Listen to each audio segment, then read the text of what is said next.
Israel number one. No politics here. Why you no love Israel?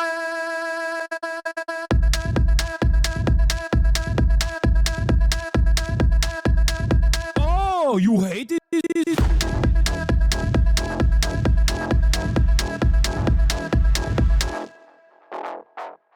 I'm Israel high.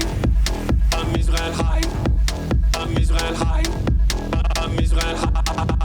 I'm Israel high. I'm Israel high. I'm Israel high. I'm Israel high. You have forgotten to say I'm Israel high? Do you love Israel? You must love Hamas. You are Hamas. I'm Israel high. I'm Israel high. I'm Israel high. I'm Israel high. I'm Israel high. I'm Israel high. I'm Israel high. I'm Israel high.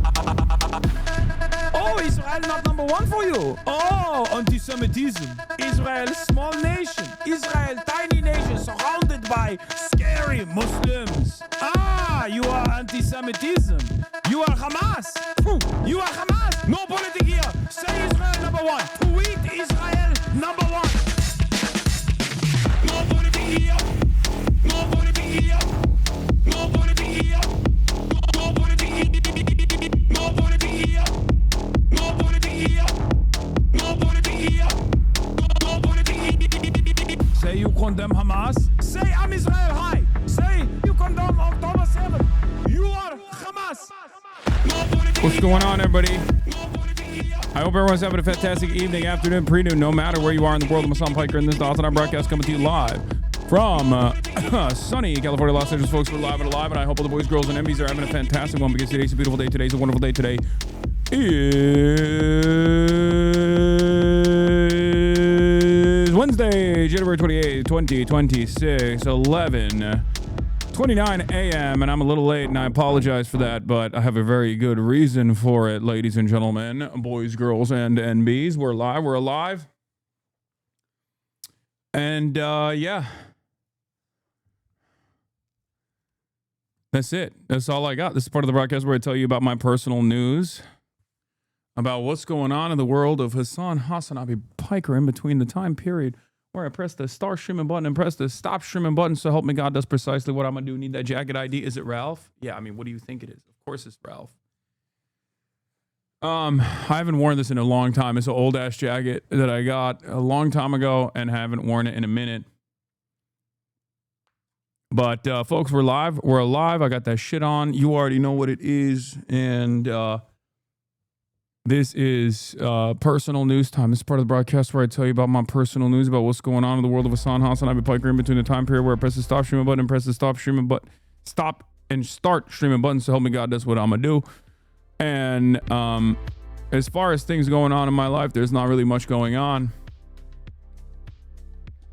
There's not really much going on in the world of HasanAbi Piker. One time you should introduce your stream in Turkish. Merhaba. Benim adım Hasan abi. Ve şu anda canlı yayındayız.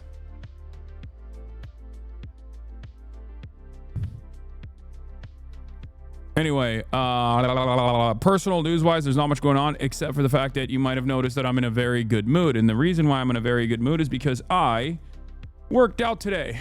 In spite of my back pain, in spite of my injury, I worked out today. And you've been saying the same shit, really? And it's been popping off now. We'll see in a second. Heated Rivalry update. No Heated Rivalry update. I was with my mom last night, so I didn't watch Heated Rivalry.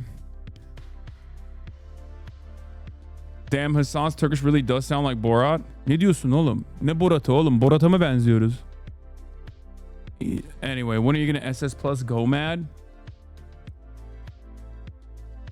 My recovered white supremacist husband says buttoning up your button all the way to the top is a dog whistle for other neo-Nazis. Yeah, that's what I've been doing this whole time, and it's not a fashion statement. It's just I've been dog whistling to all the neo-Nazis. I'm luring them in here. But yeah. Are you a Fed? You look like one? Yeah, I am a Fed. We're going to be talking about the Candace Owens League in a little bit, but personal news-wise, I didn't really do much last night. You know, we're setting up for a bunch of crazy events coming up in the next couple of weeks. By the end of this week, I'm going to be in Qatar. Okay? And then afterwards, I am going to go to the Qatar, the Doha of America, New York City, also known as Mamdanistan, working on a few things there as well. And then, we got a string of events. UBC in Canada, which is basically the Riyadh of the North American continent. I would not go to Qatar now that the carriers are approaching Iran. I know. Well, we'll see. Did you see that Almond Gold defended you against Pestany? I did see that. Link up with Ebro. I'm going to be linking up with Maro. Please get security in Qatar, Unc. Iran might get attacked. What do you mean? Security in Qatar? What are you talking about? If Iran attacks Doha, what is the security going to do? Deflect the missiles? I'm fucked. If they bomb Doha, I'm dead, okay? Like, when you say, please get security, Unc, do you mean a Patriot missile system? Like, what are you talking about?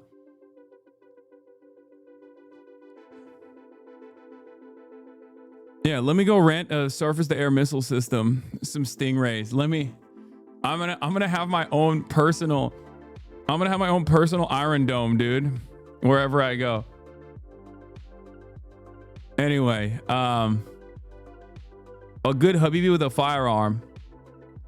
Yeah, my own personal Gojo. He's gonna do a domain expansion as the missiles are flying in my direction. Hopefully, that'll do it.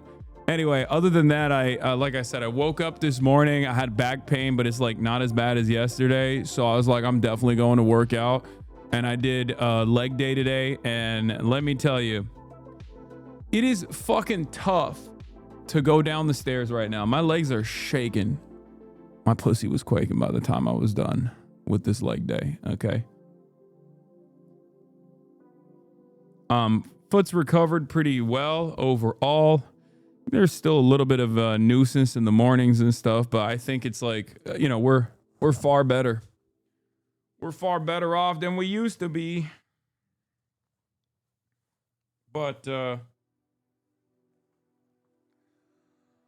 other than that, which Apple Watch band you have? It's just fucking basic shit. I don't know.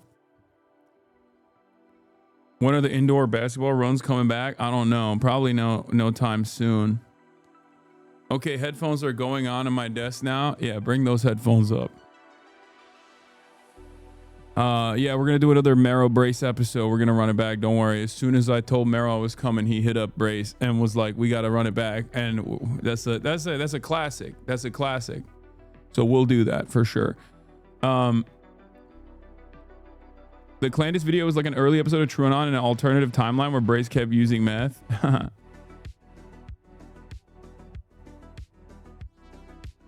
But yeah, that's it. That's it on the personal news front. Honestly, we got a lot on the agenda today. There's so much to talk about. So much going on. We're going to talk about Candace Owens and the leaks. The Erica, what's her name? Franza leaks. Candace leaks. Crazy. Erica Kirk. Voice note. I love your show, Newsboy. I love you too, man. Dr. Oz does Turkish nationalism. That's another one. Get in it now. Dude, I cannot believe the Dr. Oz shit. Like, low key, I am so embarrassed. As a Turkish American, I am so fucking embarrassed with what Dr. Oz is doing. Like, I cannot believe it. It's like a joke, but it's not a joke. I cannot believe it. Like, going after, like, doing ethnic conflict on US soil like that is crazy. He is a real doctor. He's actually a very good doctor too, but now he was a very good doctor, and then he became a television doctor and became a scammer. But like, initially he was a real ass doctor. And his father was also a doctor. His father actually, I think his father might have performed a surgery on my grandfather, if I'm not mistaken. But yeah, Dr. Oz's dad was a very famous doctor. Dr. Oz is also, or was a very famous doctor. And then he became a television doctor and became a scammer. And then obviously the next route from being a television scammer is you know, becoming a part of a prominent fixture in the scammer administration, the scammer presidency. And now he's just doing like, I don't know. He's just like getting revenge on the Armenians, I guess. So yeah, we'll talk about that. Natural progression. Yes. Does anyone have a blast off meme?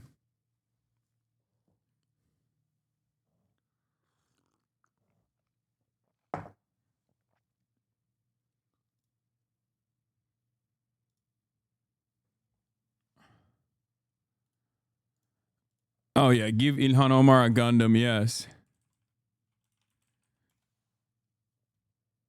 I'll put that up, yeah. After decades of slander. Okay. All right, this is the blast off meme. Does he also deny the Armenian genocide? I mean, I don't know, but I wouldn't be surprised, let's just say. I get annoyed.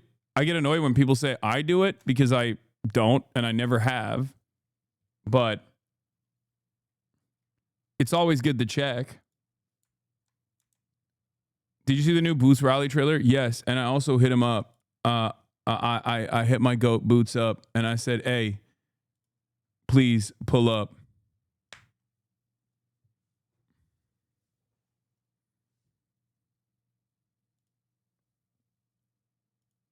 And I would love to get him on. I know he does Democracy Now! And stuff, but I'm more radical than Democracy Now! No disrespect to my Queen Amy, but the FBI is raiding the Georgia election building. Nice.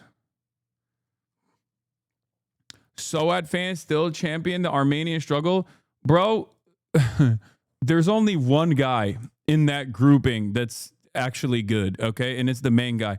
Everyone else everyone else in the System of a Down, I feel like has become like a fucking insane right-wing psycho. Like Serge Tankian is like the only guy that is like consistent, which is crazy because like, I mean, when I was growing up, System of a Down low-key played a role in me being like, yo, what the fuck is this Armenian genocide stuff? Like, what is that about? You know what I mean? Like he was the guy. He was that dude for me, right? So it's crazy to me. It's crazy to me that band, with the exception of Surge, has become like either wild centrist or just like straight up reactionary. I don't know. Think the other band members were always that way, to be honest. Would you vote for this guy? Libbing out about due process in your own camera, threat to what? Threat to kill the president using your full legal name is sending me. Guys, I'm not lying to you. I think it's him, Joy Boy. He is Joy Boy. It's true. He's also fucking svelte now. I mean, here, let's do our daily I Show Speed glaze as always, you know, because he deserves it.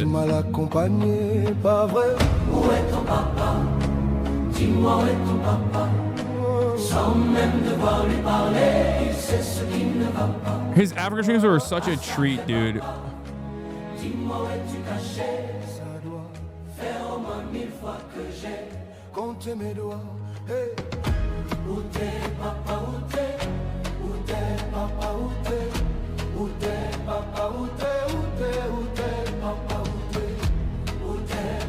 W Speed as always. W Speed. On God, W Speed.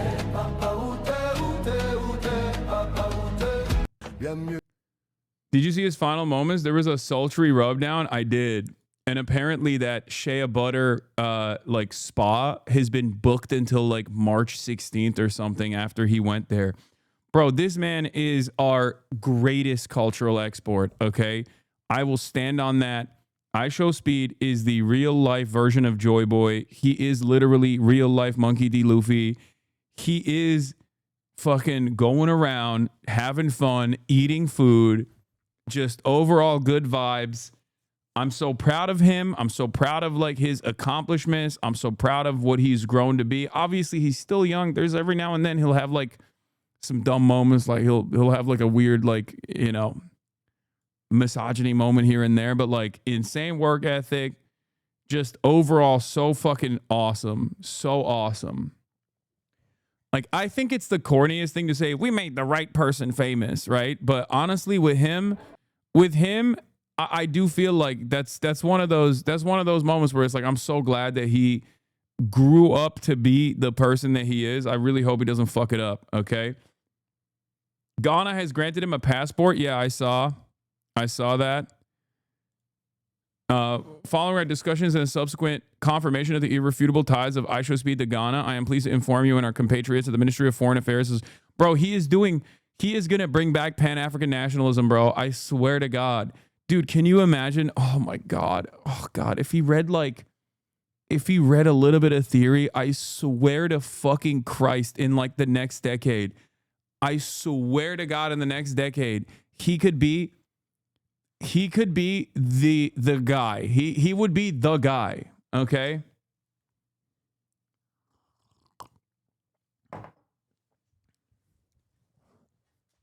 Give him the green book. Okay. Let's not get him started with Gaddafi. Okay. Let's ease into it a little bit, you know?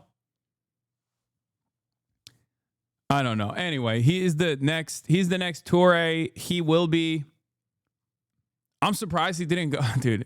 Yeah, I'm the guy who's like, actually, it's really messed up that he didn't go to Burkina Faso.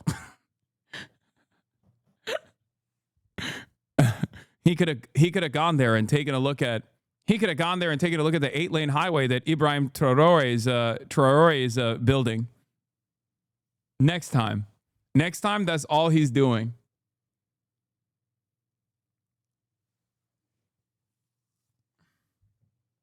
You're just too parasocial. Speed is a key part of Belt and Road. Yeah. Dude, he is the man. I Show Speed shocked how similar Algerian architect looks to France. I'm convinced Speed is secretly a Maoist on a mission to destroy the neo-colonial empires of the first world. Inshallah, he is successful.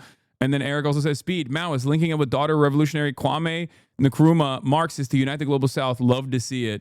And then people got hella mad at Eric too. I was watching because there's like two separate schools of thought on this. The Pan-African nationalists that are of Marxist tradition, and then the Pan-African nationalists that are not of the Marxist tradition, but simply align with the Marxist tradition, because Marxism, more often than not, of course, almost every single iteration of it is going to be anti-imperialist, anti-colonialist. So there are some people who were, yeah, he's literally hours away from reading Fanon. Exactly. Yo, Exactly. It's beautiful though. It kind of looks like France. Yeah, it looks like a European France type, if that makes sense. Looks like France. Like, Chad, y'all look at the architecture. We need to give him a copy of Fanon. France Fanon, and then boom, it's over. Yeah, this is the reincarnation of Thomas Sankara. Unsure why this man still gets hate on the internet. He's such a pure soul. I don't get it. He doesn't. Colonized people should arm themselves, like, chat, for real. Send him a copy of Wretched of the Earth. Yeah. Chat.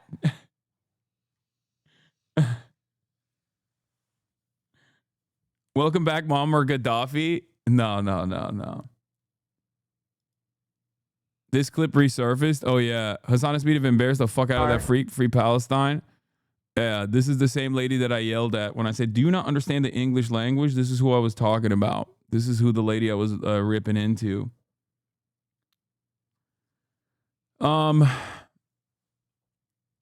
Anyway, all right. Fucking let's go. This is the I Show Speed Glaze Hour, but keep making our great nation of Ghana and our beloved African continent proud. Ghana celebrates you both.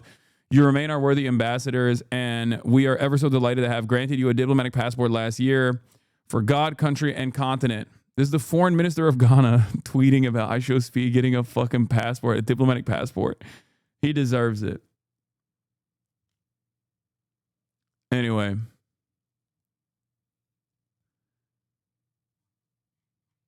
Yeah, W Speed. Yeah, he. Anyways, though, chat, seriously. Look, this tour changed my life again. And I want to thank everybody who watched the tour. Even if you watched the stream, even if you watched 10 minutes, I want to thank y'all. And I love y'all. But now I do have something to say. Chat, I want to say something very quick. After all the people I met, I love,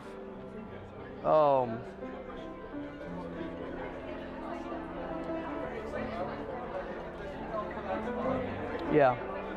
Sorry, I was reading a message. Yeah, though, chat. I met so many genuine people, chat. I met so many wonderful people during this tour, bro. And honestly, everywhere, every country that I went to, this tour, it literally felt like everybody was just giving me love. And I just felt love. I genuinely felt love. I felt like somebody was just at the other end of the bed, just open arms, just trying to hug me. You know what I'm saying? So everybody really felt me, like just gave me love. And obviously, chat, we met so many people and we did so many.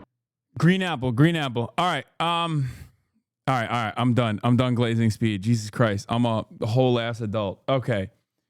What was I gonna say? Oh yeah. Other than that, there's a lot to cover. There's a lot to get to. There's a lot to discuss today. What is this? Do the right thing, Christian. Take Stephen Miller down with you, and you will be most likely still going to hell, but it will be funny. Oh yeah.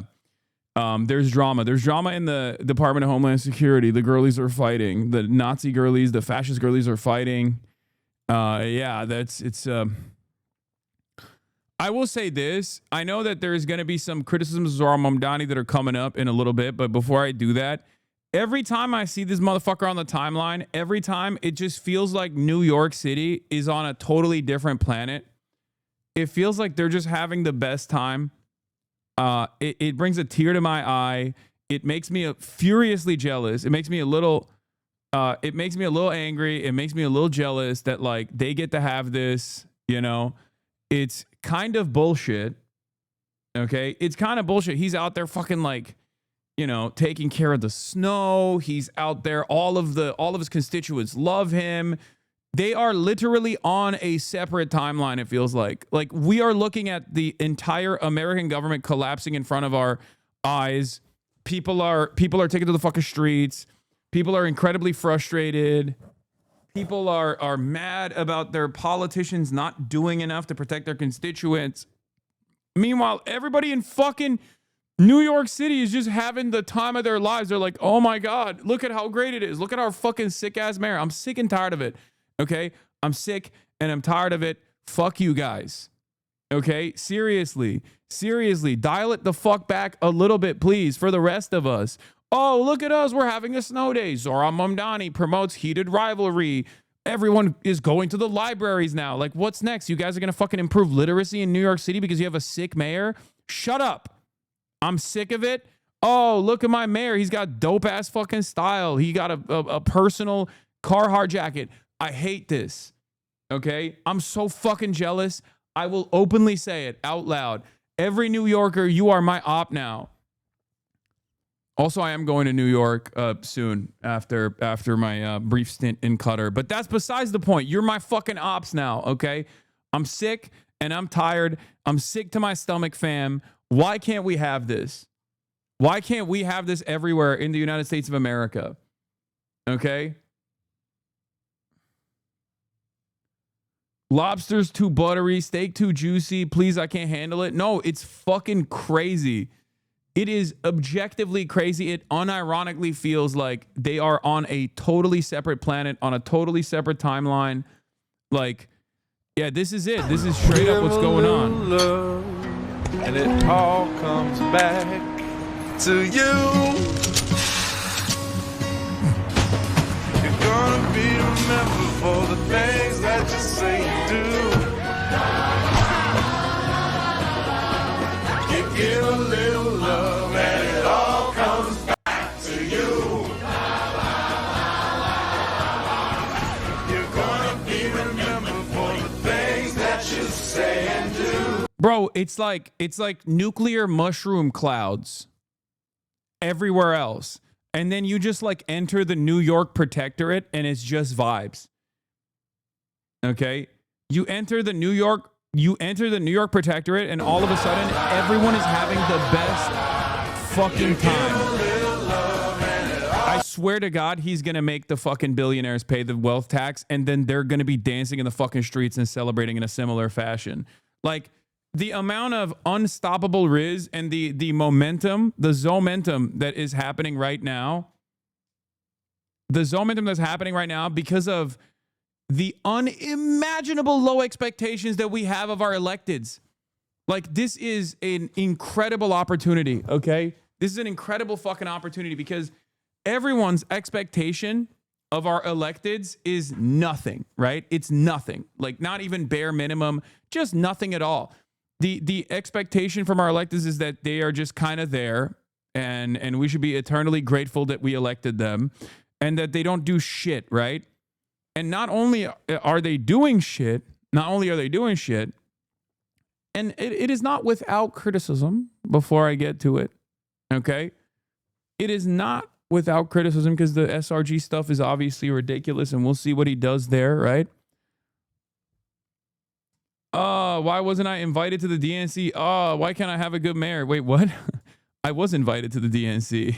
Also, I am working to elect a good mayor here in Los Angeles as well. Don't worry. You'll see this week. I am going to be collaborating with Reverend Ray Huang, who is going to be running for, she's DSA. She's going to be running for mayor in Los Angeles. But like, the election infrastructure, the door knocking operation infrastructure doesn't necessarily exist here in the same way that it does. We don't have a working family party equivalent here. We don't have like DSA LA is nowhere near, as primed as like DSA New York is, but hopefully we'll try to make it happen. But my point is, my fucking point is this shit's dope. This shit is dope. And I wish we could have that. But I do think that the Zomentum is going to have positive downstream consequences for a lot of socialist electeds. That's what I think. I think it's going to have positive downstream consequences for other more radical candidates to come out and be like, this just means I will fight for you, right? For far too long, the term socialism was treated like a boogeyman, was treated like a scary term, what meant that, like, you're going to have bread lines and you're going to have communism. And even the term communism was treated like a scary word, when in fact, what America needs is to become as socialist as quickly as possible. Maybe even communist as well, eventually. The United Socialist States of America, the United Soviet States of America, right? It's just like, the time is now. The time is fucking now. Yeah, this is the best part. Look, if you want a reason to laugh, remember that it's conventional wisdom among liberal centrists that Zoran's vitality was a result of his innate talent and that he would have had the same success, if not more, if he ran on a moderate liberal platform. Virality, not vitality, law. That is unironically how people operate. Pretty sure Soviet means united? Okay.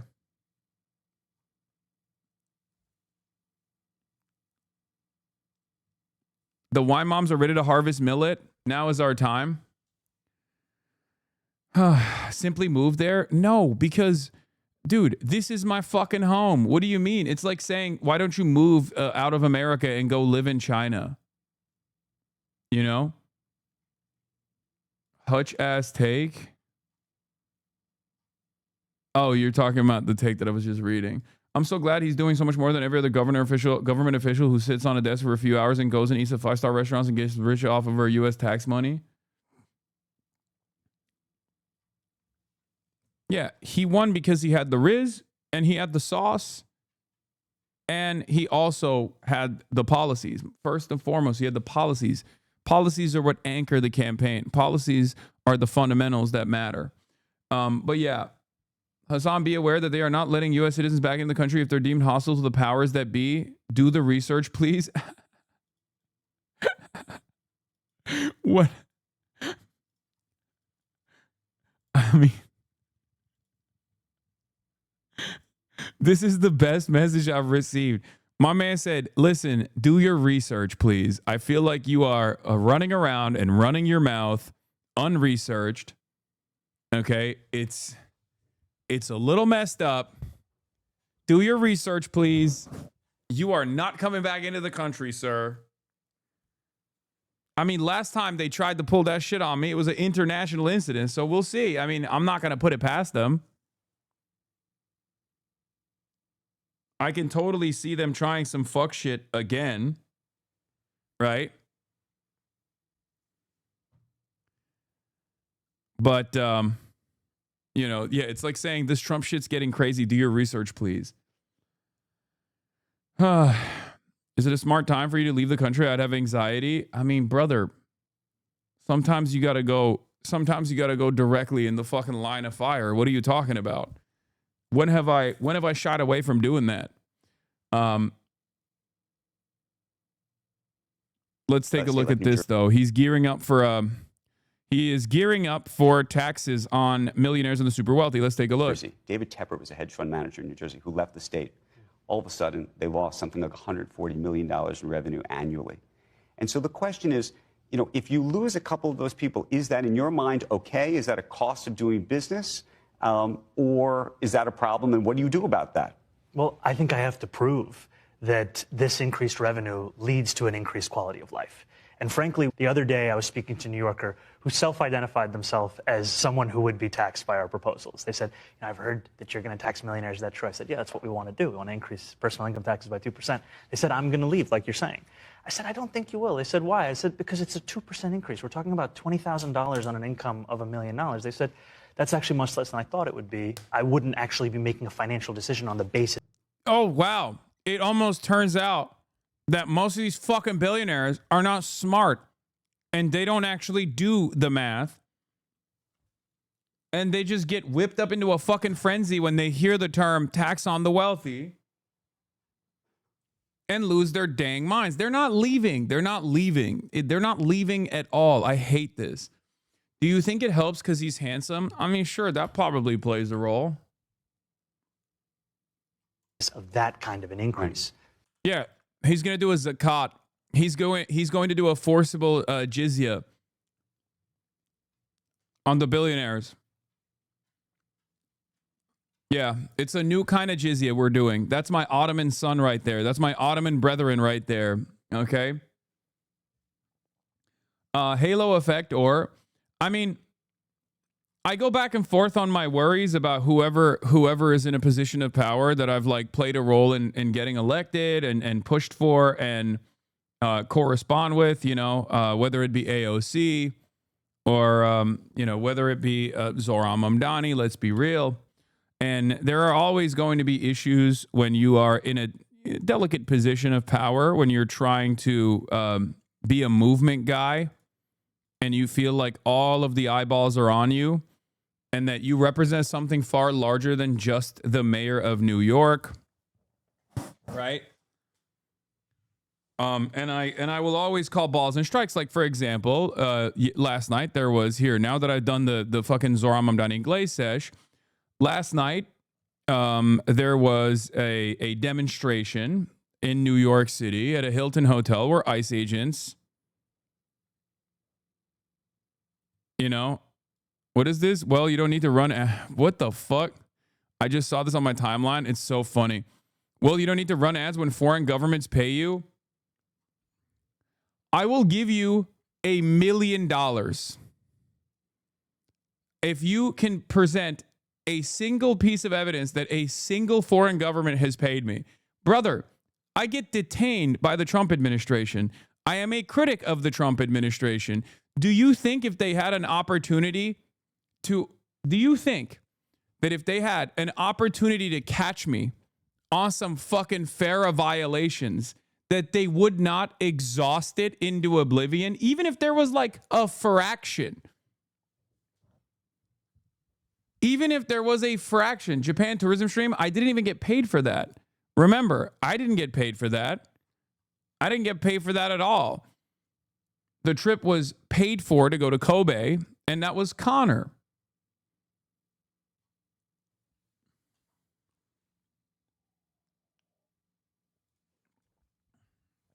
I found it. $1 million, please. Yeah, exactly. Is that where you're going to Qatar? Are you coming back with a free jet? Yeah. No, I'm going to the fucking Web Summit. In any case, these guys are on like maximum cope. And it's so funny because it's like when you literally have millions of fans, 70,000 of them paying you $6 a month, it's enough money to live on. Hope this helps you, complete fucking moron. Why are you so triggered, Law? You can't accept he's popular and has morals. He has morals, Law. He's a hypocrite at best. These guys are such fucking whiny little babies, dude. Oh my God. I could be out here wearing a fucking barrel around my chest and they'd still find a way to be like, well, that barrel was unethically sourced from trees that were chopped down that weren't supposed to be chopped down, you fucking piece of shit. Meanwhile, you got the goddamn administration being like, we are the scamming administration. We love scamming everyone. We will never stop scamming. And these guys will still be like, you know who the real problem is? The fucking socialist Twitch streamer who doesn't run any fucking ads, who exclusively is funded by his audience voluntarily subscribing. Okay? Voluntarily subscribing. That's it. That's the primary revenue source for the Piker Broadcasting Service. And it's still, these motherfuckers are still like, nah. I have said no to tens of millions of dollars of advertising. And it's easier for me to do so because, like I said, I have a fuck ton of paying subscribers. Who said it was voluntary? You force us. The hair on your head comes from unethically sourced hormones, you evil fuck. Yeah. Caroline said other content creators laughed at her when they found out the trip to China was a big money hole. They couldn't believe you guys went sponsored without sponsoring the trip. Is that what you're saying? Yeah. Many people do get those kinds of sponsorships, which, by the way, there's nothing wrong with that. I mean, if you have a, like, it depends on which country you're getting sponsored by or whatever. You know what I mean? Like, no one's going to fucking get mad if you get like a Japanese tourism sponsorship, right? I mean, they might get mad at me for it because they're fucking delusional losers, but like most people will not get mad at that. Obviously, there's a difference there. If you're doing like a fucking tourism board sponsor for the Kingdom of Saudi Arabia, it's a little bit different. But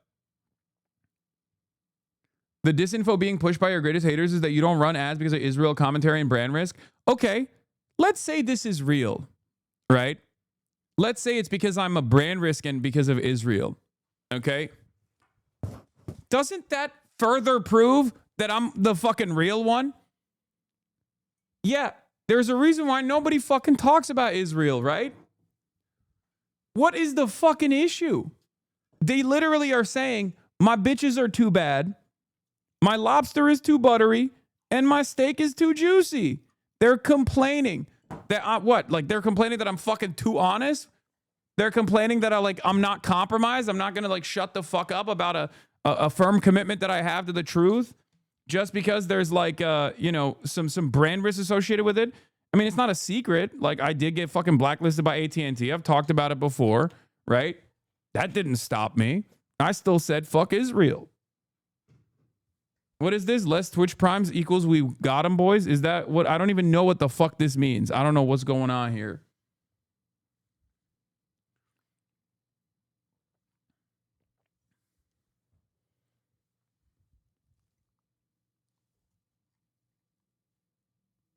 Chad is already saying the Qatar trip sponsored. No, motherfucker, it's not. A lot of this stuff, in my opinion, stems from people being, people getting upset that they just don't have their own like moral backbone, and when they see someone who is morally consistent to the best of his fucking ability, at least in an otherwise like very chaotic and easy to be corrupted, like a very corruptible environment, right? And they think, oh, there must be something going on here. Instead of just being like, hey, maybe this guy isn't a fucking piece of shit the way that we've presented it. Stockman got upset that you have 52,000 subs, so he pivoted to you saying you have less Twitch Prime subs than previous. Do I?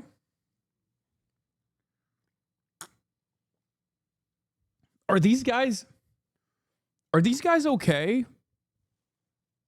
What is this fucking goalpost?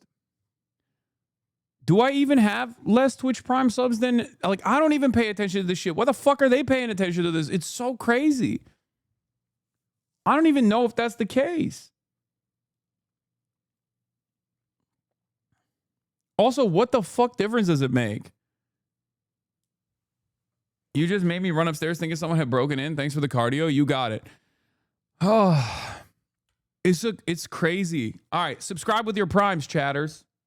Going forward, don't use it elsewhere. Use it on me, your favorite broadcaster.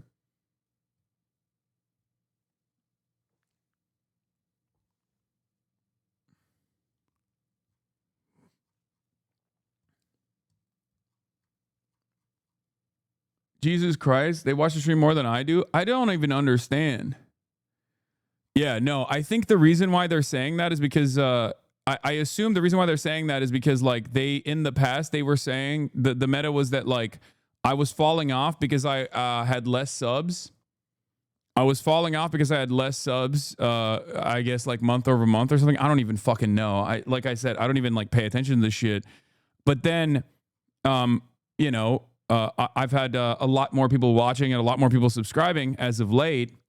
So now we're back up to like 56,000 subscribers. So then they were like, well, he's back up to 56,000 subscribers, but also, what is this? This is the link. Okay. Hasan can't run ads because he's basically Hamas propaganda. His subs are up because I exposed last month how long they were and the pay pigs came pouring in to rescue him.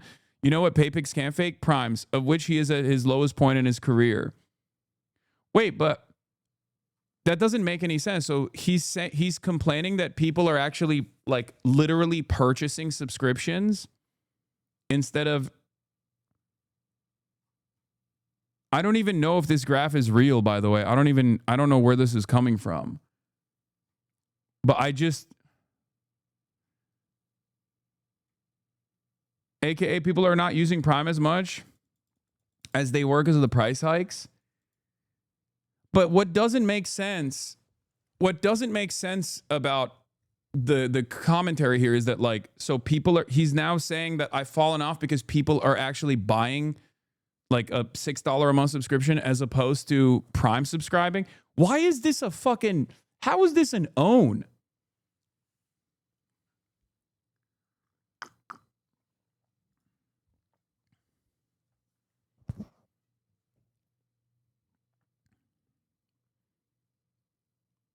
Like,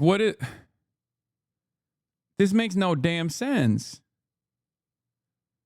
Yeah, there's more tier 1. I mean, these are also not like complete data points. These are incomplete data points, but, like, what's the argument? Also, in January, I have more Prime subscriptions than December. So I don't even know what the fuck he's talking about there. What a fucking stupid argument this is. What the hell are we doing? All right, we got to stop. I can't fucking deal with this shit. It's so stupid. Anyway, who cares? Who cares? Who cares?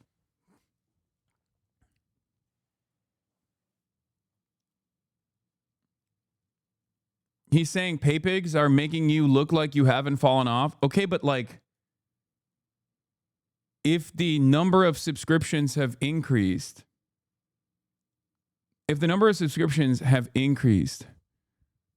and primes have decreased, that means people are just buying subscriptions. Sure, I'm sure there's, like, more gifters or whatever too, but why are you looking for an argument? It's an announcement over his obsession. It isn't. It's his obsession. Yeah, but what I don't understand is, like, how stupid this argument is, and also why people even lean into it, right? Where they're like, wow, this guy is really falling off with his fucking 40,000, 40,000 average viewers and almost 60,000 subscribers. Like, he's fucking falling off so hard. It's like, brother, what are you saying? Like, do people in his audience not realize, like, this is a dumb argument? Because it's not meant to be put in front of people that are fans. It's literally just for fellow stalkers. I know, but, like, if you're a fellow stalker, shouldn't this, like, dissuade you a little bit, where you're like, maybe it's not, maybe this is not going the way we thought it was.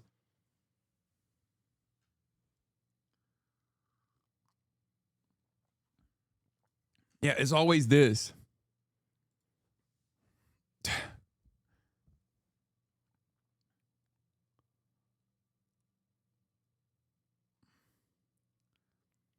Do a poll and see how many people canceled Prime because of their support of ICE. I doubt that that's the reason. I mean, look, back in the day, all right, this is the last thing I'm going to say, and then we're going to move on. So back in the day, I used to, at the top of every hour, I would warn people that I was going to run an ad, and if they no longer wanted to see those ads, they could subscribe, right?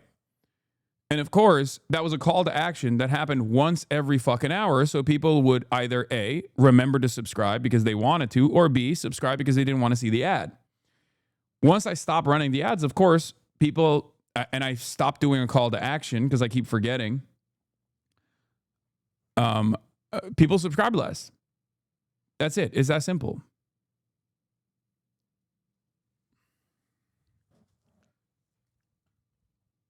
Yeah, subscribe now to make Israel dick riders mad and also sponsor the Piker Broadcasting Service. That's what I'm going to say going forward.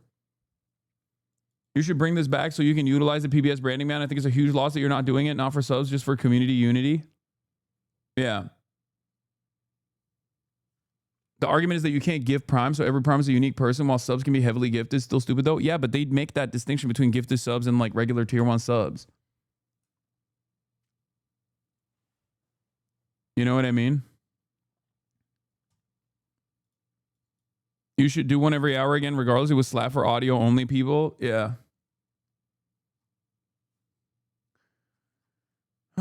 Anyway. Stalkers are known for their logical reasoning. It's not people. It's a dude who gets like 1K likes on his tweets. You don't need to take Dan Stalkman seriously. Yeah, true. He's gonna nut now that we gave him a notice here. That's what I've... In my career, I've had a lot of fucking... I've had a lot of stalkers, right? I mean, I had stalkers when I had like 30 people watching me. We were actually thinking about all of the OG stalkers back in the day a couple days ago. And one thing I did that was a major mistake was like I reached out to a stalker once back in the day because I was like genuinely worried about their mental their mental state, right? And I was like, bro, this is not gonna help you. Like, and it made them so much worse. So I think one of the worst things you can do is basically acknowledge the existence of a stalker. So when I do that, it's like, it makes it much worse. It literally backfires on you. It's not good at all.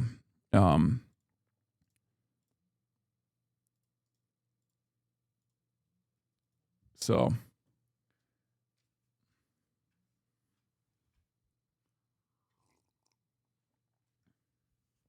look up Jaden Scott's X account. He's the new right-wing stalker. Who's Jaden Scott?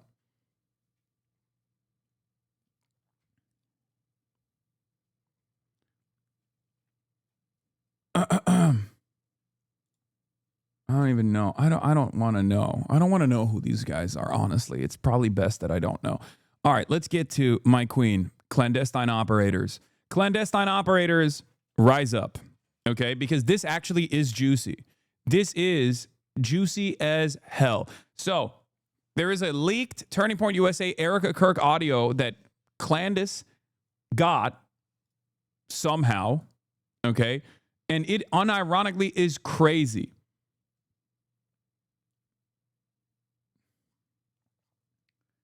We're going to start here.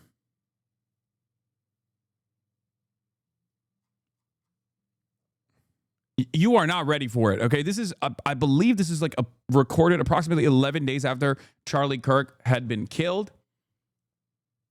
And an ex-Turning Point USA employee leaked this to Clandis. Let's take a look. That Charlie has not been dead for 2 weeks. That's where you have to go back to. Not even 2 weeks after Charlie was publicly assassinated. The obvious point of this call to set this up is to introduce Erica. She's the new leader. Not even introducing, she's just heading up this call, but obviously she's going to be at the helm of this, so they're getting to know her. So let's take a listen. Hi, everybody. I still love all these emoji Zoom things. Wow. I don't even know where to begin. The fact that we were able to pull off an event of a century, like, it's just insane. We had over 200. Bro, I'm sorry. I don't expect someone to be crying all the fucking time. Okay? I don't expect someone to be crying all the fucking time 11 days after their husband and the father of their children got assassinated. But god damn, dude. Being fucking giddy about the funeral proceedings like that is so crazy. That's her husband. The reason why there's so many people is because her husband got shot in the neck. I feel like I was more emotionally distraught than Erica Kirk was. Because this was a motherfucker I knew for a longer period of time than Erica Kirk did. Let's be real. I mean, when you think about it, no wonder Candace Owens has a different attitude about this. Like, I genuinely, think about that. I have known Charlie Kirk for longer than fucking Erica Kirk has, and I was more distraught than she is. Holy fuck.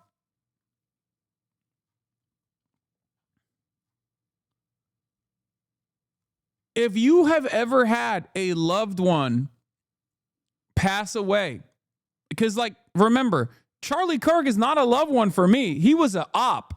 Okay, so I'll be carrying the fucking flame all day, every day, because I think his worldview was toxic. It was repulsive. Okay, but even then, I at least had the wherewithal to be like, oh my God, this is like an insane situation, right? Especially because, like, it's one of those moments, as I said immediately after experiencing the assassination in real time, I said, like, it's impossible for me not to see myself in this situation, right? It's like a mirror image of, like, watching your own personal assassination. And even then, like, Erica Kirk's reaction a week after, like a week and change after her husband's assassination is crazy. Be real, bro. If any of us talked about Charlie Kirk like Erica does here, we would be out of a job and blasted on the timeline. Yeah.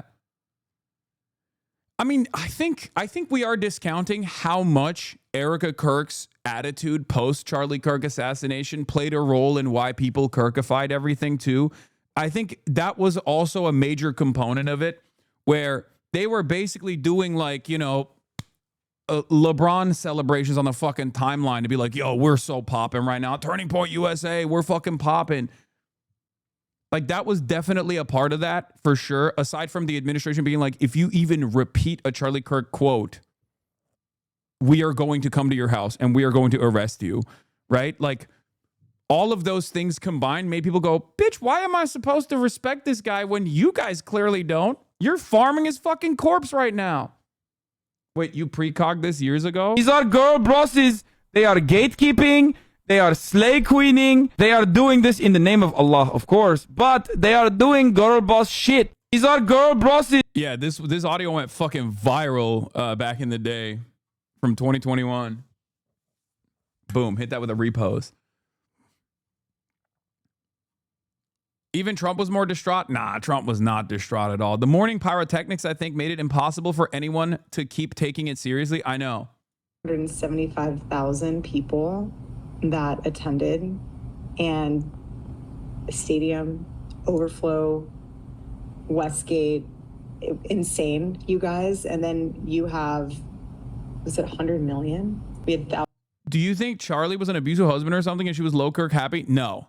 I think Charlie is a repulsive commentary person, right? Like his output was repulsive, but I don't think he was like an abusive person at all. If anything, I'm going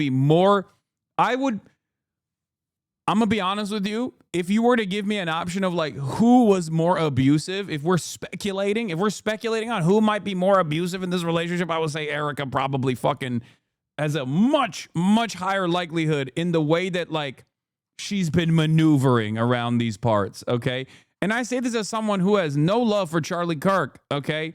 I have no love for Charlie Kirk. I have to be honest with you. Like, I'm not going to sit here and be like, oh, he was a brilliant guy. He was a beautiful guy. Oh, he's a great soul or whatever. But like, he carried himself, even with all of his ideological enemies, myself included, in a way that I think most people will say consistently was much more cordial, much more understanding. Whereas like Erica Kirk is giving sociopath. Okay. Charlie Kirk's output is sociopathic and monstrous. Charlie Kirk's input, or Charlie Kirk's like personal conduct in his life, in his own personal affairs, definitely seems a little bit better than Erica Kirk's. Okay. Yeah, submit to your husband Taylor was a call to action to Erica. Erica heard that and was like, bet. You're telling me to submit? Bet. Benjamin Netanyahu, do it. That's what happened. That's my headcanon now. Thousands that were registered to vote. I think we're at like over 200,000 for merch sales. Don't quote me on that because I think God damn, she's talking about merch. Brother, your husband's neck exploded on the timeline and the fucking his body only freshly buried, and you're talking about how many sales you're driving. Oh my God. It's crazy because it's like she is so dialed into businesswoman mindset. This is craziness. Keeps like bumping up like crazy, but I just wanted to say a huge thank you. That's it, bro. Candace Owens is the real work wife, straight up. Candace Owens demonstrated more emotional tumult than Erica Kirk did in the aftermath of Charlie Kirk's assassination. Straight up, I'm saying it. Oh my fucking Lord. To the events team, the development team, the graphic design team, the production team, it's just phenomenal. Their incredible work leading into the memorial. And honestly, a lot of the staff that worked on the memorial. If you told me that like Erica Kirk was doing, Erica Kirk was popping champagne behind the scenes in the aftermath of her husband, father of her children's untimely demise, I'd be like, come on, guys, you're laying it on a little bit too thick. Like, I'd be like, if you told me that, yo, this is exactly how conservative right-wing grifters operate, like they look at every opportunity and they're vultures, like they're picking apart the corpse of Charlie Kirk, I'd be like, okay, like I don't like these people, but maybe we're exaggerating a little bit. And here it is. There's proof. There is straight up proof recorded. Unbelievable. They had 20-hour days for a week during the time of us grieving the loss of my husband. And honestly, I know several staff that didn't even sleep. Again, you guys are breathing angels. I don't care if any of you have beef with each other from the past or have any issues with someone said something about this or that. Like, if you guys have any of that, please put it to rest. My husband's dead. Like, I'm not trying to be morbid, but he's dead. And it puts life into perspective of how short life is and relationships. It is the general tone that is off-putting. It's the laughter that is off-putting. It's, again, we are not even 2 weeks after watching your husband be assassinated. We're talking about numbers and metrics that have been hit. And my husband's dead, not to be morbid. That is a sense. My husband's dead, not to be morbid, but the KPIs are looking good, okay? Let's talk about how much merch we're driving right now in the aftermath of my husband's death. Shit's popping. That is crazy. That's crazy. This is 11 days after his neck exploded, man. What the fuck? That is, I cannot believe it, brother. This is the most naked, the most brazen, out in broad daylight, parasitic attitude that right-wing conservative grifters have. I hear he's actually stable, thank God. Oh my Lord, dude. Brother, when my dog, during COVID, when I was also alone as well, in the beginning of COVID, my previous dog, Fish, passed away to cancer. I cried for longer than Erica Kirk did about her husband and the father of her children. Are you fucking kidding me? For years, I was like, I don't know if I can get another dog. I can't handle it. It was too much. Like, the loss is too much. Erica Kirk, fucking 11 days after Charlie died was like, yeah, we oh my God, the amount of merch we're selling is so popping, dude.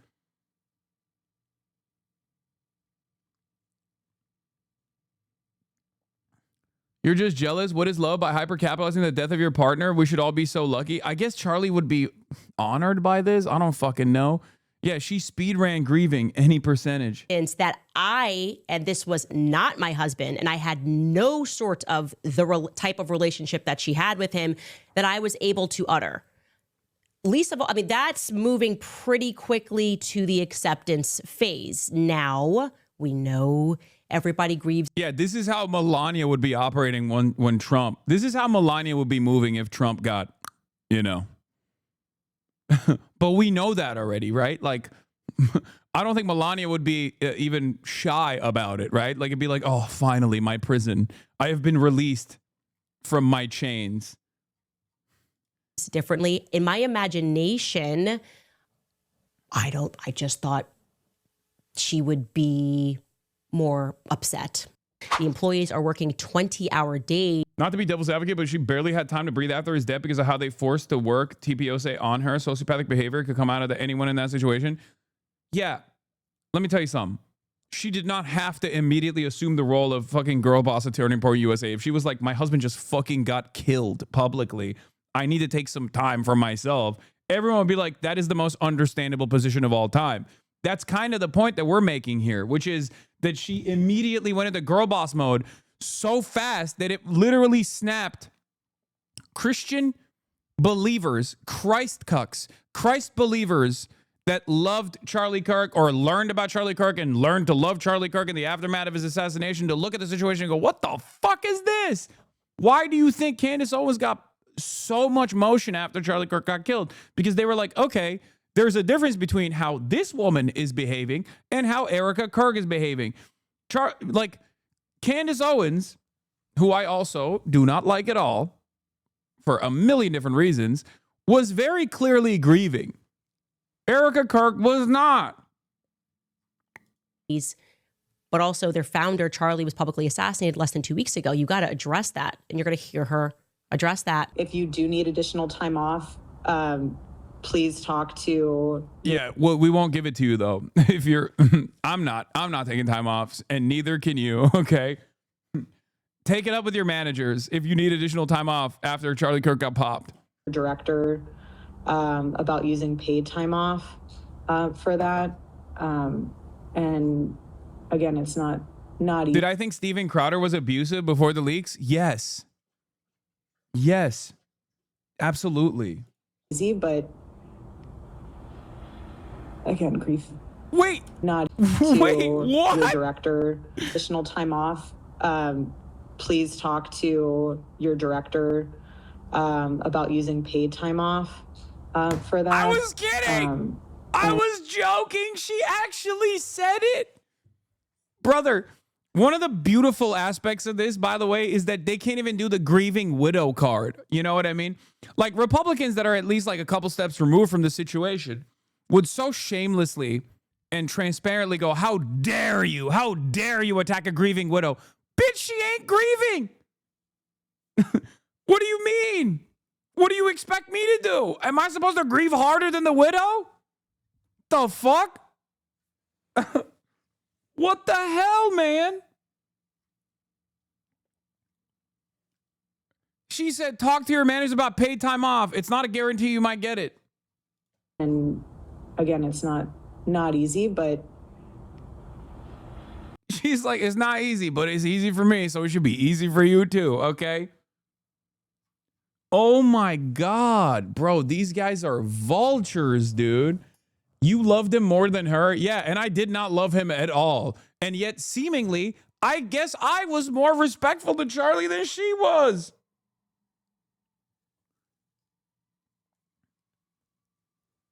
You're being very disrespectful. Everyone grieves differently. Some of us sell merch and then celebrate how much merchandising we're pushing. Oh my God, bro. Oh my fucking God. again, grief is hard. Otherwise, honestly, Turning Point USA and Turning Point Action, Hello. full steam ahead, you guys. We have, Charlie would want us to get back to work, and that's what we're doing. And that's what we did with the memorial. And I'm so honored and proud of each and every one of you, because that's what we're going to do in his honor and in his name. We have so much to do, which is exciting. Charlie in heaven is like,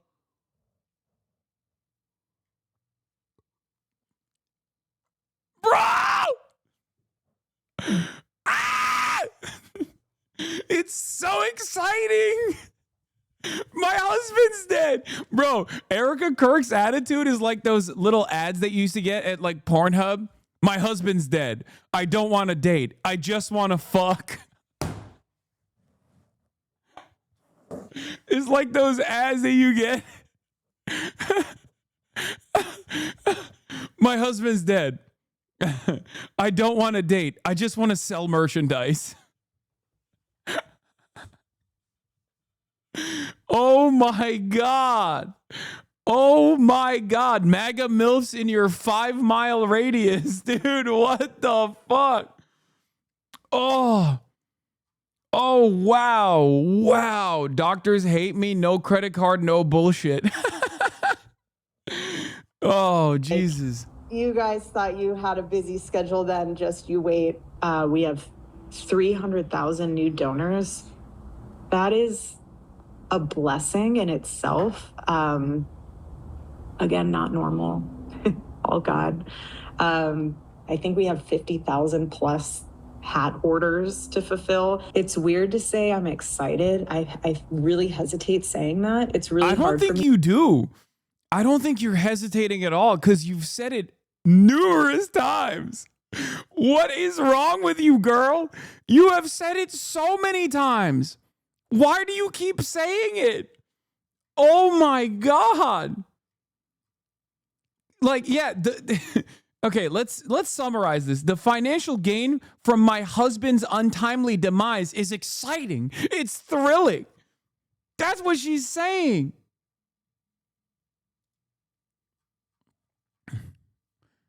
Yeah, this is what she did. This is what she did. This is what she did. This is Erica Kirk. At maraming salamat sa iyong pagsali, Abby Rivera.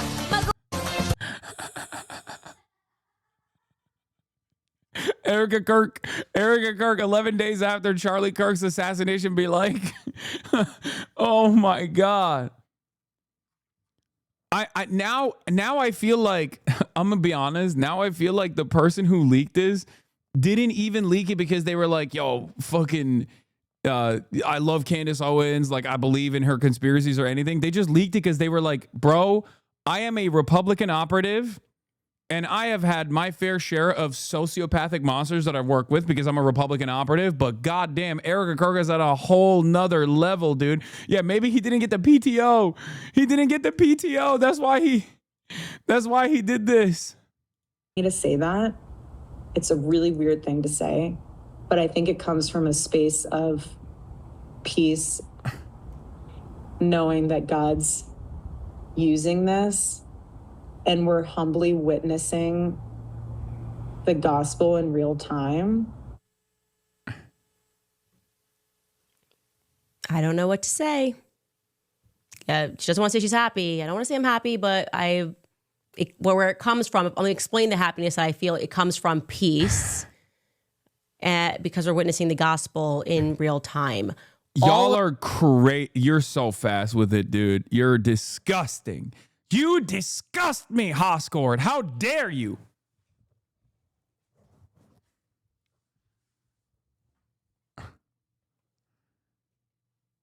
Someone needs to change this to instead of see my pussy and I only want sex to my husband is dead.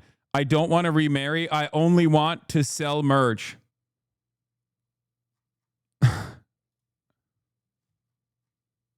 Of that, all see of my this merch makes my skin crawl. It genuinely makes my skin crawl. So basically what the employees said to me was that they got onto this call and everyone's exhausted, everyone's been working. Bro, if I die, I need a ride or die Fedayeen like Clandis, dude. I swear to God. That's crazy. Cause I hope one can only wish to have someone actually unironically carry the fucking flame in the way that Candace Owens has been doing. Okay? Because, oh my God, dude, oh my God, everyone's been eating off this man's corpse, dude. They are picking his corpse. I'm definitely posting this one. This one is like the appropriate one. This is like, you can post this. I'm posting this.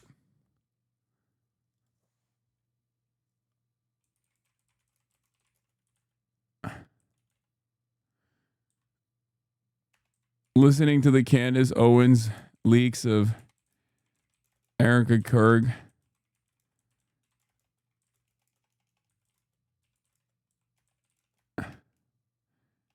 Erica Kirk celebrating them.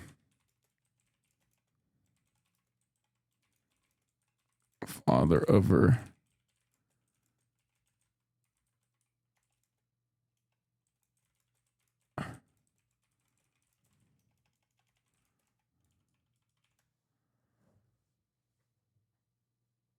Hold on. But for real, she's probably happy that she can finally get some good. Austin would come out and say, yes, you were in a secret relationship all along. I cannot believe how much these guys tried to fucking make us feel bad for something that they objectively did not feel bad about at all, dude. Oh my God. They felt good. They felt good. They didn't feel bad at all. They felt awesome. They were like, thank God he fucking died. We can make so much money. And they were running around being like, we're going to punish you. We're going to punish you for saying anything. The fuck? People got fired. Thousands of people got fired for this. For so much less.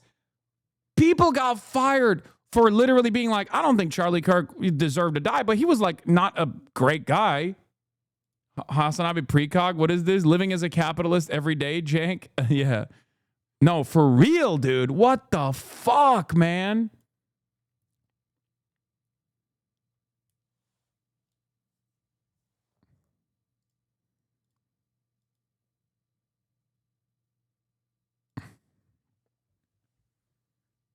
God, this is so fucking, like, I feel dirty.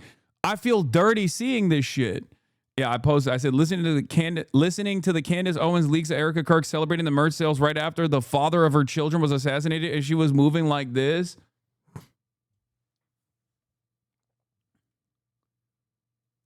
On this same call, the invoice for the pyrotechnics was cleared. Bro, she's gonna hire a hitman for you. I mean, she doesn't even need to hire additional hitmen, because if it was Israel, then I'm assuming I already got those hitmen up my ass anyway. Leak footage of Erica Kirk during this phone call.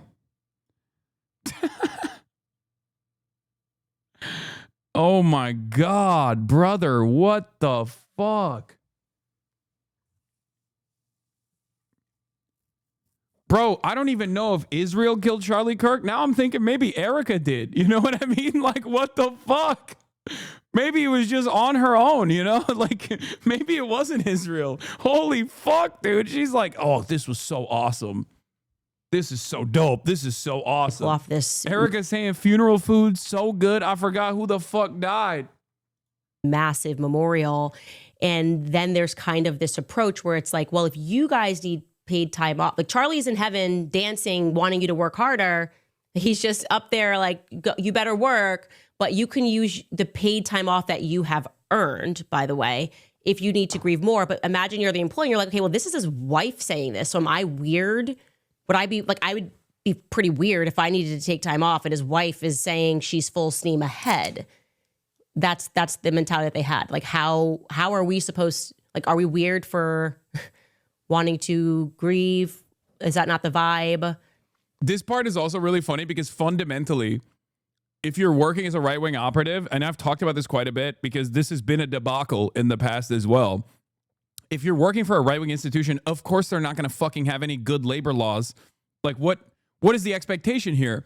Your entire propaganda output is about how workers ain't shit and they deserve less. So why would you think that they would somehow have like any investment or any interest in making sure that your workplace conditions were adequate? Of course they're not going to be adequate. That's the whole point. You're a fucking right-wing operative. What, you thought you could unionize? Yeah, can we please unionize so we can do more propaganda about how labor unions need to be abolished? What did you think was going to happen? And by the way, this is not new. This has happened with Steven Crowder. This has happened with Daily Wire. This has happened over and over again, which is why it's always funny whenever it happens, everyone's like, wow, I can't believe it. You mean to tell me that a fucking psychopath, a psychopathic right-winger, what is this? Normal Wives, I Miss My Husband. Erica Kirk at Rolling Loud, Orlando 2016.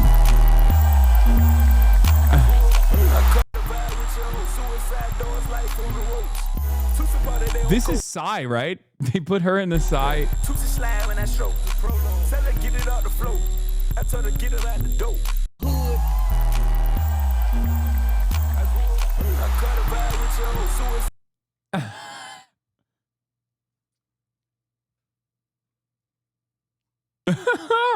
No, that's Erica Kirk. No, I'm at the OG.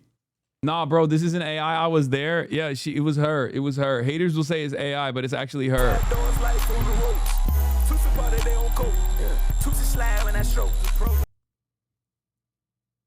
Erica Kirk entering a room moments after watching her husband take his final breath.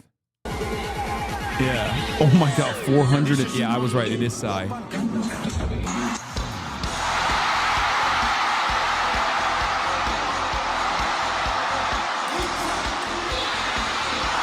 Yep.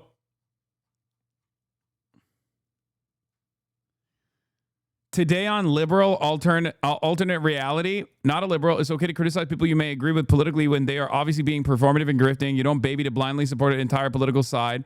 Think for yourself, make your own opinions. Damn, this guy wasn't even this guy was a right winger too. But that's pretty funny.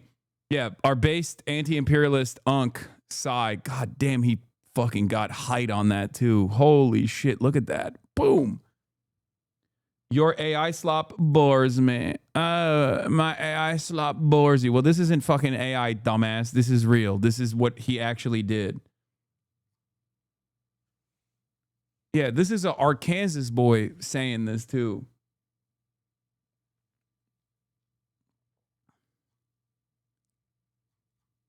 Also, so was the Erica Kirk one. That's not fake. It's real. Erica Kirk did that shit. That's real, bro. Don't even fucking cope and act like that wasn't her catching air.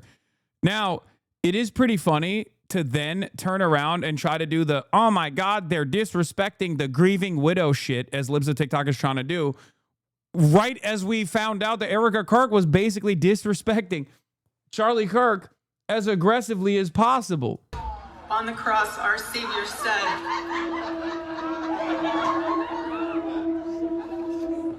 Father, forgive them, for they not know what they do.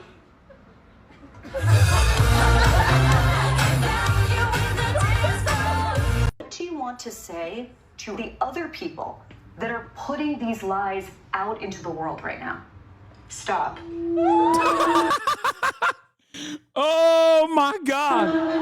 Oh my God. Oh my God. Damn. I mean, that's a 1-to-1. Is Libs of TikTok mad because this is a 1-to-1? Is that what it is? Fucking got him, dude. Smoked him.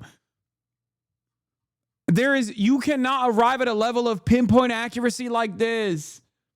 This is not even being a drag queen at this point. You're just basically, you're a doppelganger. You're a doppelganger. This is something different. This is autobiographical. Yeah, it's a 1-to-1. That's it. Oh my God. Oh, it's so fucked up. It's so fucked up. And then they're still out here. They're still out here trying to be like, wow, this is a grieving mother. This is a grieving widow. It's like, yeah, I don't think so, man. I mean, look at this fucking audio, dude. Let's run it back for the one time. Emoji Zoom things. Wow. I don't even know where to begin. The fact that we were able to pull off an event of a century, like, it's just insane. We had over 275,000 people that attended, and stadium, overflow, Westgate, insane, you guys. And then you have, was it 100 million? You guys that heard the gospel and all about Charlie and all about everything that you guys do, and the hard work of Turning Point USA is insane. We had thousands that were registered to vote.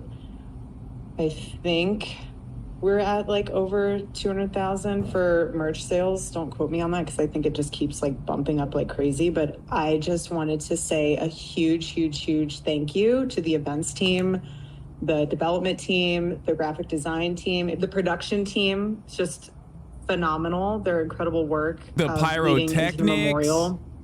And honestly, a lot of the staff that worked on the memorial, they had 20-hour days for a week during the time of us grieving the loss of my husband. Hi, new subscriber here. I'm from Israel. Honestly, I was born in and currently living in an illegal settlement. Didn't even sleep.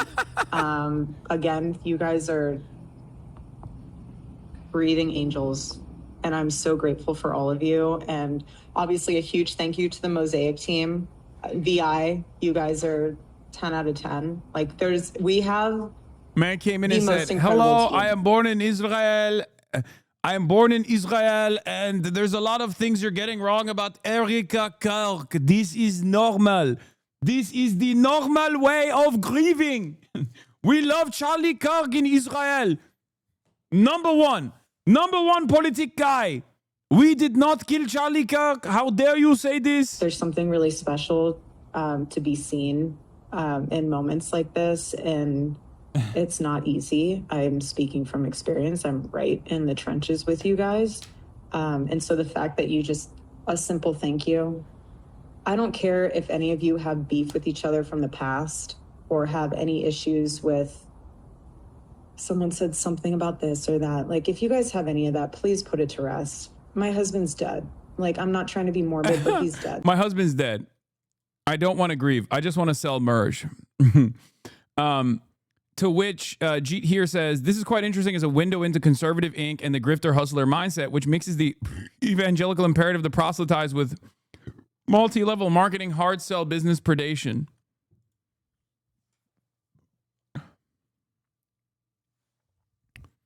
I love how they're basically admitting to blatant labor law violations too, with 20+ hour shifts without sleep. I know.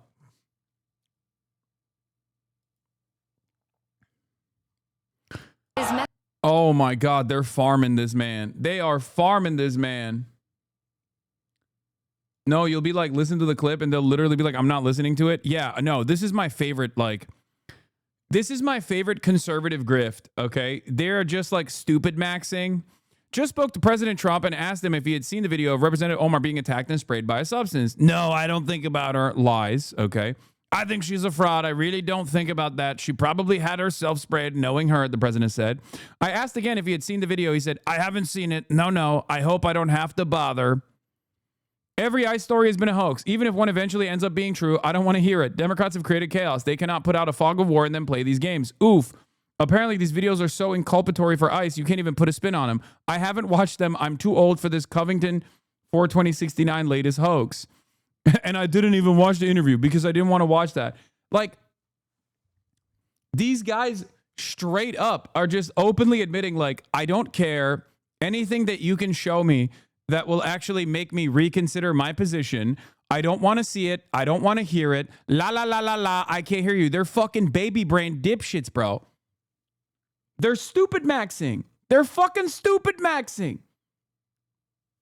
This is what the modern conservative movement has become. Like, obviously you could say, like, you know, back in the day they were also doing this, and you know, I can't disagree with you on that. I've been at this game for quite a while, and yes, they were pretty fucking vicious, but I never realized how stupid it could have gotten.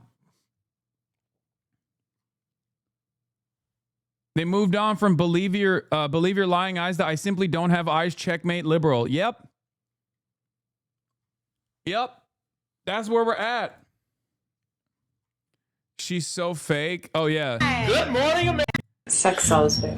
Hi. Good morning, America. Yeah, this is Erica Kirk's like OG content too. Like, she was doing crazy stuff, man. She was always like, I mean, she was hungry. She had W hunger, okay? She was trying to get as much clout as possible. She was trying to max out on the clout. So it's not exactly shocking or surprising that she would be behaving like this in the aftermath of the untimely demise of the husband of her children. Charlie would be proud of his wife for using his death to sell merch. They only care about profit and success. As Mark said, all that is solid melts into air. All that is sacred is profaned. I don't think so, man. I don't. The husband of her children. Sorry, the father of her children. Husband of Erica Kirk, father of their children.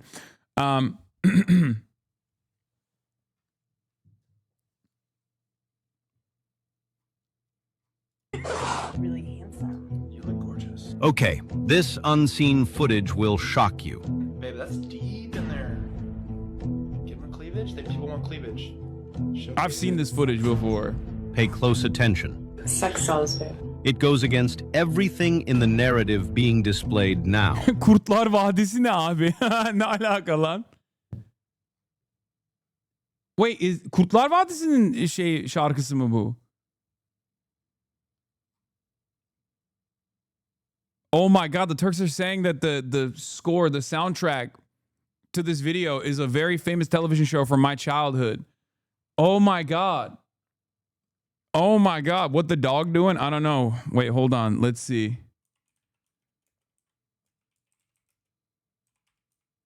Kurtlar Vadisi müzik. Operasyon müziği.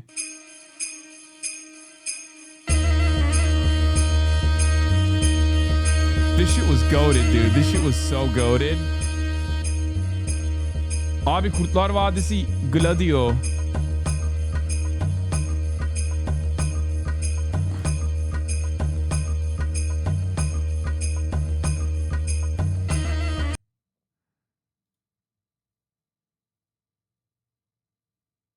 Wait. Oh no. Hold on, let me find it. That's crazy. I mean, this is irrelevant, but it is kind of funny. I need to see it. Hold on.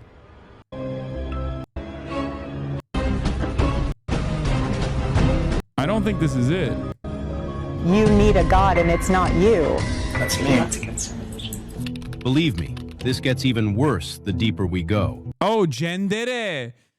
Gendere. Wait, I think I remember that. Hold up. Yo. Oh my God, it is. Bu diziyi Amerikalılara nasıl anlatacaksın şimdi? I can't. Kurtlar Vadisi is the Valley of the Wolves. That's what it translates to. And it's like a espionage, a parallel government, deep state, a cop show. I don't know how else to describe it. Anlatma. Özelimiz o amına koyayım. They're saying, no, don't explain it. It's private. No, it's about the Turkish deep state, which, by the way, ironically enough, deep state as a terminology does come from espionage in Turkey. Was it good? It was fucking spectacular.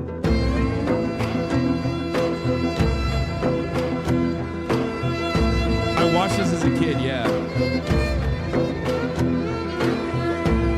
Also, this is the most Turkish poster that anyone could have ever made. This is the main character.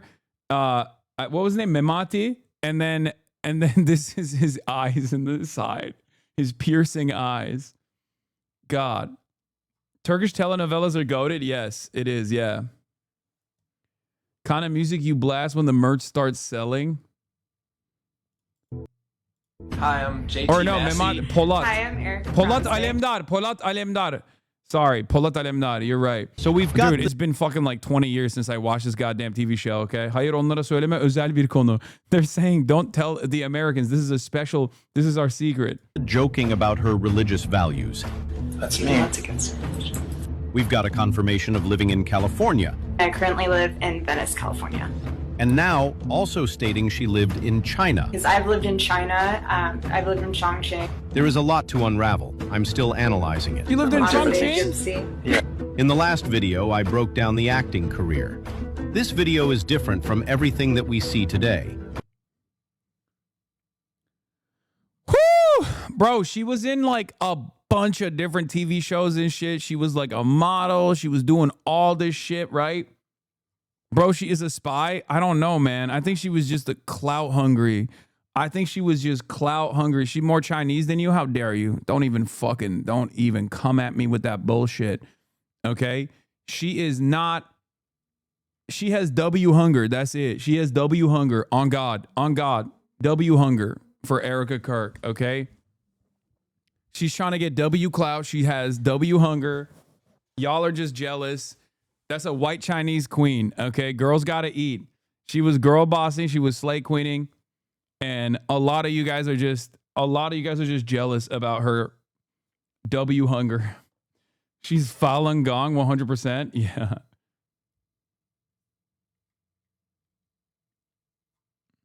I will say this cured my, the white women are exotic takes that I've had because, like, I'm so scared of her.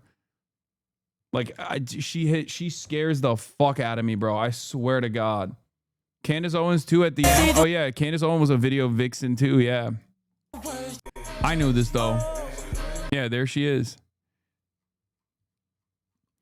I mean, it's not that confusing. A lot of these guys in the fucking conservative ecosystem are all failed actresses. Like, they all just wanted to be famous. And this was the easiest route for them. That's all this is. Sounds like you're envious. Did you have a secret relationship with Charlie Kirk? You did say that you knew him longer than she did. I mean, objectively, it is true. I mean, she knows him better than me, obviously. But, like, CCP Senator support Kirk in the quest to destroy America's standard of living. We need to support artists more. It keeps happening. True. Actually, if you want to destroy the conservative ecosystem, just like fund the arts better. Because like 90% of these fucking dudes would have just stayed television artists or like television famous and they would have been happy about it. But instead they had to become basically terrorists that are hell-bent on destroying America. Many such cases, man. Failed artists to unimaginable fascist pipeline is real. Is as alive as it could be. You know, Adolf Hitler, obviously. If that's true, explain Trump. Excuse me. Trump is another perfect example of this. He wanted to be a fucking Broadway producer. What are you talking about? He literally just wanted to be a Broadway musical producer. He could have just been a Broadway musical producer and he would have been the queeniest of queens, okay? He probably would have been gay at that point. He probably would have been like openly like, I'm bisexual, aromantic, and I love Andrew Lloyd Webber. That's all he wanted to do. Have you guys never heard him talk about Andrew Lloyd Webber?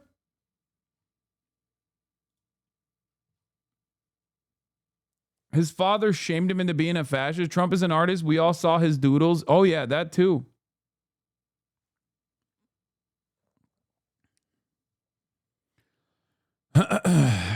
But they all have no talent. Who would consume their shit art? It doesn't matter. Just fund it so they don't become fucking fascist monsters. You know what I mean? Just fund it. Just fund it so they can feel happy. There are millions of failed artists around the world right now that are still carrying on with their endeavors because like there's at least some kind of funding mechanism that allows them to survive and make their fucking doodles or allows them to survive and make like dog shit product. You know?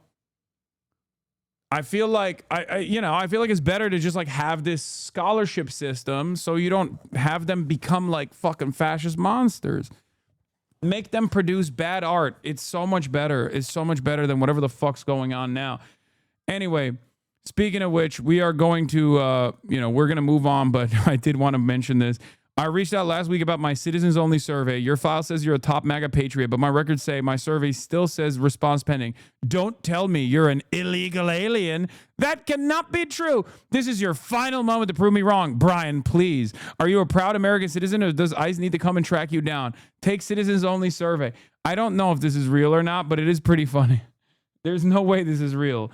I can't believe that this would be real, right? There's no way that this is like, there's no way that he is farming his, it's real.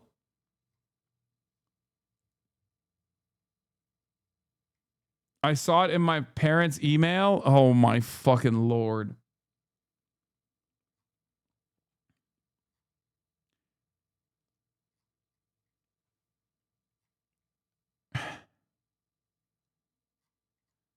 You can only submit by donating. Yeah, donate to me, or else I'll fucking send ICE I'll send ICE to your neighborhood, you illegal alien. It's awesome.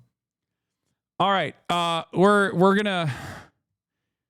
now going to get to Nicki Minaj at President Trump's summit. I am probably the president's #1 fan. We're also pleased. My daughter, she went crazy when she heard that this was happening. I want to go. You know, she happens to be in the wrong state right now for that, but when she heard that there's a certain person that's here who's the greatest and most successful female rapper in history, Nicki Minaj.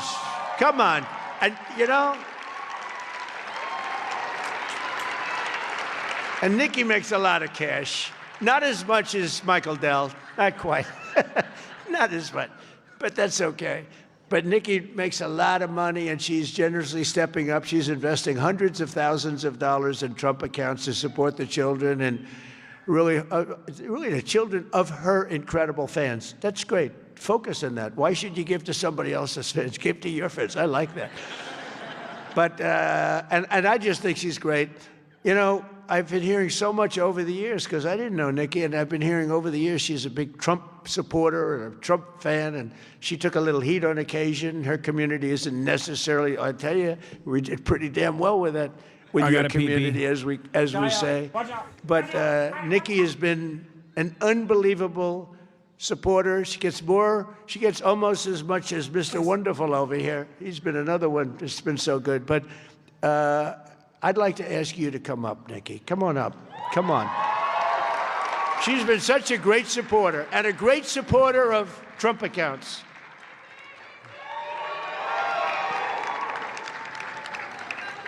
And I said, I'm going to let my nails grow, because I love those nails. I'm going to let those nails grow.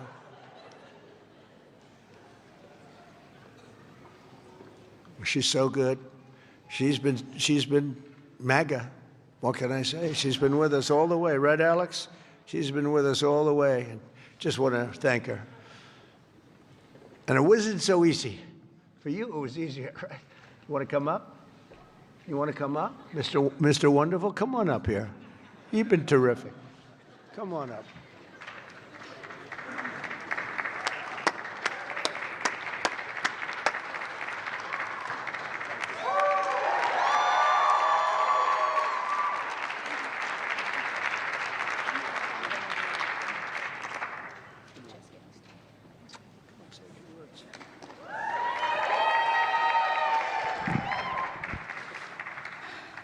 Hello. Well, I don't know what to say, but I will say that I am probably the president's #1 fan. And that's not going to change. And are you welcome back to Sephora after this? I have never been more vindicated than my clock of the fucking century with Nicki Minaj's reactionary right-wing pivot. Literally in 2021, okay? 5 fucking years of pain and torment. 5 fucking unlimited years the lock of the fucking century. Okay?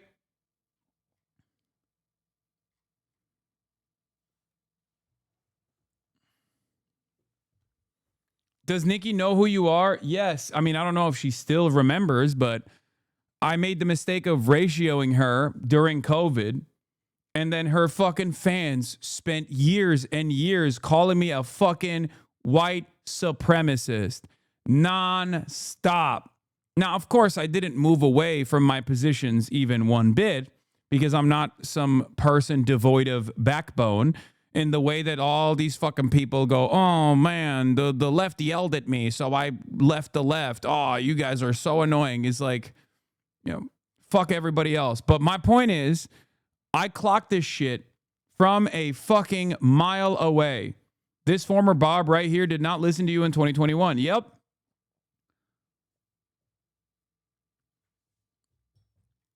I ratioed her. The Barbs got big mad. I said she's doing a right-wing pivot. Always right, just too early. One of my greatest clocks. Okay? One of my greatest fucking clocks of all time. I bought her mixtape off MySpace in 2009. God damn. The hate or what people have to say, it does not affect me at all. It actually motivates me to support him more. And it's going to motivate all of us to support him more. We're not going to let them get away with bullying him and, you know, the smear campaigns. It's not going to work, okay? He has a lot of force behind him, and God is protecting him. Amen.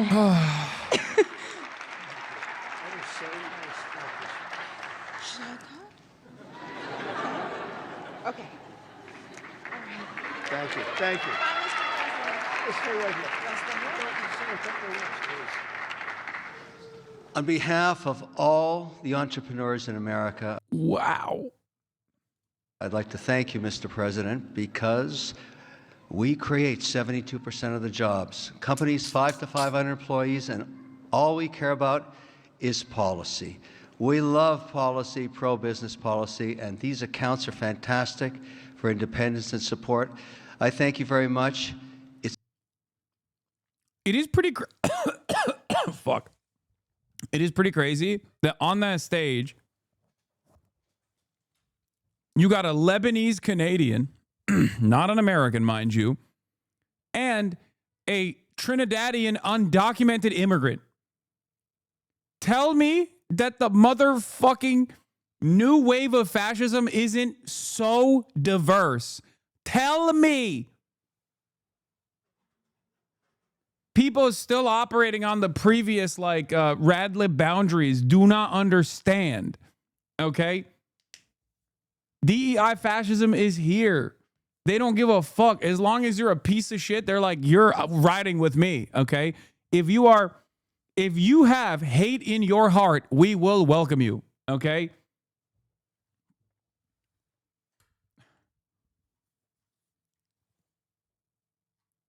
This is the craziest three-piece I've seen on stage at the same time. I mean, yes, Kevin O'Leary is Lebanese, obviously, because let's be real, there is a real conspiracy. It's not Zog, it's Log, okay? Lebanese occupied government.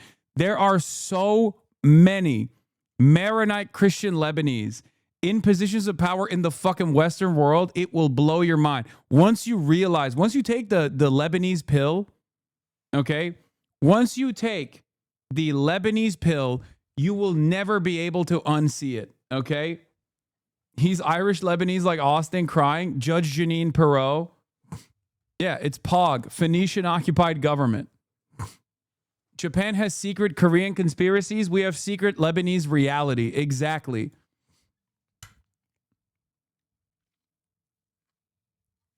It's all about the entrepreneur, and I think you know that, sir.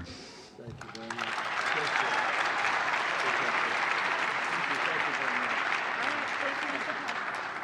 Erica Kirk's mom is Syrian. Levantine occupied government. No, Erica Kirk is Lebanese too. Yes. Like Austin is also like Syrian / Lebanese. It's the same shit.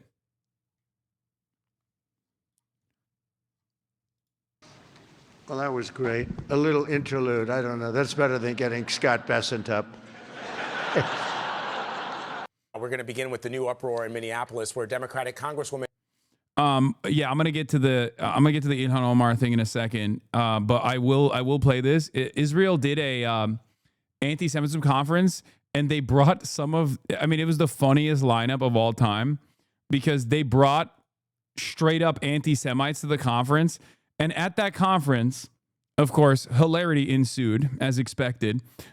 This is the same conference that had to be disbanded last year because they invited too many neo-Nazis, and like some of the people in Israel were like, what the fuck are you guys doing?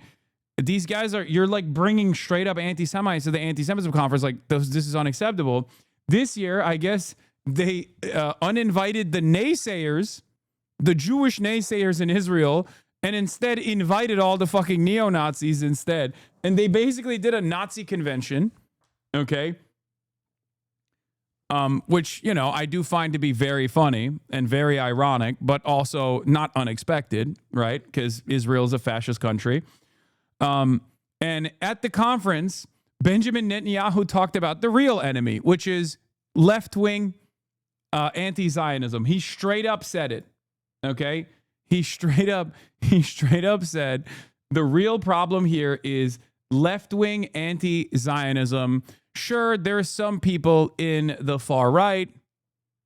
Sure, there's some people in the fucking far right or whatever that are like, they don't like Jews. But let's be real. The real enemy here is left-wing anti-Zionism.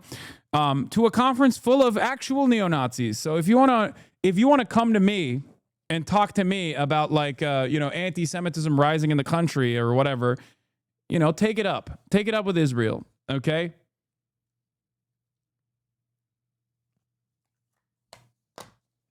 But the hilarity doesn't end there. Apparently, the Israeli government's latest anti-Semitism conference featured a tribute to Charlie Kirk, which leaned heavily on his vocal support for Israel. For Charlie, Israel was more than a nation. It was a beacon of truth. Reignited faith in freedom, responsibility, truth, and values. For Charlie, Israel was more than a nation.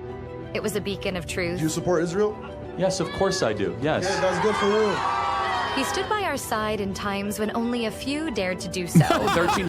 Yeah, dude, famously, people were really shy about supporting Israel, He stood by us when few famously... Yeah, dude, no, literally. That's... When I think of like pre-October 7 Israel support, I think of like how little support Israel got. Is there a fucking end to the greed, dude? Holy shit. Holy fucking shit. Virtually every fucking institution is like, Am Israel Chai. And these motherfuckers are still acting like they're the victims here. Jesus Christ, dude. Who was not supporting Israel? Now, times have changed, okay? Times have fucking changed. 100 Jews were killed in their homes, kibbutzes, and a music festival. Was that a genocide? No, because... No. And in the face of rising anti-Semitism, he stood tall and declared, truth is not hate. Standing with Israel is standing with freedom. Yeah, Charlie Kirk stood with Israel, and then he fell for Israel in the hands of Israel, okay? Clock it. It is great to be it is bad to be an enemy of Israel, but to be Israel's friend is fatal. What you are saying, and you're saying it very clearly, is that we look at the Holocaust and it's just a matter of opinion. Yeah, that's kind of the problem of being an atheist. You have to bite the bullet. He thought an entire generation valued intellectual freedom, bold conviction, and brave kindness, even when the world shouted the opposite. The challenges are immense. I'm going to now overcome all those challenges and go on an adventure. I'm going to prove everyone wrong. I'm now not going to be a victim. I'm going to be a victor. I'm going to dig deep. This is still a great country. This is a free country. I'm going to use my agency. I'm going to use my ability. And I'm not just going to go point in the corner and be like, I'm overweight because of the Jews.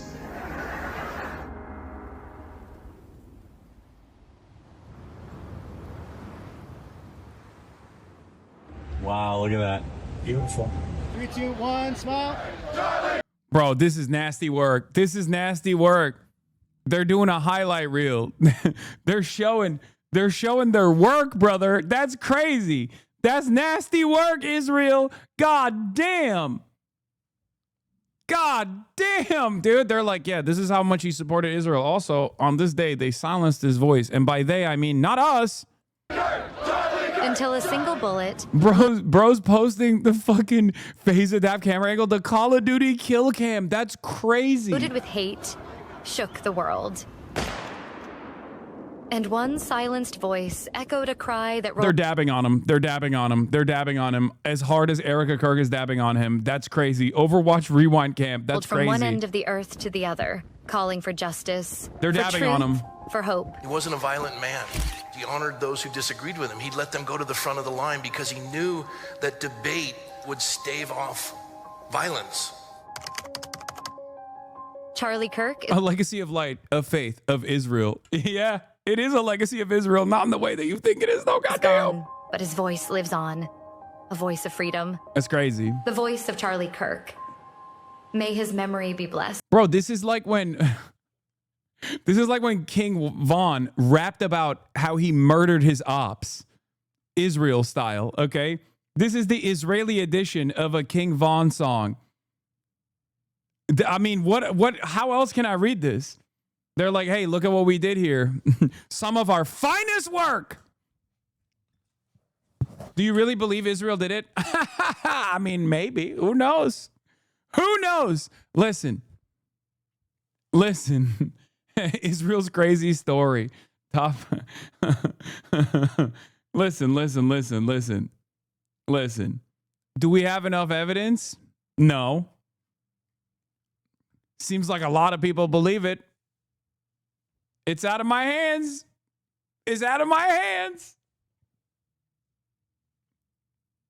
Isn't there like zero evidence Israel was involved? I'm confused. This is the media environment y'all wanted. Not you guys, but this is the media environment that they created. I can't do shit. What can I say? What am I supposed to do? What am I supposed to do? Constantly course correct? Oh, I'm sorry. It's too difficult. Changing up, shaking my head. Yeah, I'm going to be posting the courtyard menorah. God, it's so funny. That one interview you did where the waiter said Israel killed Charlie Kirk unprompted, that was crazy. Yeah.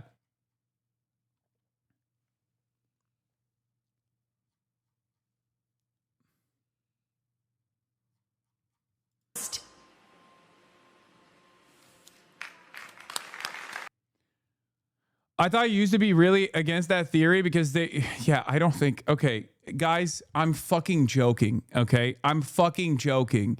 Yes, I don't think there's enough evidence that Israel killed Charlie Kirk. Can you please let me fucking joke? Jesus Christ. Oh my God. Motherfuckers in the chat being like, no jokes. Yes, I don't fucking actually believe Israel killed Charlie Kirk. Or more than that, even though there's like inconsistent information about like what actually took place on that day or whatever, I do know for a fact that Charlie Kirk was not going to do a public pivot against Israel. I do know that for a fact, okay? The only aspect of this that I can lean into, the only aspect of this that I can say sincerely is that I know for a fact that Charlie Kirk was not about to pivot on Israel because we were going to debate him. I was going to debate him on Israel. Part of the reason why I was doing that fucking debate prep with the rabbi was because I was about to debate him on Israel. That was the whole point. And then he got killed. So unless you think that he was supposed to like turn around and make a big pivot on stage when we were about to debate about Israel, it's ridiculous. Also, like I said, it's out of my hands. There's nothing I can do. There is nothing I can do. I am one guy. I can't be the only guy that's constantly trying to defend the honor of Israel in this situation as Israel's number one op, you know? Sorry, it's out of my hands. Y'all love misinfo. Oh, sometimes that misinfo turns around and bites you in the fucking ass, all right?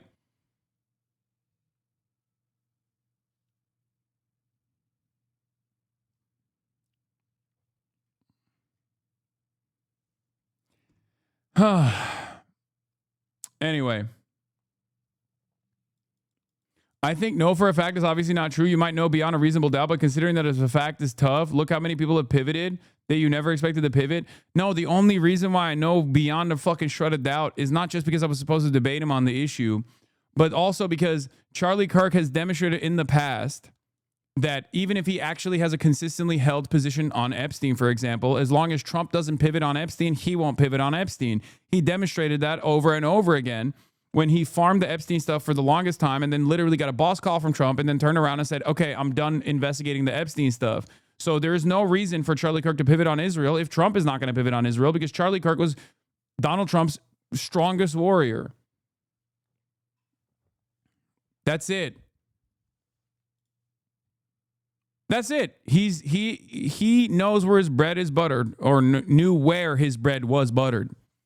And as long as Donald Trump was going to be up Israel's ass every fucking day, constantly supporting Israel, then of course Charlie Kirk was going to do the same. There is no these guys are grifters. You guys are fucking stupid if you think that he had a sincere change of beliefs, okay? You're wrong. Not only are you wrong, but you're dumb if you think that any conservative operative, we're literally watching conservative operatives like Erica Kirk do touchdown celebration dances days after Charlie Kirk got fucking murked.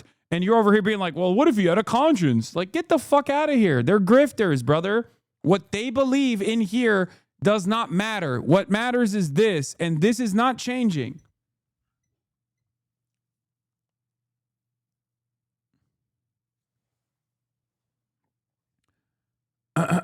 It's starting soon. I can't believe this video. This is still up, by the way. 3 waiting. Schedule for September 25th, 2025. The Dartmouth Political Union and Dartmouth Dialogues presents the DPU debate series, The Politics of Youth, Charlie Kirk versus Hasan Piker.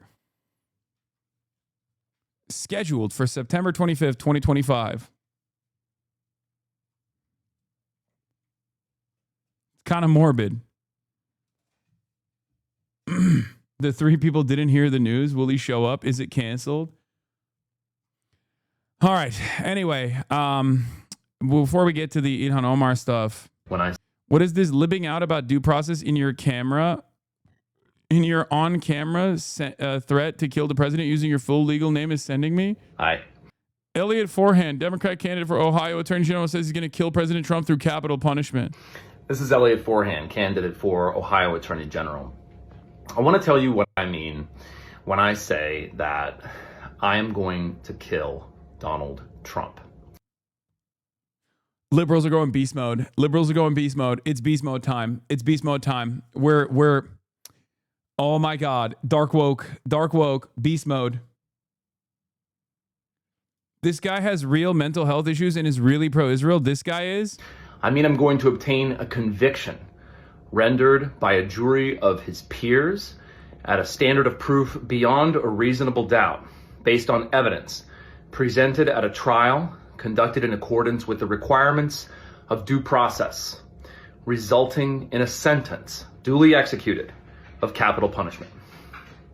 That is what I mean when I say that I'm going to kill Donald Trump. He was my neighbor. He's super pro-Israel, you said? Dude, what planet are these guys on? Bro, the FBI is going to go to his fucking house? Oh, for sure. He will get a call.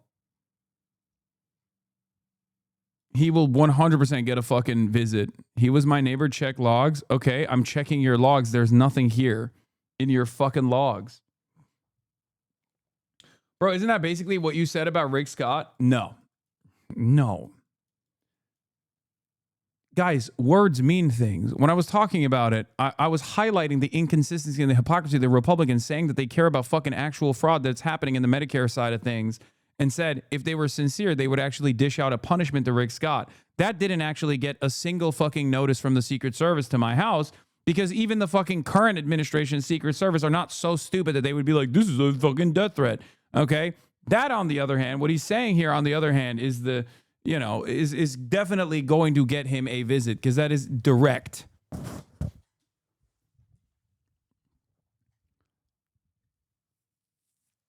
That doesn't mean he'll get punished for it, but that will at least get a visit, in my opinion.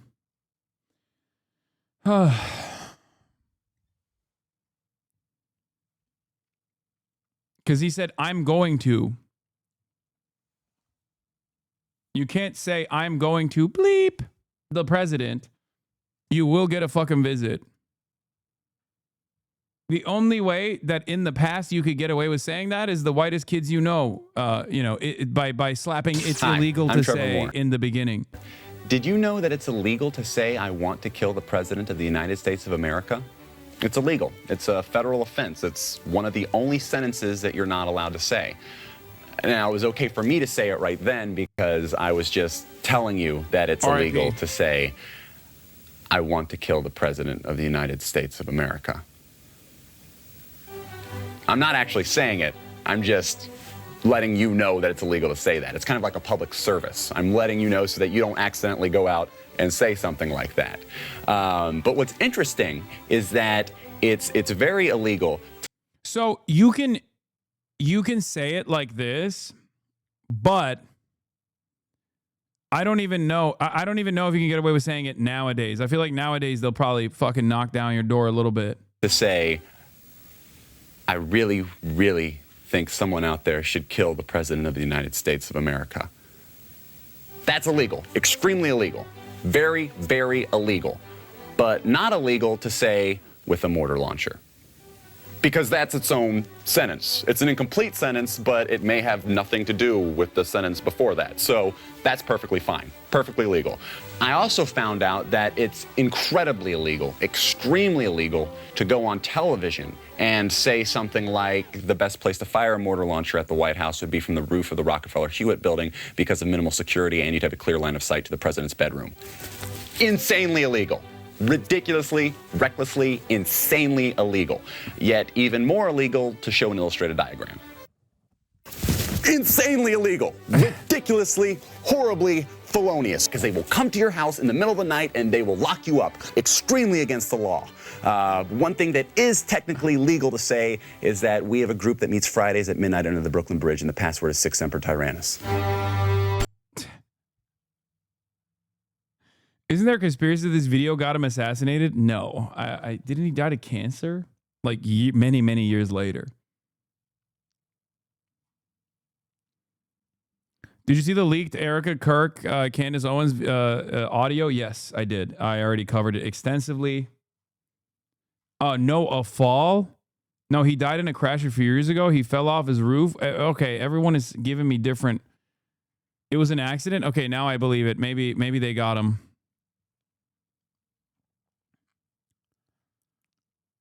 Maybe they got him then.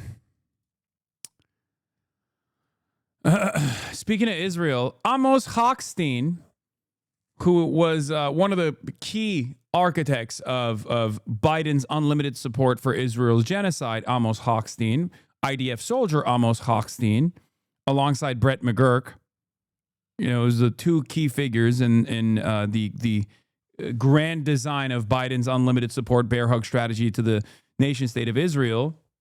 Okay.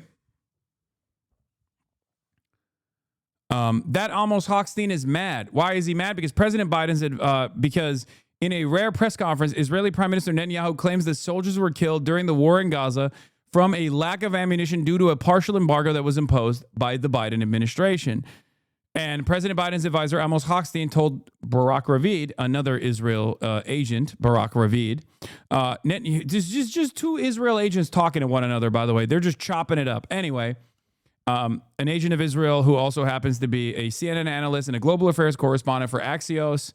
It's just how it is, okay? That's just how it works, Don't fucking say anything about it because, oh my God, you're anti-Semitic. Anyway, so two agents of Israel just talking to one another, chopping it up. Anyway, Amos Hochstein says Netanyahu is both not telling the truth and ungrateful to a president that literally saved Israel at its most vulnerable moment. Amos Hochstein continues and says, let me be clear to journalists, in quotes, commenting, after more than 20 billion military support, largest in Israel's history, 2 aircraft carriers rushed to the region, deterring a massive regional war, defeating Iran's missile and drone attack twice, defending Israel at most vulnerable moments after saving countless lives of Israelis. Only acceptable response to POTUS, Biden and American people is thank you.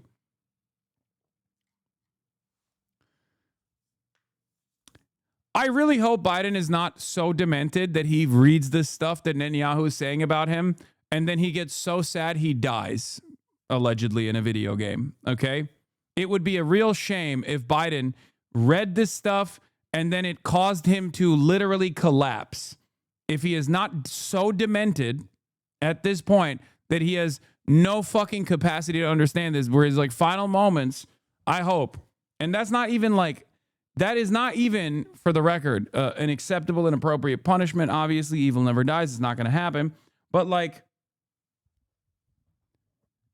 it is crazy how much Biden dick rode Israel into oblivion, allowed Trump's second fascist term to take over as a consequence of that. Literally everything collapsed because of this. And yeah, we've spent years in a lab testing it, and we found the perfect Democratic campaign message. You're going to have you ever said thank you one shtick to Netanyahu while whining about how we gave him $20 billion to rape prisoners? Yeah. It is fucking unbearable, okay? It is fucking unbearable how arrogant and how entitled the Israeli government is.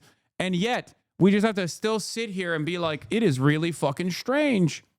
It is really strange that there is this, there is this bipartisan support for the apartheid rape regime. And we just have to give them unlimited support all the time. And if you fucking question it, you're an anti-Semite who needs to get, a talking to, a stern talking to, a warning. You need to get fucking deplatformed.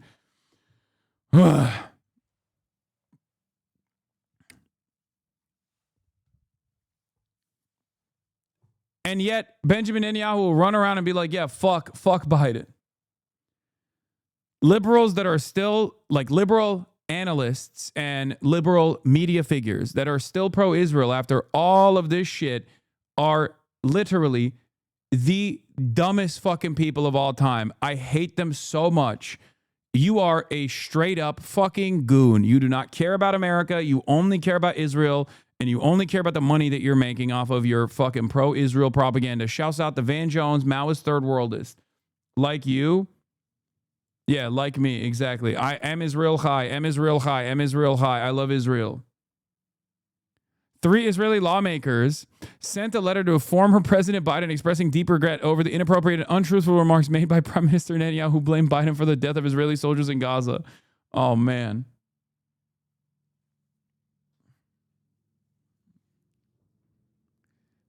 I think people blow this Israel-Palestine issue out of proportion. In my opinion, real Zionism hasn't been tried yet. They're trying to keep Biden alive with this. They're sending this letter to Biden, not knowing that he can't read anyway, so it doesn't matter. In case you thought the Dems didn't have anything to say, Democratic majority for Israel. Joe Biden was amongst the most pro-Israel presidents in U.S. history. We stood with Israel on October 7th, delivered the strongest pro-Israel speech ever. Like, dude, I'm sorry. At a time, Kaya, I'm going to fucking accidentally step on your tail, lady. You are crazy. Kaya's also working with the state of Israel. She's my ops now. You're crazy. You are on a suicide mission. You want your tail to get caught under the wheels. I know for a fact. Why are you looking at me like that? Why are you looking at me like that? Come here, Kaya. Okay, come here. Come. Kaya, come here. Come here. Come here. Come here. Oh my God. Oh. The fat rolls. The fat rolls on this one. Hello. Hello. Hello. Hello. Hi. Hi.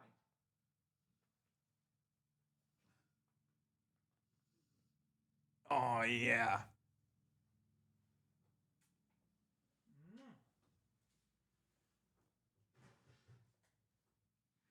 Okay. What are you smelling up here? What's going on up here? Anyway, lip kisses without consent. That's crazy. That's crazy. That's crazy. She's trying to get you canceled. Yeah.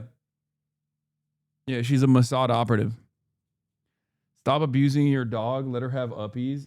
My dog is 120 pounds, okay? It's abusing me. Anyway, these guys Like the Democratic majority for Israel. Dude, look at her fucking putting her paw on my lap. Like, come on, it's Uppy's time, Dad. It's Uppy's time, please. Performative affection? Yeah, I know. I have a dog just for a prop because I'm a fucking sociopath and I'm only doing performative affection. You're right. What is that except for pure projection? Why the fuck would I take care of a dog? Do you know how fucking expensive and difficult taking care of a dog is? Another life?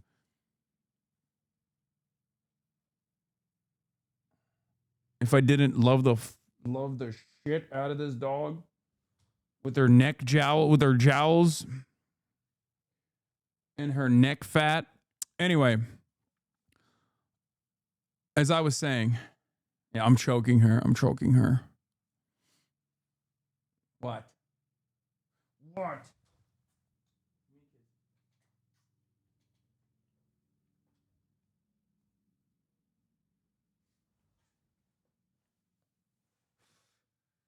What? No. Anyway, make it full screen, please. No. Okay. No. Don't lean into my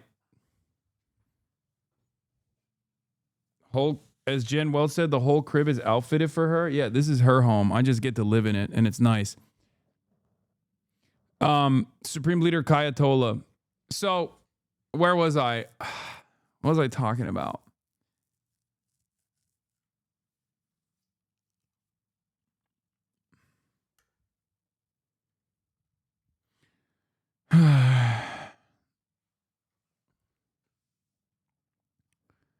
Oh, these kinds of groups are so openly just invested in Israel and nothing else, dude. At a time when there is unprecedented unpopularity surrounding the apartheid state that has been doing a genocide and hasn't really stopped killing Palestinians, even with this like fake ass ceasefire bullshit. Anyone that still turns around and gets offended or mad at you because you're making comparisons to Israel or still talking about Israel is just only invested in Israel. They're not like, it's not dual loyalty shit. Is Israel first, okay? There's single loyalty there, just Israel. That's it. That's it. And all this back and forth that they're having about how mad they are that Benjamin Netanyahu won't dick ride Joe Biden after all Joe Biden did to murder Palestinian children is just that. They do not have the capacity to read the room because they do not need to read the room at all. They do not need to read the room at all. They don't care. They have no care or consideration for that. They just care about Israel. Israel first. That's it. But why? Is it money or are they just brainwashed? I mean, they're brainwashed. It's money. It's everything. This is both a pathetic plea for credit and a perfect description of the Biden policy as Palestinians aren't even mentioned. Their lives simply don't matter. I mean, that's true. That's exactly what it is. It was a massive, spectacular indecency, abject cruelty. And every single dumb fuck that has spent years trying to gaslight us can suck my dick to be like, oh, Biden actually did care about the Palestinians. Kamala Harris did care about the Palestinians. Suck my fucking dick. Neither of them gave a single shred of a fuck. And they literally allowed Trump to win again.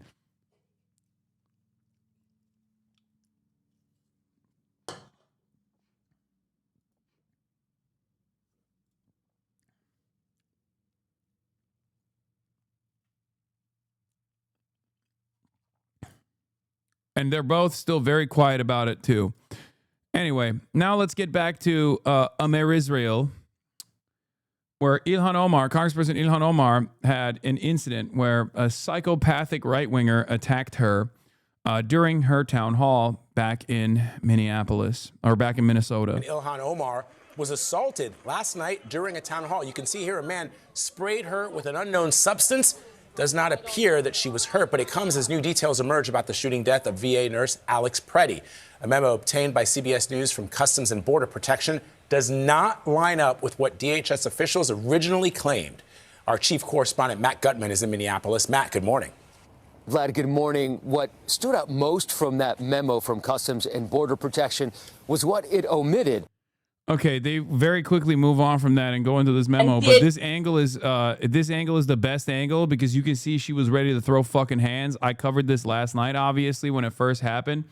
As Secretary Secretary Kristi Noem must resign or face impeachment. Dude, look at that. She straight up goes in.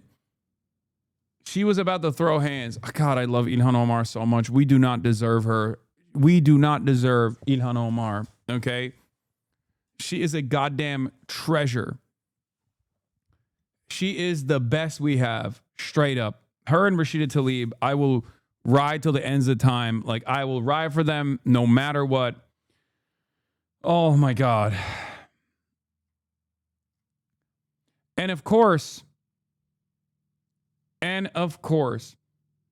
the way that this played out,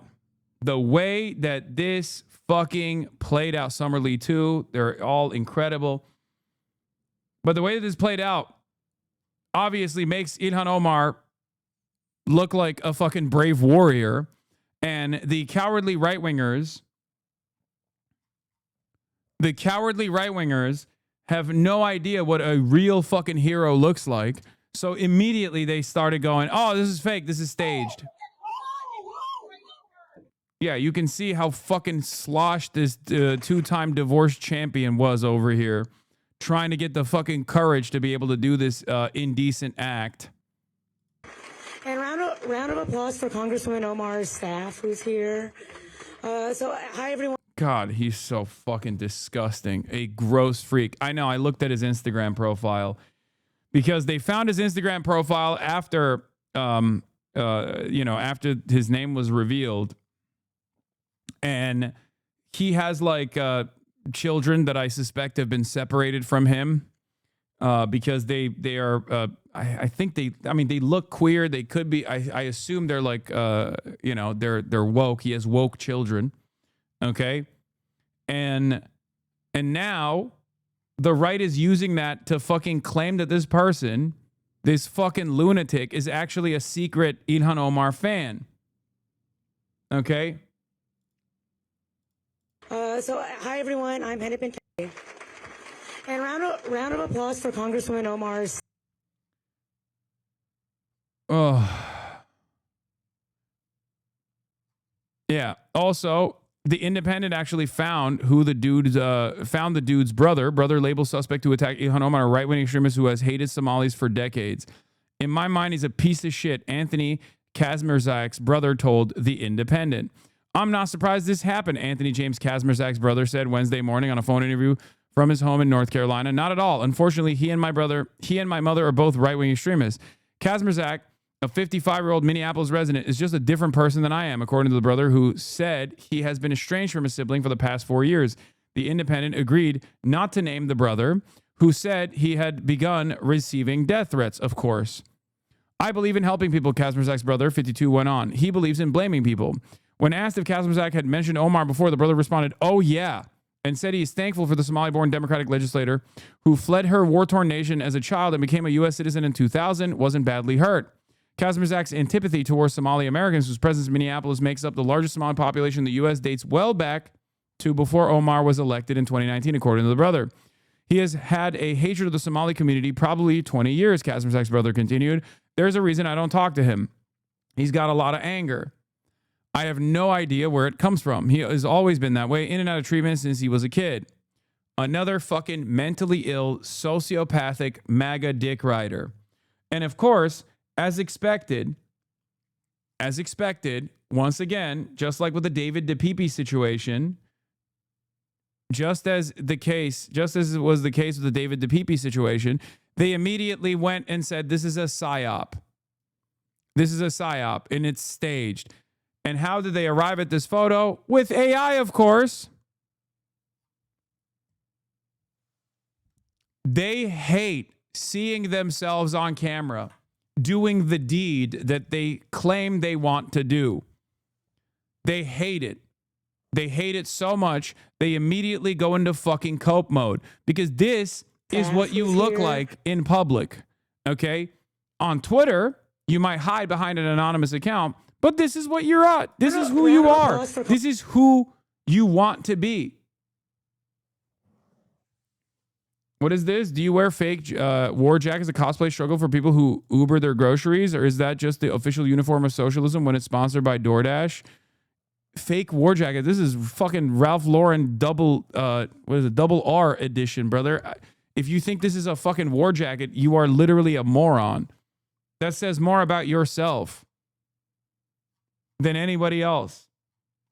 My man said fake war jacket. Let's see. Are we going to get a lolly PFP? Let's take a look. Oh!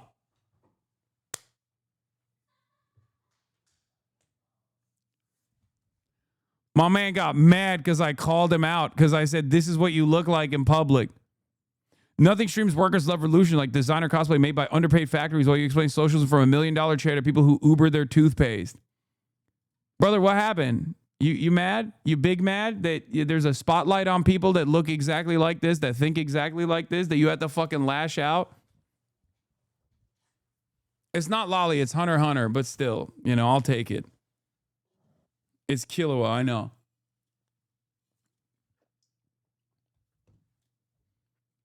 Check the Roachman logs.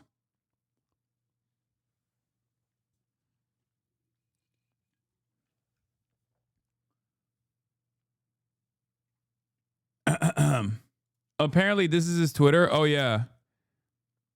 Yep.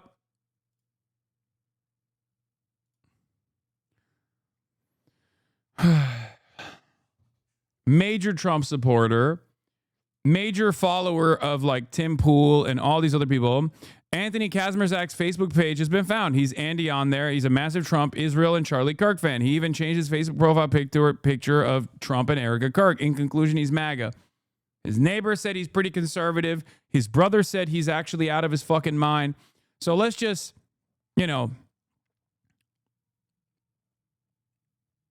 ban all Hasan viewers, lol. Hasan channel. Can you check Fox News Live?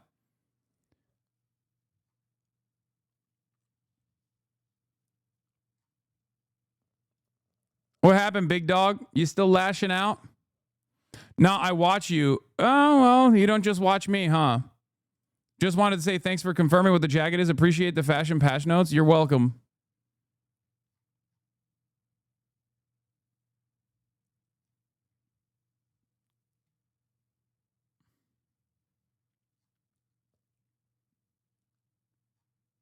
Anyway. Hot take, in 50 years, we will have massive studies linking right-wing ideological inconsistency with literal physical mental disability. And no, this is not just me calling them R words in a nice way. I genuinely believe that a vast number of Americans don't have the mental faculties required for adult-level critical thought, whether it's genetic, environmental, or something third. We'll know eventually. This goes past the classic philosophical argument that we are formed by our environment, while the vast majority are subjects shaped by society. They grew up in material conditions, etc. There is a substrata of cretins so profoundly inconsistent that one must recognize their failings as more biological than political. To contextualize, right-wing political thought is almost purely social disease. TLDR 1, system in crisis. 2, those who benefit from system don't want to change it. 3, they want to create alternative explanations for why everything sucks, moving attention away from the system. And 4, the people who believe that are reactionaries, I'm talking about a substrata of reactionary, which apparently literally lacks the ability to comprehend contradictions. It just doesn't click for them. Like wearing a "Don't Threat on Us" shirt on your pro-ICE protest after they killed a guy for practicing their Second Amendment rights.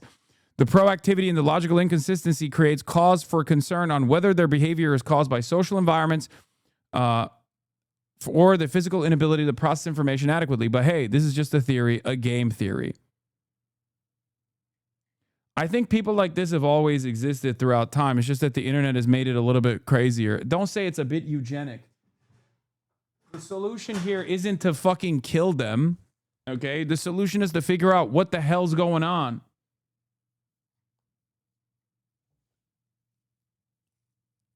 Also, stupid people should still have health care and adequate mental conditions, adequate mental care, adequate health care, adequate material conditions. Like, it doesn't matter. The goal is to actually make the goal is to soften the impact of stupid people like this. Okay. The goal is to make sure that they get the proper treatment. The goal is to make sure that they're not likely to go out and do something like this. Okay. I think it's just the American education system being so dog shit doesn't push people to exercise critical thinking and thus brain development gets stunted. I think that's what it is. Yes. I think that's precisely what it is.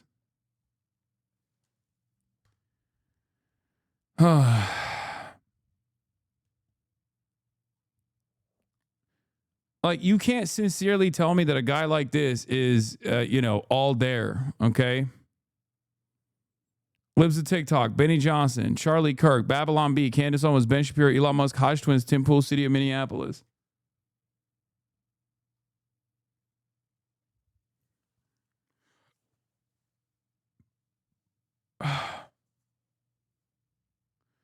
Also, lead pipes, for sure.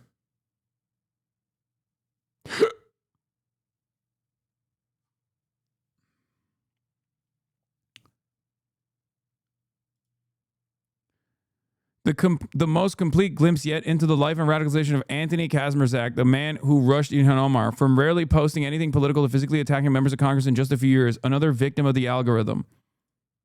Okay, boom. Divorce number 1, DWI. DWI 2, sued for $11,000 in debt. Divorce number 2, court filings revealed that he was unemployed and received a $39,000 annual disability. He had no retirement account or plan. His Lexus was stolen and had over $10,000 in loan and credit card debt to his name. His best friend dies in 2021. Attempts to troll his local Nextdoor group about Kamala Harris. First political post in 10/12/2021. Post political cartoon about ILHAN Omar on Facebook, 10/31/2021. How do people know this? It's because his Facebook account. Court, they looked through everything because his as soon as his name was revealed, they basically looked through his fucking Facebook account, which is where he's most active, a lot more active than Twitter somehow.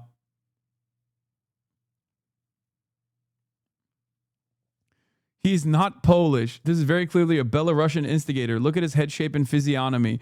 Belarusian or Czech, not a real Pole. Don't let that last name fool you, brother. I don't know how to explain this to you, but that's a Polak man, okay? That's a Polish man, okay? Listen, not all Poles. Not all Poles. I'm going to say that. I'm going to say that. But that man is Polish. Okay? I love the Poles in the chat. Okay? I ride for you. I die for you. Okay? But come on. This one is definitely Polish. Kurwa.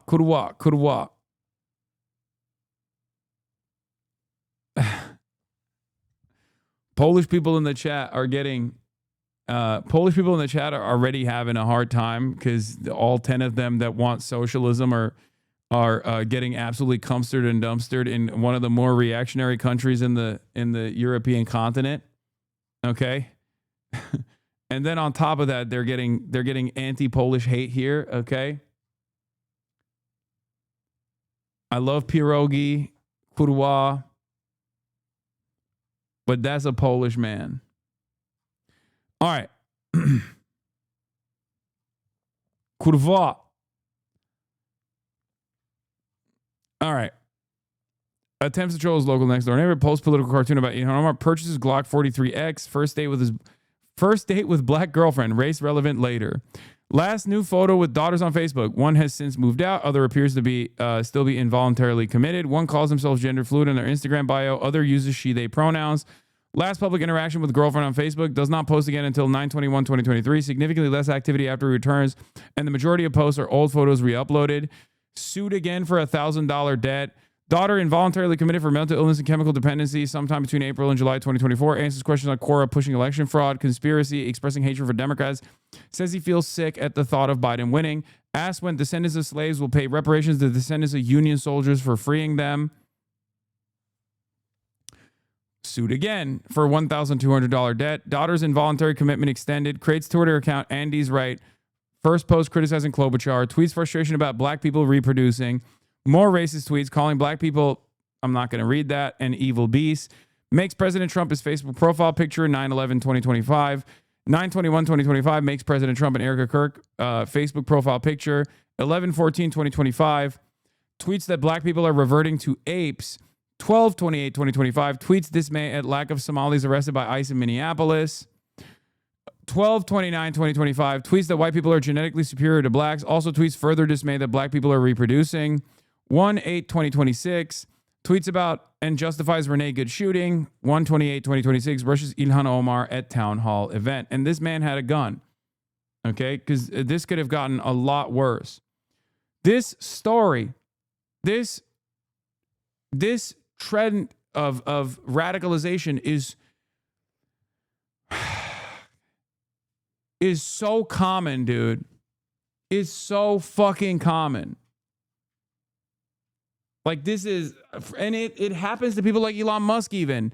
Divorce, financial issues. Obviously, Elon Musk doesn't have the financial struggles because he's the wealthiest person on the planet. But like divorce, queer children, not being able to deal with any of that shit, in and out of family court, constantly in fucking debt, on disability payments.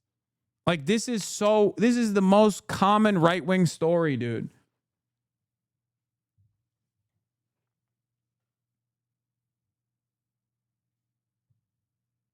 Would this be considered a hate crime when adding all his tweets into the picture? I mean, good luck prosecuting anything in this fucking court system, but this is straight up a person whose brain has been destroyed by the internet.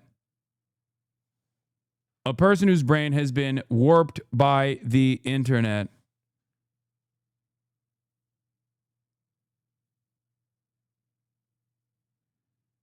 Hold on. I have to text this person. Fuck. There are a million examples of this. My leading theory at this point is that Kazmierzak blamed the left for taking his two daughters and fell deeper and deeper there from there down the rabbit hole without any family or money left. He had to find somebody to blame other than himself. Like you see it too. You see it with like constantly talking about like black people being evil beasts and stuff like that. This is how white supremacy is the ultimate cope. Okay? Here is some of his profiles, by the way. I mean, one of the profile that we were looking at earlier. No, and obviously blacks were first modern human. We will continue to evolve as white people. Blacks are the old homos. Whites are the newly improved version. Like, this is why I talk about the psychology behind white supremacy all the fucking time. Okay? The psychology behind white supremacy is that if you are a fucking loser, if nothing is going well in your life, if you're a whole ass loser, and you recognize how big of a fucking loser you are, you recognize how your life has not turned around, your life is not going the way you thought it would be when you were a child, you desperately hold on to some kind of tribalist attitude that gives you a sense of superiority over others. You find an automatic group to blame for every single thing that's going on. It's the same with like anti-Semitism as well. Okay? It's the same thing. It's always like you're shifting your own personal failures in an effort to find power in something. And then white supremacy and fascism basically causes you to like white supremacy and fascism allows you to lean into that, this idea that like you are superior just because you're white. Okay?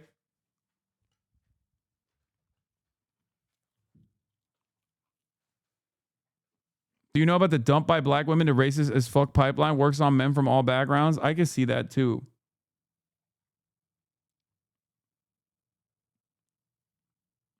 This guy isn't going to jail forever. He'll be out in a while. 100%. This guy becomes an influencer or goes deeper into his hatred and does something bigger. I can see that. It's also something that I've brought up before. Like dudes on disability payments fucking hate welfare queens too. I found it's not just with loser whites. Successful whites will turn around and say colonialism was good, as they see it as responsible for their existence and material wealth. I mean, at least there's a logical through line there for those guys, though, because they are beneficiaries of this unjustifiable system of violence. Okay? But the much larger, much more significant movement of lumpen proles is this. Guys like this, just whole ass fucking losers who inevitably snap and try to take matters in their own hands. And there are a fuck ton.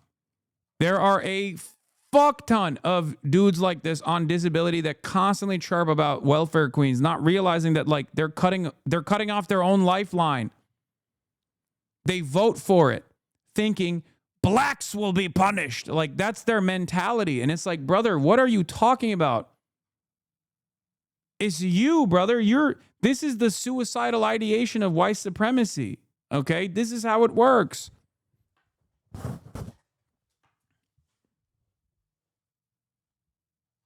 The hard beat, yes, I'm LARPing as the person, chatter. Calm down.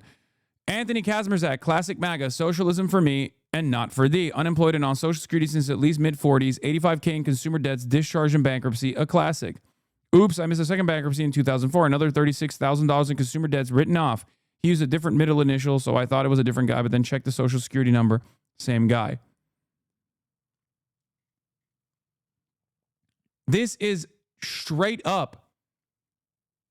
I mean, guys like this are so common. I don't know how to describe this to you. If you have fucking never been to a rural place in this country, if you've just spent all of your life living in big cities, and there is guys like this in big cities too, for sure, but they're less common in big cities because big cities are so unaffordable. But like in the more affordable sides of this country, in the rural areas, in the suburbs, guys like this are a dime a dozen. Okay?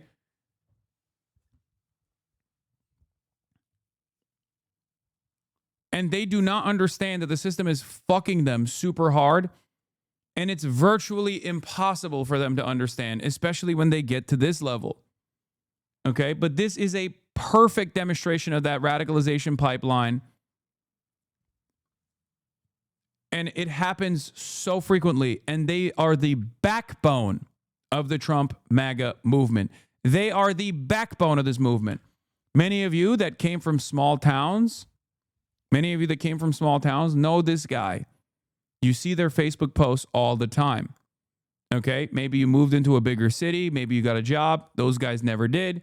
You know 10 guys like this. Okay? If you still live in a small town, you are surrounded by guys like this. I live in southern Idaho, and most people here receive Social Security as their only form of income and are all MAGA. Yep. And they do not even understand. These guys are different than cops, okay? This is a different level. This is, like, if we're looking at hogwatch as a person who has basically a fucking PhD in hogwatch, okay? I have studied the hog so perfectly. And let me tell you, this is the backbone of the MAGA movement. They are different. There's like the HVAC business owners that are the relatively financially successful. They still get a fuck ton of debt as well. Debt is so common in America for many of these people, including people in this chat as well. So debt is normal. They all have debt, like a shit ton of debt. They get it written off with bankruptcies and things like that.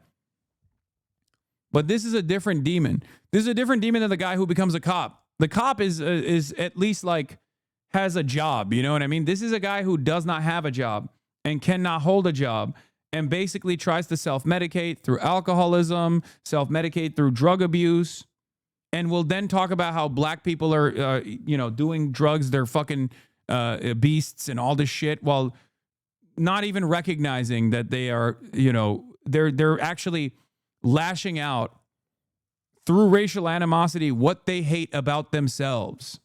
Okay? It's pure projection. This is the lumpenprole, the backbone of every fascist movement.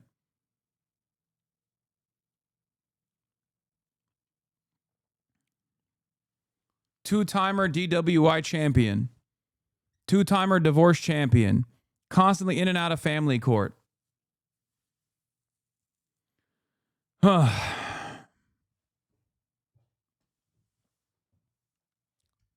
spends every waking moment watching Fox News and then slowly but surely moving on to Newsmax, OAN, and way worse outlets in general.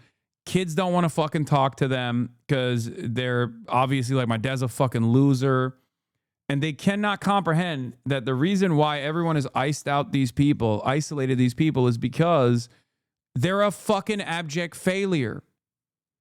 And in that abject failure, they just fucking fester. They get more and more mad until it turns into this like weird right-wing psychosis. And racism at that point, white supremacy and fascism and conspiracy theories that lean heavily into bigotry become this self-soothing lullaby. Okay?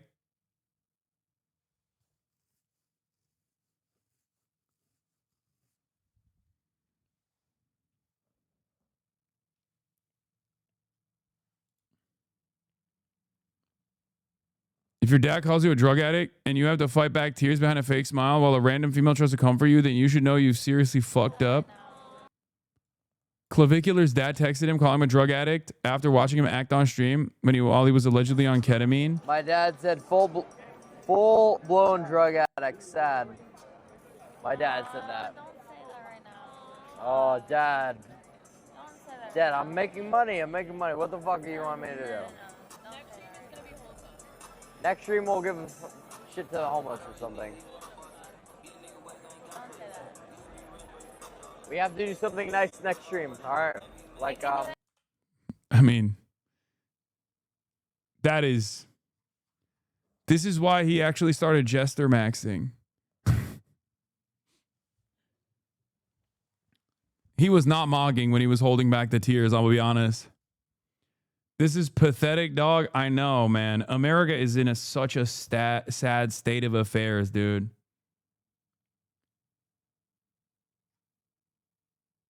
Logs, please. I got a question, Poppy. How does this relate to my black father, Lamau, straight from Zimbabwe to Alberta, and he's a MAGA?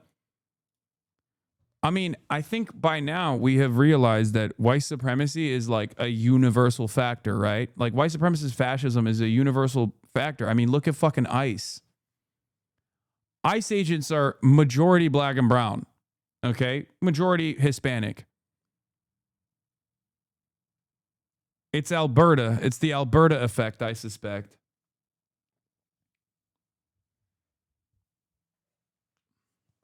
But that's what it is. Yeah, Fanon even called this. Yeah, that's true. I mean, he did talk about this of like diaspora constantly trying to be something better and immediately landing on white supremacist principles as a way to make up for what they feel lost. Like a revenge fantasy, right? Something along those lines. Desperate to be a part of the in-group and then overcompensating to be a part of the in-group by leaning into some of the worst, like most violent aspects of white supremacist imperialism.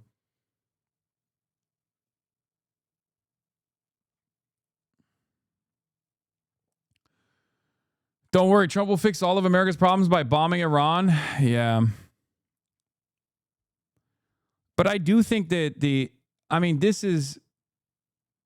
this is for me, I think this still stems from like deep insecurity born out of your material conditions, born out of your abject failure, and a recognition of said abject failure. When you're a kid, you just assume your life is going to turn out much better. You know, you're like, I'm going to be an astronaut. I'm going to be a firefighter. I'm going to save people, right? And then lo and behold, before you know it, you're fucking 55 years old, 2-time divorce champion, 2-time DWI champion, numerous bankruptcies. Kids don't want to fucking talk to you. You're just a whole ass loser. You desperately seek out why you're a loser. And then someone tells you a comforting lullaby where it says, oh, you're a loser because the elite liberals have actually ruined your life through feminism. Elite liberals have ruined your life through feminism. They've made your children woke and gay. They took your children away from you, you know? You're not an abject fucking failure. It's just everyone else has made you into the person that you are. And then you love that shit. It's cope. To be fair, I think a lot of black immigrants don't fully get why we black Americans are treated like shit.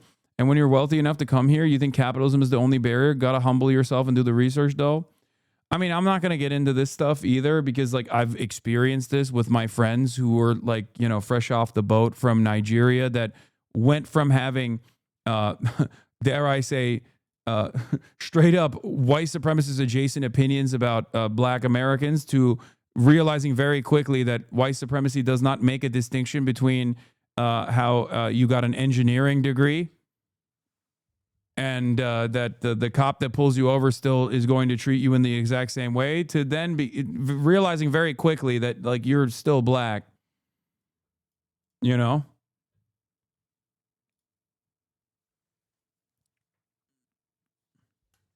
Let me tell you, a cop that pulls you over does not give a fuck that you have an engineering degree and you're from a relatively well-off family in Nigeria, you know? They do not give a fuck at all. And then when you realize that, when you experience that, then you realize, okay, never mind. Never mind. This shit is actually the same no matter where.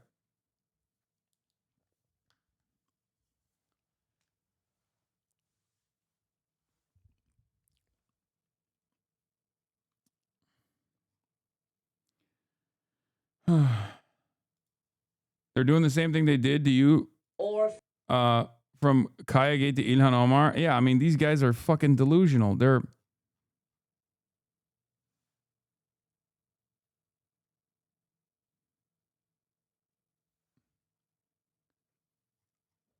face impeachment. oh, she moved her arm like Kaya Gate. Like when I move my arm. Oh, God.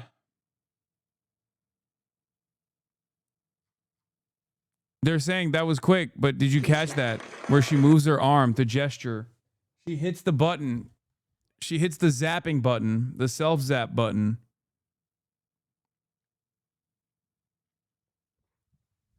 Fucking idiots, dude. Hello. Hello. Hello.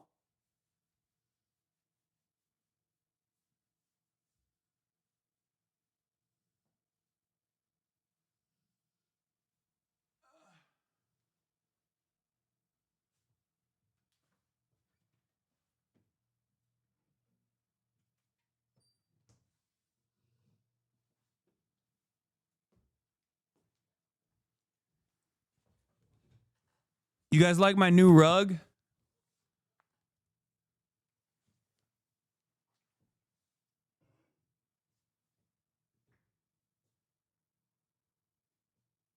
What are you looking at? What are you looking at?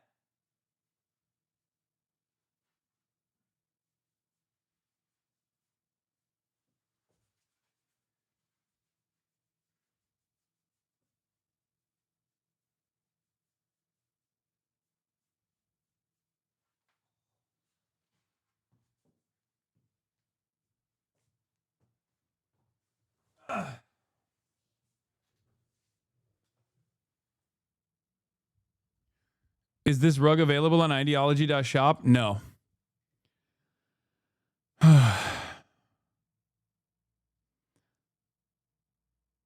We catching bans in this hoe for sending you Candace Owens teas or what? I don't know why I was 24 hours banned yesterday. I don't know, but probably not.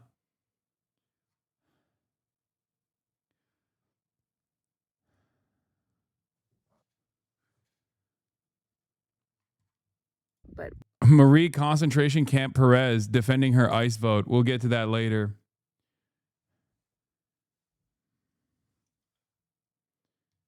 Is the rug electrified? Yeah, it's an electric rug.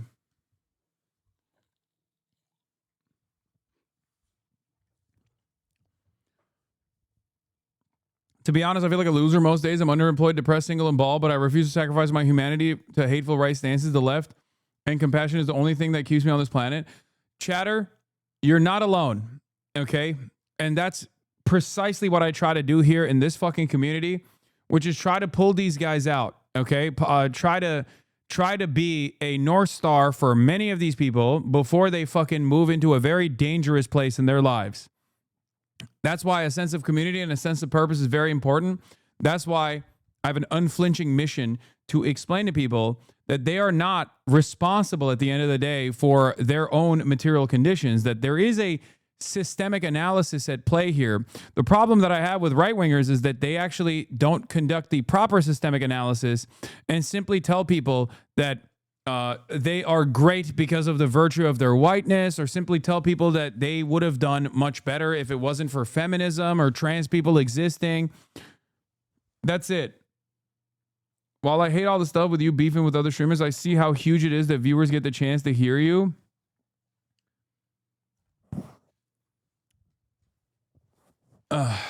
Yeah, the real minority group that you should be blaming is billionaires. Is capital owners, not fucking random black people that have the exact same material circumstances as you, that have the exact same class position as you.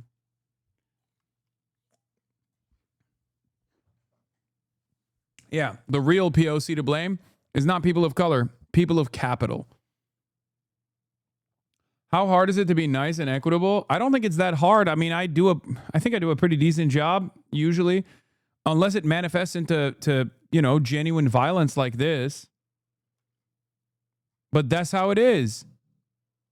And sometimes you got to say, all right, fuck this guy. Okay, enough is enough. Obviously, when they reach a certain level of violence, when that hatred actually manifests in the form of like violence against someone like ILHAN Omar, then yeah. I'm not going to be fucking pleasant about this person at that point. Fuck this guy. This guy can suck my dick. The problem is there are millions of these fucking people, and they all consistently vote for Republicans. Your dog Kaya, what happens when you put a cucumber next to her like that jump scare video I once saw on the internet? Cat versus cucumber.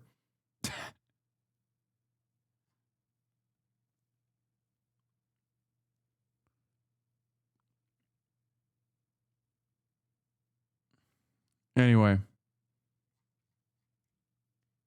Everyone's got some kind of personal struggle, trying to make it, trying to live out their dreams, and having a hard time achieving this.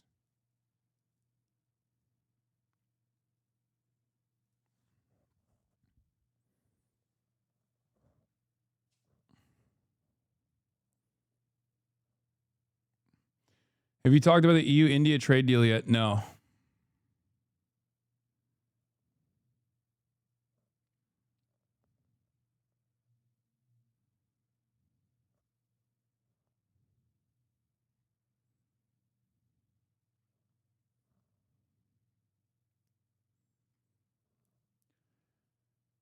Ken Clipperstein got leaks to confirm that DHS domestic watch list and applications. Yeah, I was talking about that last night. The class that HasanAbi is by far the most disparaging and violent towards is gaming frogs. He knows it's wrong, and he's lashing out against us because of his own insecurity about gaming. It's sad to see. It's true.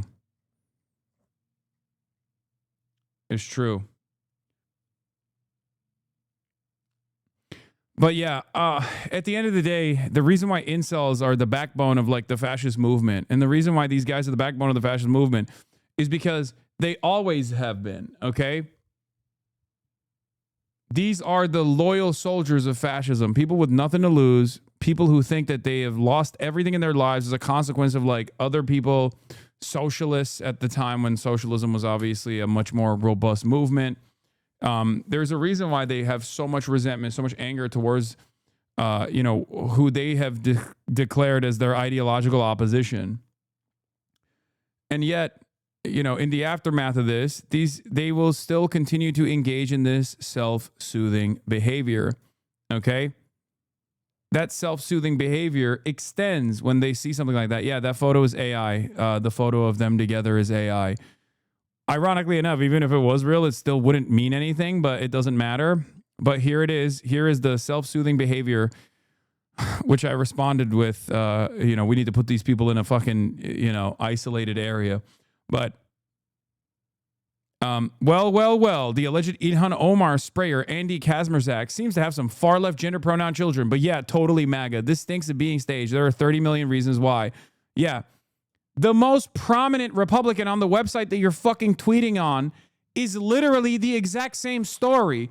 How is this an uncommon story? Far left gender pronoun children? The fuck are you talking about? The head nod and not immediately go to the hospital for potential hazardous material contamination seals the deal for me. That and all the other scams. And the left is saying, but Elon Musk. Elon is not going around spraying Democrats with weird liquids who are under investigation.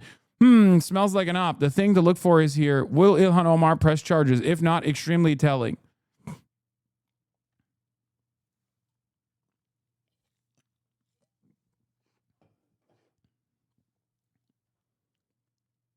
It's crazy because it's like, this is the most common story. This is the most common hog story. And these guys who probably have similar fucking stories in their own lives, similar points of radicalization of family members that go no contact when they realize you're like a psychopathic rabid fascist. Okay? That will turn around and sincerely be like, oh, something smells fishy here. It's literally the most common trajectory for right-wing shitheads, man. It is the most common trajectory of radicalization. It is insane that we are living in a universe now where a solid chunk of the population is hallucinating. How the fuck do we get back to reality? How? But the other reason as to why they're doing this narrative, the other reason why they're doing this is because Ilhan Omar bravely stood and continued to deliver her speech saying, I will not let them win. Okay? And also squared up on them. And that kind of bravery is not something that they've ever seen, which is precisely the reason why they're like, oh, this looks too good for Ilhan Omar in spite of the psychotic attack that she received. So this must be fake. Okay? But I'll take it. I'll take them saying it's fake because now I'm going to fucking keep saying the Trump assassination attempt was fake. The fight moment was totally staged. And that's the reason why they're projecting. Okay? Fuck you. I'm just going to lean into the fucking psychosis going forward, just left-wing style. We need to put people who are this stupid in a concentrated play area without any immediate hazards and let them free roam all day. They can't be outside driving cars like John Fetterman is what I said. Yeah, I'm dark woke now, baby. It's all staged. They're all claiming it's staged because they know they wanted it to happen they wanted it to happen real bad, but also because the president's assassination attempt was fake as fuck. I am totally with Blue and on this now. Yeah. I don't know if the Ilhan Omar thing is staged or not. There's certainly plenty of reasons to be suspicious. Like what? The fact that she's Somali American? Is that the only... What reason do you have for it to be suspicious?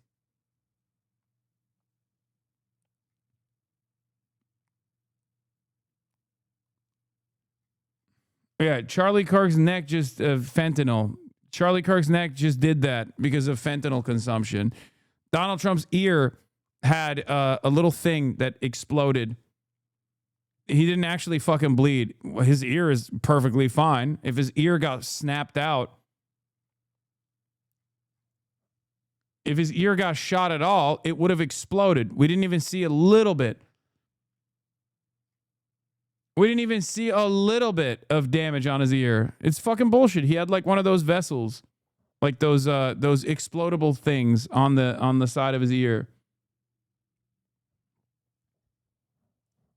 It was a fucking special ops sniper who shot the firefighter behind him, and they swapped the body, or they had staged a body on top of that container, and Trump's ear blew up a squib.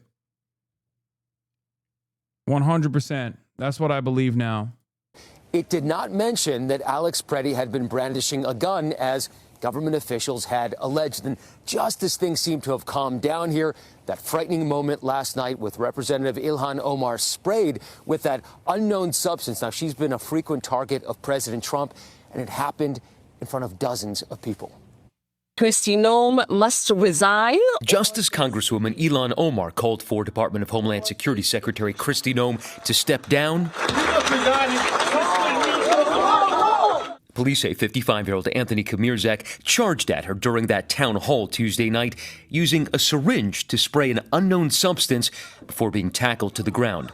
Despite safety concerns, Omar, insistent, continued the event. Here is the reality that people like this ugly man don't understand. We are Minnesota strong, and we will stay resilient in the face of whatever they might throw at us. The attack followed yesterday's release of the first Customs and Border Protection internal report on the shooting of Alex Preddy on Saturday, the second fatal shooting by federal agents in 3 weeks here.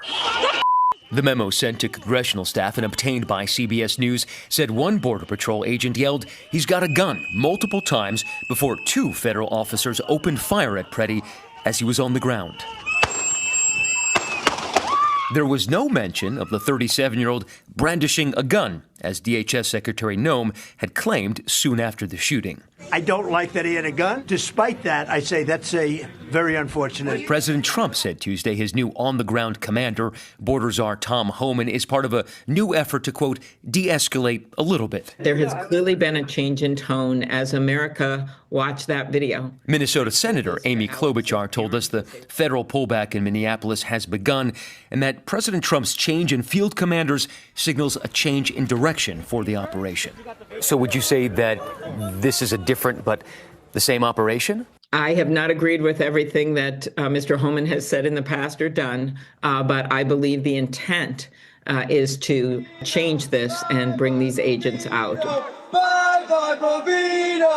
On Tuesday, CBS News confirmed a federal judge blocked the deportation of 5-year-old Liam Conejo Ramos and his father, a case that drew national attention last week after federal agents detained them in their driveway after the boy returned home from school.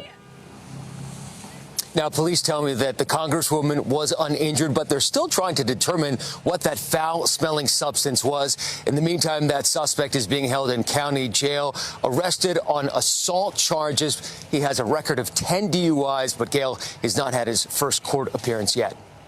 Well, we will all be watching that one, Matt. Thank you very much. As new details emerge following the fatal shooting of Alex Preddy, 2 federal officers.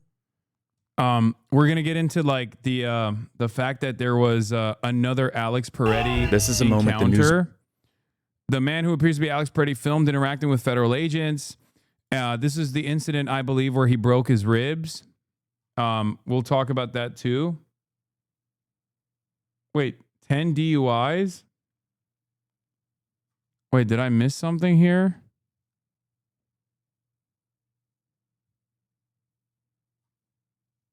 I thought he had... We're going to begin with the new uproar. Federal agents detained them in their driveway after the boy returned home from school. Oh, in the last video at the end? Now, police tell me that the Congresswoman was uninjured, but they're still trying to determine what that foul-smelling substance was. I thought he was a 2-time DUI champion. He was a 10-time DUI champion? In the meantime, that suspect is being held in county jail, arrested on assault charges. He has a record of 10 DUIs, but 10? 10 fucking DUIs? That's an all-time ballot Hall of Famer, dude. What the fuck?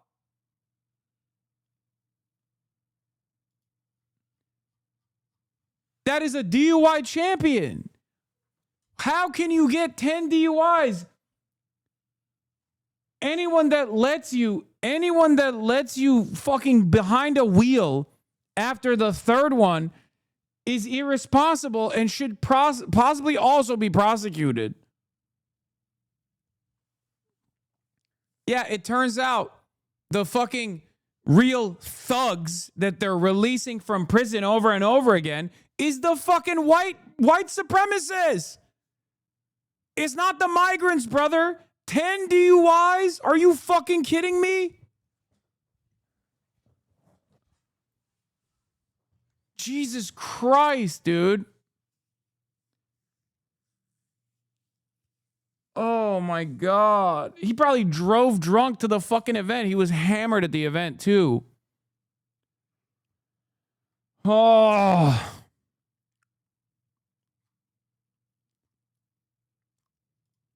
He's not had his first court appearance yet. Well, we will all be watching that one, Matt. Thank you very much. New detail. Bro. if you have 10 fucking DUIs, that means that the amount of time that you have been behind the wheel sober is less than the amount of times that you've been behind the wheel drunk. Okay? Like, it's easier to find moments where you were driving sober. Or not easier to drive sober. It's easier to find moments where you've been behind the wheel drunk. What the fuck do you do? You know how hard is it to get pulled over for drunk driving in the Midwest? 10 DUIs is insane. I mean, yeah.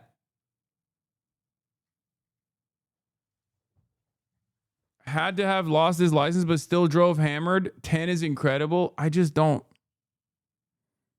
Yeah, and motherfuckers were trying to tell me this dude is not Polish, by the way. Come on, brother. This dude behind the wheel's a weapon of mass destruction.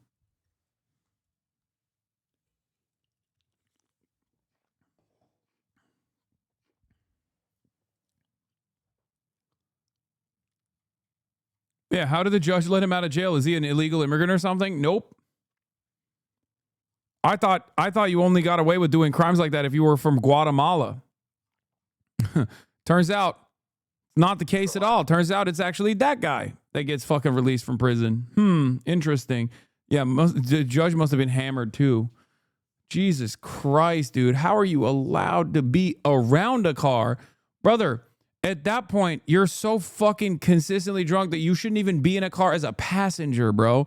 You're going to give people a contact high from how drunk you are. This is new. This is a new meta that I didn't even know was explored in the past. Like, this is something that I did not think was possible. Oh my God. Rank professional drunk driving. My man went up in a fucking ELO. My dad didn't get his license permanently revoked until like number 11 or number 12. How was that possible? Isn't there like a 3 strikes law on DUIs? At least for like, you know, just 3 strikes and you're out. You can't drive anymore. Sorry. Midwestern alcoholism is a different beast, dude. Yeah, I see that.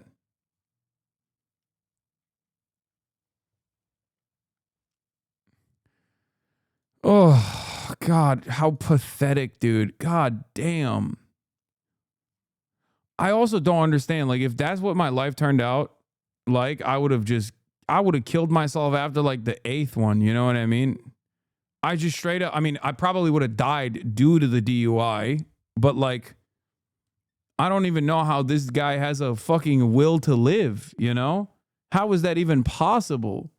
In a video game? No, I'm saying like if I had his circumstances, like it's not even a video game. It's not on some video game shit. I probably, like, I don't know how, I guess he's like holding on to dear life by this like false notion that as a white man, he was superior. He just couldn't have he just could not have his potential be unlocked.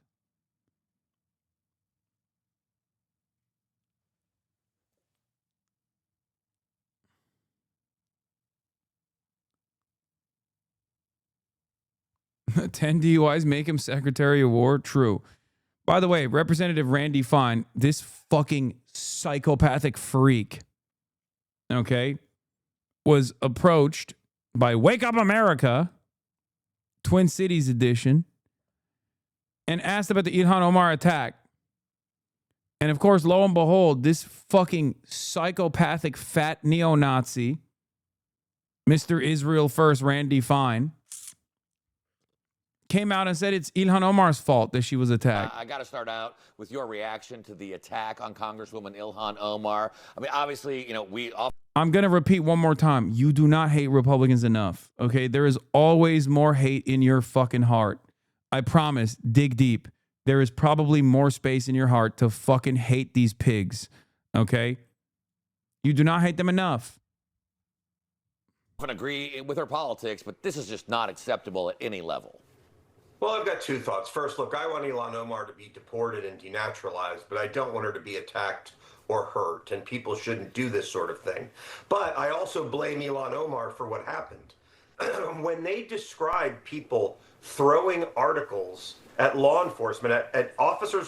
Bro, it's getting so hard for me to fucking live stream every single day without like stepping on a landmine here. Like I just, how can I do any commentary when there's a fucking terms of service where I will inevitably violate it? You know what I mean? Like I can't. I'm just full body shaking over here. Holy fuck, dude. God damn. Please let there be a God. Please, please let there be a God. He needs to experience eternal punishment in hell. Please, I hope there is a fucking God. Oh my God. Oh, this is cope. This is how people believe in religion, I think. This is how they just end up. This is how people end up believing in religion, just so these motherfuckers could be punished in eternal damnation. Oh my God. Of the federal government as peaceful protesters, they can't be surprised when crazy people start to do that to them. Wait, what was the reason? Officers of the federal government as peaceful protesters, they can't be surprised when crazy people start to do that to them. Attacking a representative of the federal government, whether it's a congresswoman or law enforcement, is not peaceful, and we need to start saying that. Yeah, great. I got to start out with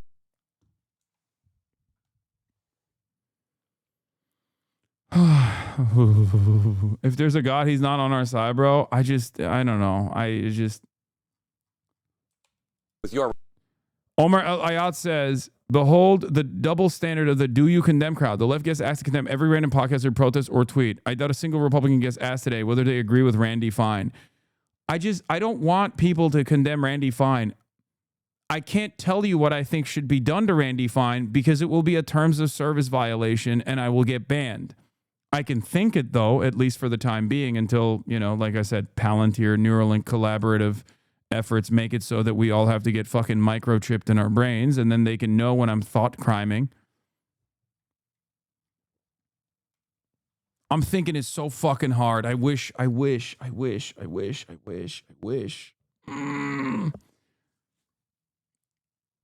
want him to like lose his job as a congressperson. I want so much more than that.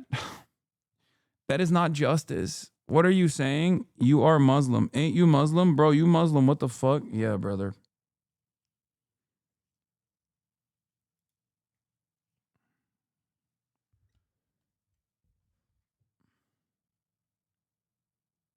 Bro, stop. Oh my God. Insinuating. I'm not saying anything. I think he deserves a strongly worded letter. That's what he needs. That'll really do it.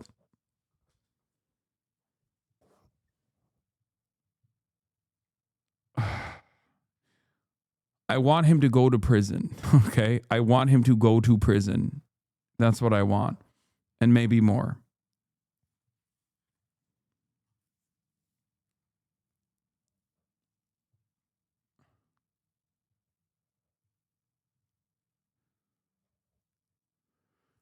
I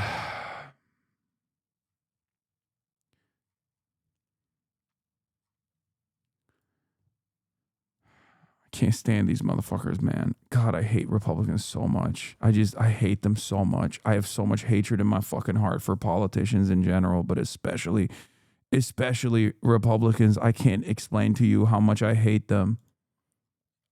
Oh my Lord. What is this? Oh. Trump gave a gold card to Nicki Minaj so she could be a full-fledged American citizen. There you go, Nicki. You did it. Asshole.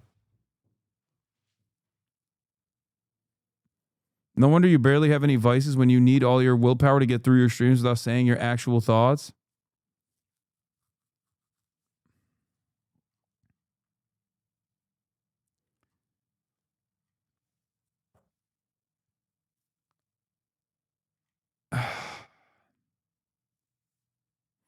You say you want him to be primaried? Just man up and say it. Yeah, that's what I want. I want to vote so hard. I'm voting so fucking hard That's what it was. You all right, brother? No, I'm not all right, dude. How can you be all right? Look at the fucking state of affairs. If you're all right in an objectively not all right universe, then you might not be actually all right. Yeah, the doc that I was in premiered it at Sundance. I have a brief, I'm briefly in it for like a short period of time in the doc. In the killing of 37-year-old ICU nurse Alex Preddy by federal agents in Minneapolis. ABC News obtaining a report sent from the Department of Homeland Security to Congress notifying lawmakers that a preliminary review of the body camera footage worn by federal agents involved has been conducted. It's the first time the agency has acknowledged critical facts, notably that 2 firearms were discharged during the incident. Honestly! The report stating in part that during the physical struggle, a Border Patrol... Yes, it is by no measure of sanity to be well adjusted to a profoundly sick society. Patrol agent yelled, "He's got a gun," multiple times. You can faintly hear it said in this graphic video. The report going on to say approximately 5 seconds later, a Border Patrol agent discharged his Glock 19, and a Border Patrol agent also discharged his Glock 47 at Preddy. Oh my God! The 2 federal officers seen here pointing their guns at Preddy. Preddy's firearm, which he had a legal permit to carry, was removed from its holster by an officer before some 10 shots were fired, killing him. At no point in the DHS report does it... You got to make your own website or something? Brother, if I said what I truly think on my own website, I would get drone striked, okay? I would go to prison. What are you talking about? I would get hit with a terms of service violation by the government, okay? So it's not even a matter of like the Twitch TOS stopping me. It's a matter of like the federal terms of service stopping me from saying what I think should happen, okay? I'll just stick to thinking it and not saying it out loud. Say Preddy attempted to reach for his weapon, as officials had initially claimed in the hours after the shooting. Did I think I was going to be filming a murder? No. An assassination? No. Overnight, CNN speaking with Stella Carlson, a critical witness who captured Preddy's last moments alive. I mean, I watched him die. I remember him arching his back and his head rolling back, and it was so fast moving, but not for me. Like, when they left, when they fled, which now I see, that after the shooting, they decided to just scatter and save themselves. This, as President Trump now says he wants an honest investigation, while saying Preddy, who had a legal right to carry, quote, shouldn't have been carrying a gun. And on his first day in charge of the federal operation here, Border Czar Tom Homan meeting with Minneapolis. What will it take for people to recognize that these guys have no fucking principles, no firmly held commitments to anything, including the Second Amendment? They do not give a fuck about the Constitution. They will use anything and everything at their disposal to make it seem like they have a consistent through line, but it's actually maximum punishment towards their ideological enemies. And they are going to keep doing this over and over again until people fight back and take matters in their own fucking hands. You have to organize against these people. You have to punish these people. You have to push back against these people. And I will ride with anyone and everyone that will do so. And I will stand in opposition against anyone that will also stand with these fucking animals. And that, yes, includes the Democratic Party as well. You are my fucking opposition if you do not stand against these monsters, okay? Any Democrat from here on out, and even before then, even before now, any Democrat that does not actually abide by the bare minimum standard that these people all must be punished is a fucking oppositional figure. They are opposing the population. They are not leaning into the resentment that people have, the justifiable anger that people feel in their fucking hearts. They are selling us an alternative reality that does not exist. This reality where there is actually at least some kind of stability and that we are going to be fine and we're going to go back to business as usual when the Democrats win the fucking midterm elections. There is no more business as usual, okay? It's over. It's been over for quite a while, but it is more over than it's ever been. And it's not like we are alone. The liberal base of support is also on our side. Everyone is on our fucking side, okay? The people are there. They recognize it. They live through it on a daily fucking basis. They're terrified. Some of them, through that fear, still find the capacity to organize and find bravery in the crowd. They find courage because they know that others also feel the same way. But our representatives are not invested in representing us. They're invested in representing capital. They're invested in representing business as usual politics. Business as usual politics in a world where the Republican Party has decided there is no more business as usual politics. They will do whatever the fuck they want. I'm sick and tired of being held hostage by a bunch of zero IQ charlatans that only want to do cruelty to you on the basis of you succeeding, on the basis of you thriving in spite of all of the material, all of the circumstances fighting against you. I'm sick and tired of it. They see groups of migrants that create a sense of community and they despise it because they lack it themselves and they want to punish them. That's what's going on with Somalis in Minneapolis. They see people lock arms side by side with one another and fight against tyranny, fight against repression, and they hate it because they have nothing to fight for. They are jealous babies. They are insecure bullies. And they control the government, and they are not shy about using the government to punish every single person with a conscience. What the fuck are we doing? You cannot deal with these people. You cannot engage with these people sincerely. You need to fight back against these people. And any Democrat that refuses to be that person is an enemy of mine as well. They should be seen as collaborators because that is precisely what they are. They are appeasing some of the most violent forces we have seen in this goddamn country. Oh. It blows my fucking mind that we're basically looking at the situation as a bunch of psychopathic charlatans are ruining every aspect, every redeemable aspect of this country, of this culture, and are doing it in the most punitive ways possible because this is yet another opportunity for them to feel as though they have power. Okay? They are force projecting. They are behaving in this way because it makes them feel fucking powerful, and they're murdering American citizens in cold blood. And the Democrats' response to this is, oh, well, Trump gave me assurances. Trump gave me assurances that things are going to be good now. Things are not going to be good, you fucking asshole. Maybe they'll be good for you because you're going to be fine, at least for the time being, before they throw your ass in the fucking slammer too. Maybe we'll go to the concentration camps before you, but you're inevitably headed there as well. I can't stand these motherfuckers, dude. No more half measures, man. No more, oh, we need to reform ICE. No, fuck ICE. Abolish ICE, but not just abolish ICE, but punish ICE. Punish every single person that's doing this. What the fuck good is law and order and the Constitution if you're going to treat it like a fucking piece of paper that is utterly meaningless? If you're not going to fucking defend it, then there is no Constitution at all. There is no law and order at all. This is pure lawlessness. This is pure disorder. Someone has to do something about it. And if the representatives that are supposed to represent us are not going to represent us, we have to take matters into our own fucking hands. We have to organize elsewhere.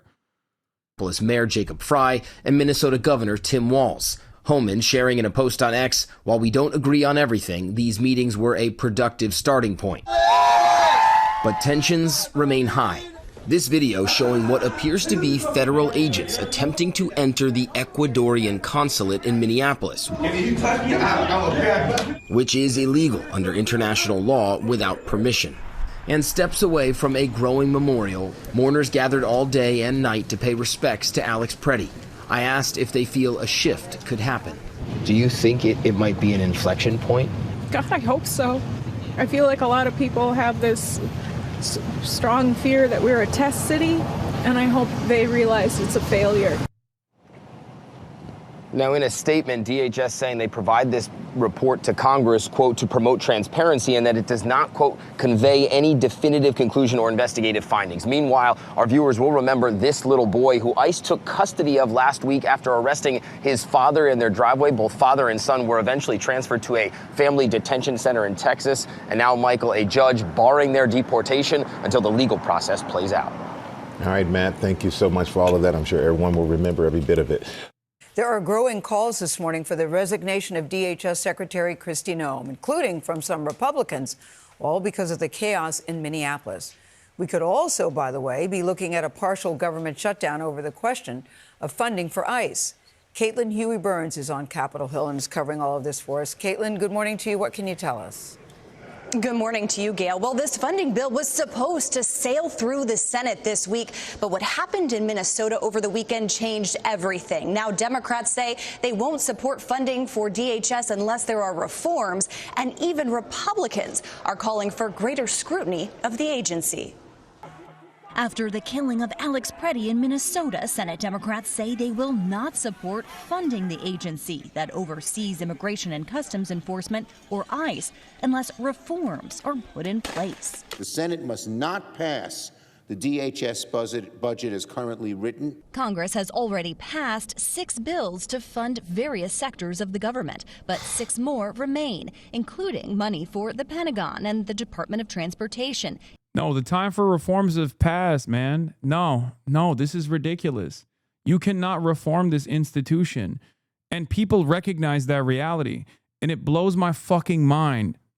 It blows my mind that Democrats refuse to acknowledge this.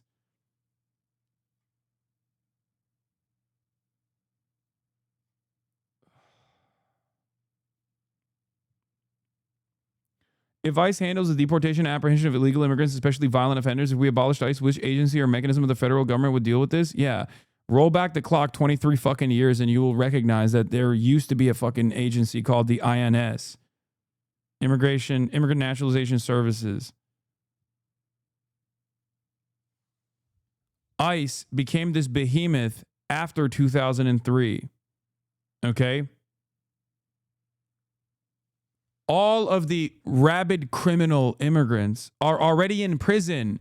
They're not, ICE does not grab actual criminals, convicted criminals that are charged and convicted and are carrying out their sentence are in prison already. We already have law enforcement. Okay? These guys, your boy Obama loved ICE, but nobody gave a fuck amount. Bitch, my boy Obama, if you had a fucking brain cell working inside of your goddamn body, you would know that I was actually incredibly critical of fucking Barack Obama, specifically on the basis of ICE and extrajudicial killings of American citizens as well. But that was certainly a big part of my fucking argument. It doesn't matter, though, because just because you are a fucking brain-broken cult monster, you think everyone else is the same way. Oh, my team is doing this, though I like it. Just like when your team does it, you like it. No, motherfucker. That's not my team at all. Now, there are plenty of fucking dipshit losers on the internet that will actively claim that I'm actually bad. I'm actually a bad person for fucking calling out Barack Obama, even at this moment. Okay? The prince doesn't want the position because he's scared, but his people are strong and brave. Oh, God, this fucking idiot. Also, I'm independent, my guy. Okay. Do you like when Barack Obama did it? The older I get, the angrier I get about the tan suit controversy, from treatment of whistleblowers, drone strikes, and 3 million deportations. There was plenty to criticize Obama on. Liberals and Republicans didn't do a good job. This tan suit is a stark reminder of that. That was in fucking 2019. Suck my dick. It's gaslighting to claim that this was the only Obama-era controversy. Black Lives Matter protests were also under Obama. The Dakota pipeline was under Obama. The No Dakota Access pipeline, where Barack Obama sent fucking private mercs to go and fuck with the veterans that were protesting against it. That was also under Barack Obama. Republicans, of course, had to make up racist lies like he wasn't American or wore a tan suit once, but that was far from the only problem with the Obama administration. And once again, another fucking instance of my consistency that still gets fucking...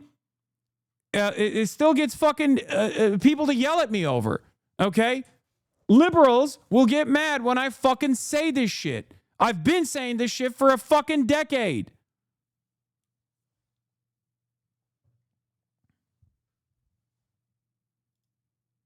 Why so angry, my guy? Can we have a civil conversation?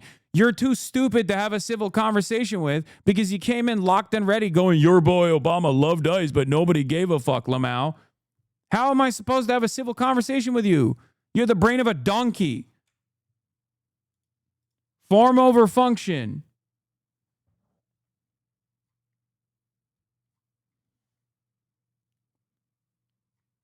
For the record, I repeated these claims. I repeated these statements. They're not claims. They're just objective realities, okay?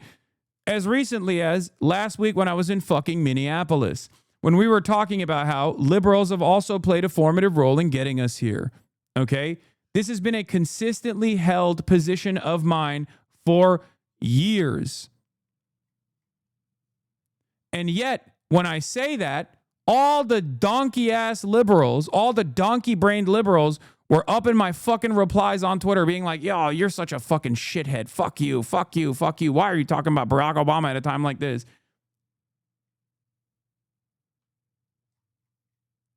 Yeah, why can't you be civil when calling out my ignorance? I don't know. Why can't you be fucking normal? Why can't you have a brain?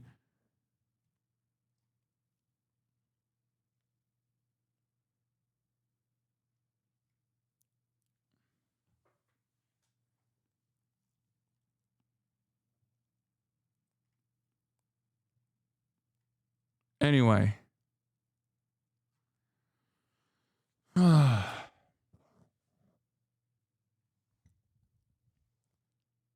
hate that we have to live in a world where, like, these fucking morons and their lack of interest in anything, their lack of intellectual curiosity, their lack of critical thinking skills is somehow everybody else's problem. I hate that shit, man. I am no elitist by any measure, okay? But I can't stand how fucking annoying Dunning-Kruger-addled morons are. They're so confident in their stupidity. It's just unfucking bearable, dude. Unfucking bearable. Did you hear Obama talking shit on Bernie recently? Yeah, it fucking sucks, dude. Fuck Obama, okay? Suck my dick, Barack Obama. Oh, yeah. Let me shit on the activist branch of the party that literally helped me rise to power, okay? After I got crippled by Republicans and conservative Democrats my entire presidency. Let me just shit on those activists who believed in me and foolishly voted me in twice. Fuck you, dude. Fuck you, Barack Obama, you fucking piece of shit. Barack Obama.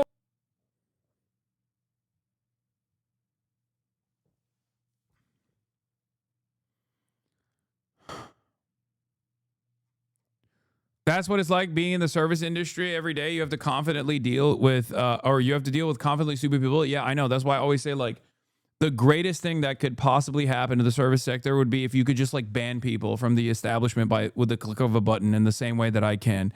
Can you imagine how much more power you would have over your own workplace if you could just go click, boom, you're fucking out. You just got yeeted. Or you could just, like, mute them. Like in the Matrix, where they just can't open their mouths anymore. Can't believe you said that about your boy. Yeah, I miss Obama. His only scandal was a tan suit, Chelsea Manning's torture, the extrajudicial murder of Abdurrahman al-Awlaki, destroying Libya, arming and enabling the Saudi destruction of Yemen, letting the bankers off scot-free, mass deportation, the drone kill list, Espionage Act, ...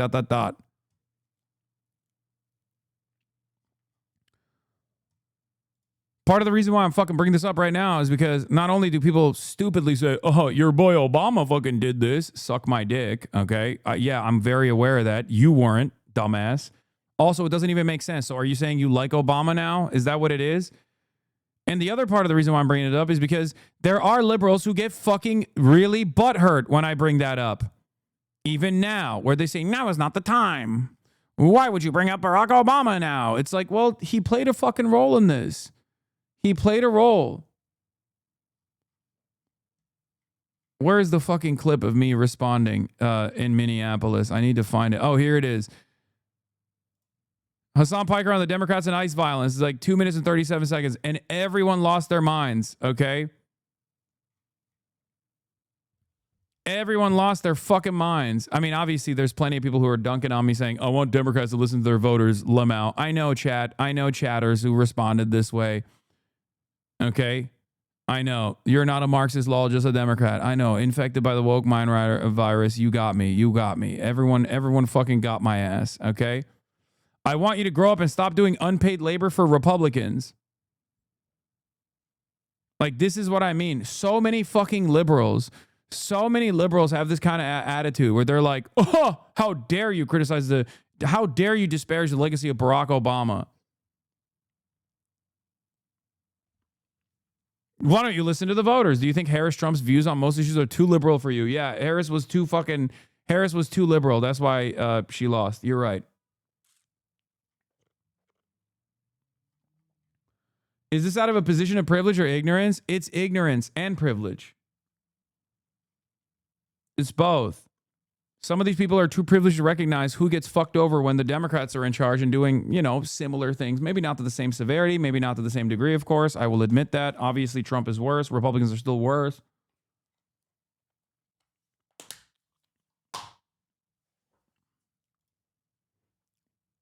But they're also ignorant as fuck. And they're so ignorant that they don't even understand that right now, everybody fucking despises the goddamn Democrats. They don't even seek out why that's the case.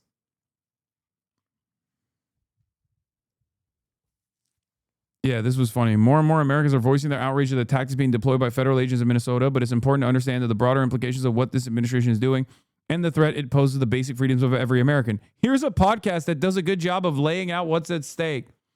Thanks, Obama. Democrats are the enablers, okay?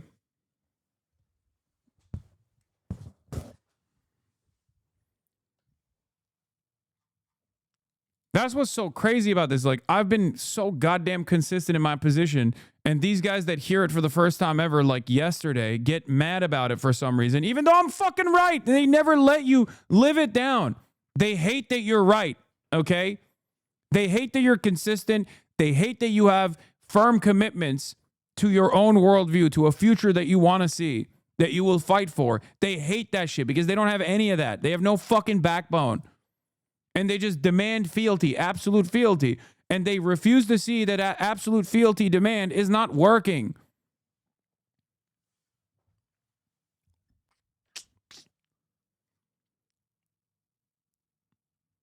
You're the do nothing win guy and Dems are the do nothing lose guys. No, it's not even like do nothing win because I'm not winning. If my theories are coming to fruition, if I'm experiencing what I suspected will happen, that's not a fucking W at all for anybody, let alone myself. It's an objectively worse reality that we now live in.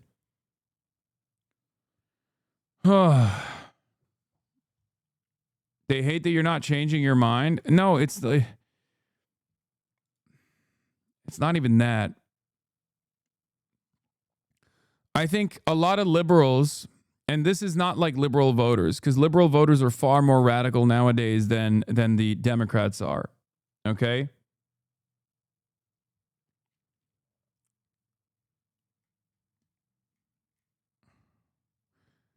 What is this? Andrew Fleischman. So, reasons for skepticism. Facial recognition technology at 97%. That's a bullshit claim. Unclear source. AI exists.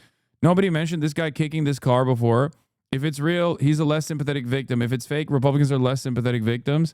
So there's a lot going on here. The way TNM presented it as reporting done by BBC Verify, when that's seemingly not true, is weird. And it makes it seem not trustworthy. It's like a content company, not a news outlet. So maybe that's why they did that. But I found this same intersection and day with a reporter saying someone kicked an ice tail light.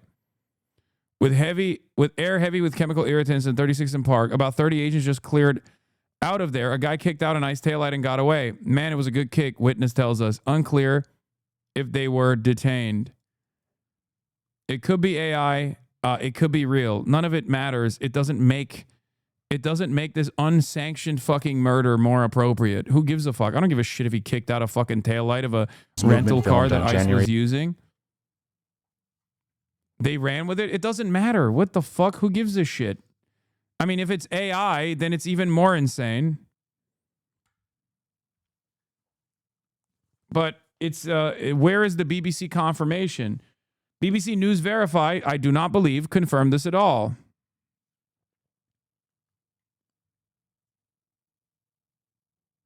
Like, you do realize if it's real, then this proves this gives us further evidence that ICE is literally documenting people and putting them on what I guess you could explain as a kill list. Okay? This basically makes his murder premeditated. What are we talking about? This doesn't actually fucking... You can't do a revenge on a random fucking citizen for busting out your taillight. What are we talking about, dude? That's not a justification. That's premeditation. Even if it's fucking real. It gives motive. What are we fucking talking about?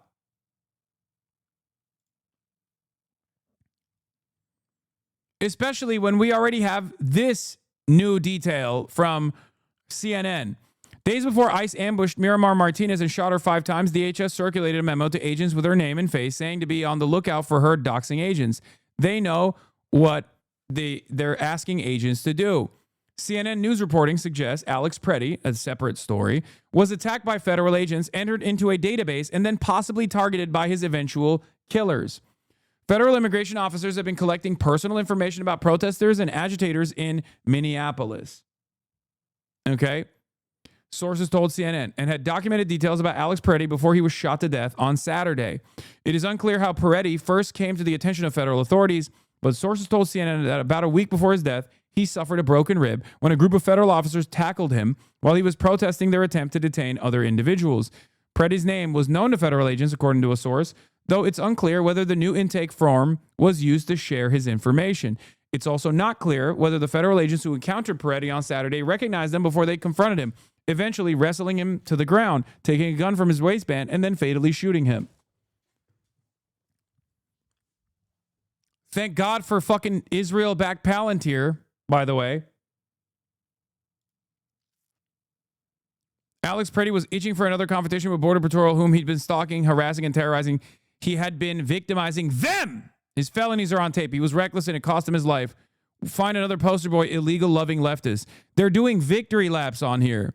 They're doing fucking victory laps on this video that could very well be AI for the record, or maybe it's real, but it still doesn't change the fucking reality whatsoever.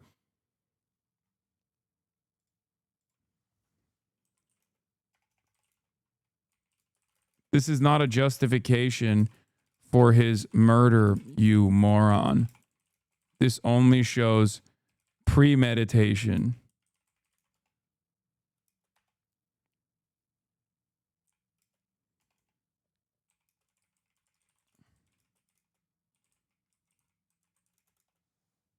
FYI, it was confirmed by this Wired scoop. Oh, you mean the Palantir thing?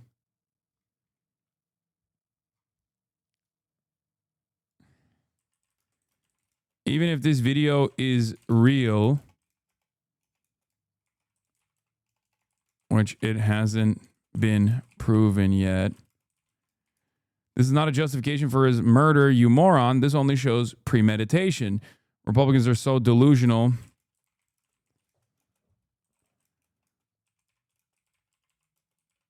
Deserve to be gunned down by masked kidnapping thugs in broad daylight.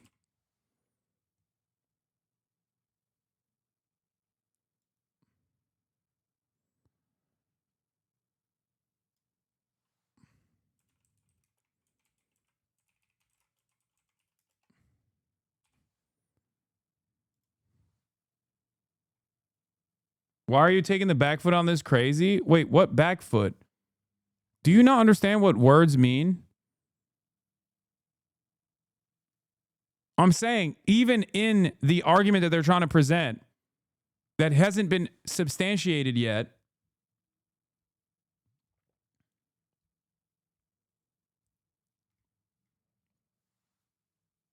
it still doesn't fucking prove what they think they're trying to prove here, which is, oh, then he deserved it.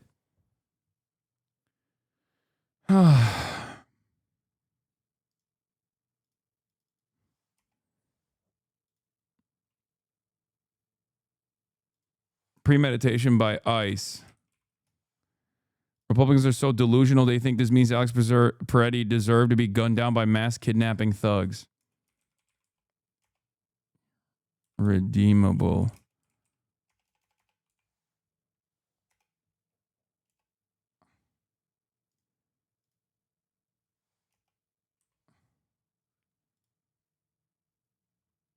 ICE taillights matter. ICE was doing postponed self-defense on behalf of the vehicle tactically. Yeah. Was Twitter a mistake? Dude, I don't. Yeah, I mean, it was a mistake. Yeah, the only proof of an incident where like an ICE taillight was broken that Jacqueline Sweet was able to find as an investigative reporter was that this tweet from a local reporter on scene.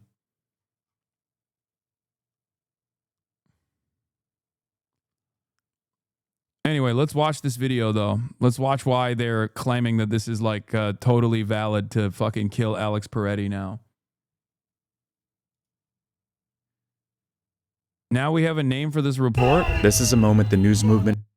It's this guy. Now we have a name for this report. Is this guy Dan Ming? Journalist, left-handed Canadian, New York City, senior correspondent for the news movement, previous at Vice News and Al Jazeera English. On January 13th, my colleague Dallin Mello and I filmed the man interacting with federal agents in Minneapolis. It appears the man we filmed was Alex Peretti. Our report here. Where's the confirmation from the BBC? Since when do they do facial recognition confirmation? You filmed this yourself? Share the BBC confirmation. I mean, it can very well be real, okay? I don't think that AI is filmed on January. AI is not that good, but it doesn't. That's why I said like, it doesn't fucking matter. 13th in Minneapolis, showing a man who appears to be Alex Peretti interacting with federal immigration agents 11 days before Border Patrol shot and killed him. Our footage was analyzed by the BBC, whose facial recognition technology confirmed his identity to a 97%. Yeah, like, what do you mean fucking the facial recognition technology is so sus? Like, the fuck? Degree of accuracy. On the morning of January 13th, our team received a tip that federal agents were blocking a street at the corner of East 36 and I don't think AI is that good, man. Park Avenue in Minneapolis. We arrived around 10:15 a.m. We saw observers shouting Same clothes? Yeah, I mean, he could very well be wearing similar clothes. Like, I don't... at the agents as they walked back to their vehicles. When they started driving away, the man kicked their taillight. An agent then got out of the vehicle, grabbed him, and pushed him to the ground.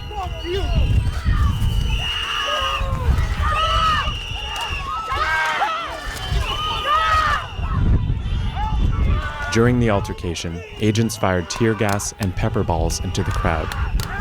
They continued to hold the man down. I don't think he's AI.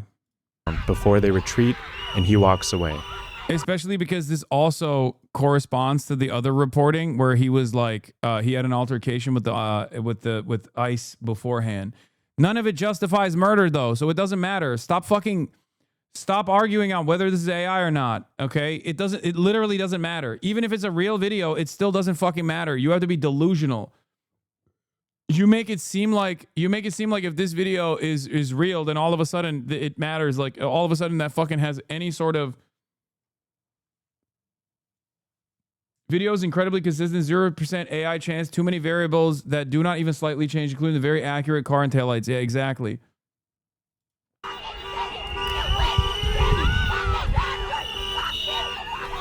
The man in our footage is wearing a similar outfit to what Peretti was wearing on the day he was killed. What appears to be a gun is also visible above his waistband. What's more likely is that they filmed his fucking face and they put him on a watch list. As Ken Klippenstein reports in his exclusive, Sparta, Reaper, and Grapevine track protesters and their friends, plus others, ICE's secret watch list of Americans. We have a nice little database, and now you're considered a domestic terrorist. A masked federal agent taunted a protester filming him in Maine last week, if you recall. Remember this video? We've covered videos like this on numerous occasions on this broadcast, where ICE agents will walk up to counter-protesters, will walk up to protesters and film them in their faces and go, smile, you're on fucking camera, you're on a watch list now. Department of Homeland Security spokesperson Tricia McLaughlin's response was firm. There is no database of domestic terrorists run by ICE. There's just one problem. She's lying. 2 senior national security officials tell me that there are more than a dozen secret and obscure watch lists that Homeland Security and the FBI are using to track protesters, both anti-ICE and pro-Palestinian. This is another big suck my dick to all the fucking Israel dick riders out there, you fucking rabid ultra-Zionist pigs. You fucking run around going, oh my God, Israel first, Israel first. Why are you tying this back to Palestine? Because this is precisely the fucking same shit. Okay? You Israel first monsters, dude. Jesus fucking Christ. How can you fucking say that when the first immigration action that the Trump administration took was literally try to deport anti-Israel protesters, trying to deport people for writing articles in their student newspaper against Israel, hurting Israel's feelings. And then they still act like this is not the identical situation. Fuck. Cue Ethan's one meme. Ethan can suck my dick, dude. Jesus fucking Christ.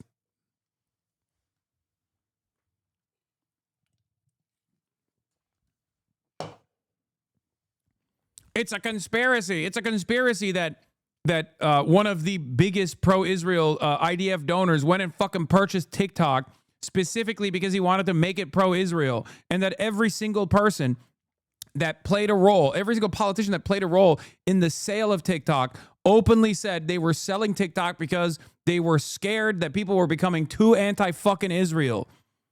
Every single person that refuses to acknowledge that tries to disparage, that tries to fucking disparage people for calling this out, that tries to deflect attention away from this issue is a fucking monstrous liar that is only invested in Israel and nothing else.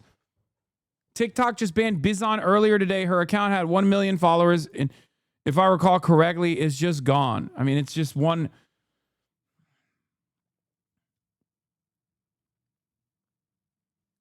I can't believe it, dude. It's unfucking believable. And these guys will still go like, oh my God, this is anti-Semitism. What the fuck do you mean this is anti-Semitism? You have diluted anti-Semitism from a valid threat to whatever the fuck hurts Israel's feelings. It's insane to me. There you go, dude. My brother in Christ, you built the sandwich, okay? Have the fucking anti-Semitism sandwich now. You built it, okay? You made the sandwich. It's Subway.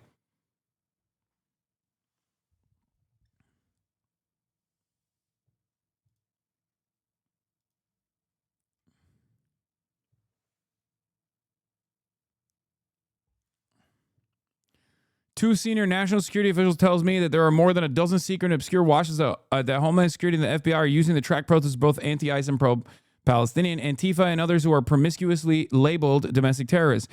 I can reveal for the first time that some of the secret lists and applications go by code names like Blue Key, Grapevine, Hummingbird, Reaper, Sandcastle, Sienna, Slipstream, and Sparta, including the ominous sounding HELA and HELC, reports generated by Sparta.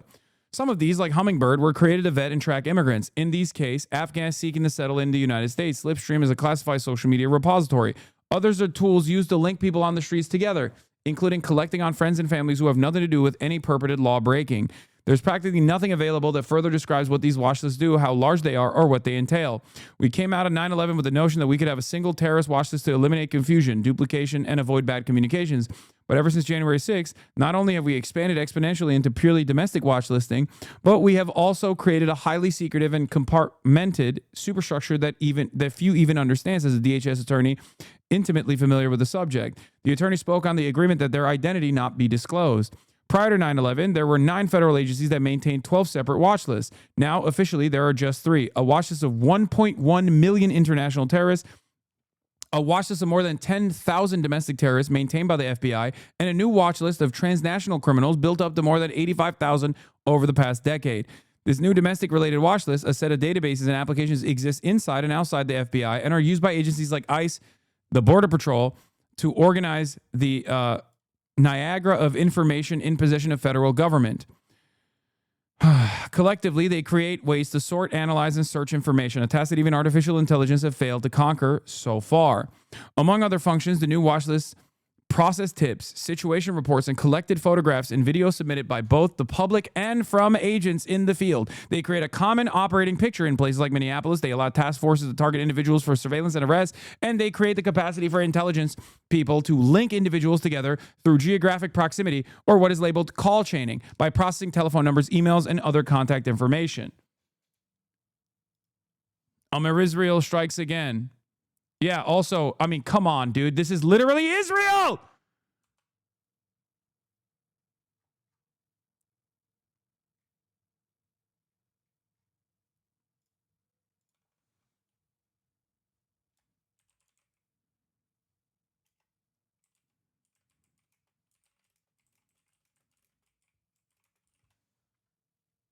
They doing back shots? What do you mean? What do you mean? This is literally Israel. Have you not seen over and over again? It's fucking 1-to-1. Someone send me the fucking here. Send me the IDF back pic.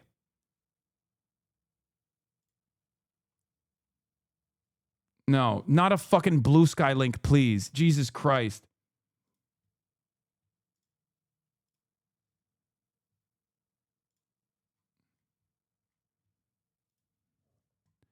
Here.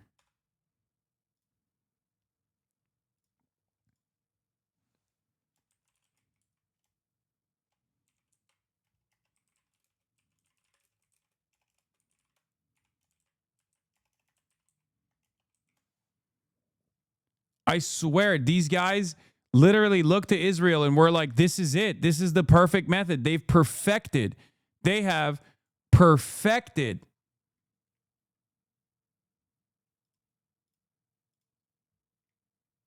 Here, I tweeted this instead. I deleted the Israeli years of lead.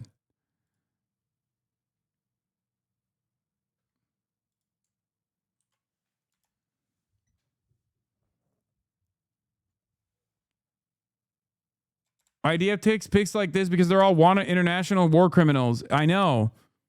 And these guys are coming to that same fucking recognition as well, that there could be punishments coming down the line, so they have to fucking protect the identity of the law enforcement officers, okay?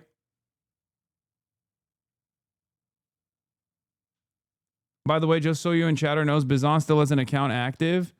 Yeah, I don't think this is her main account, chatter. Are you kidding me? This might not even be an account that's run by her.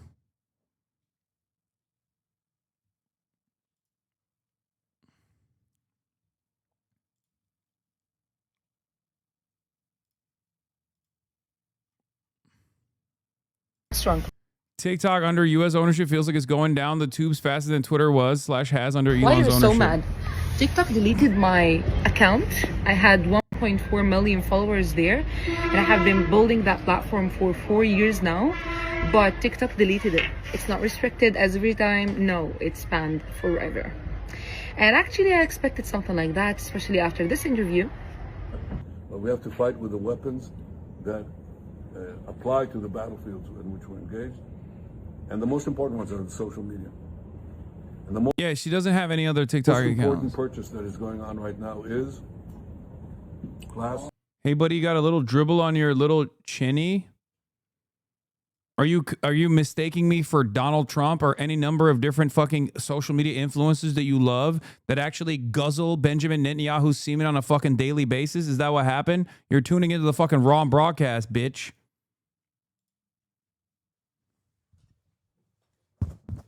Guzzling the semen of the apartheid state conducting a fucking genocide.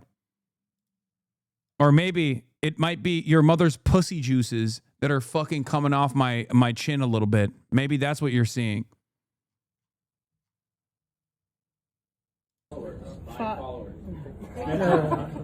TikTok. Will not happen. TikTok, Sounds mad. Number one.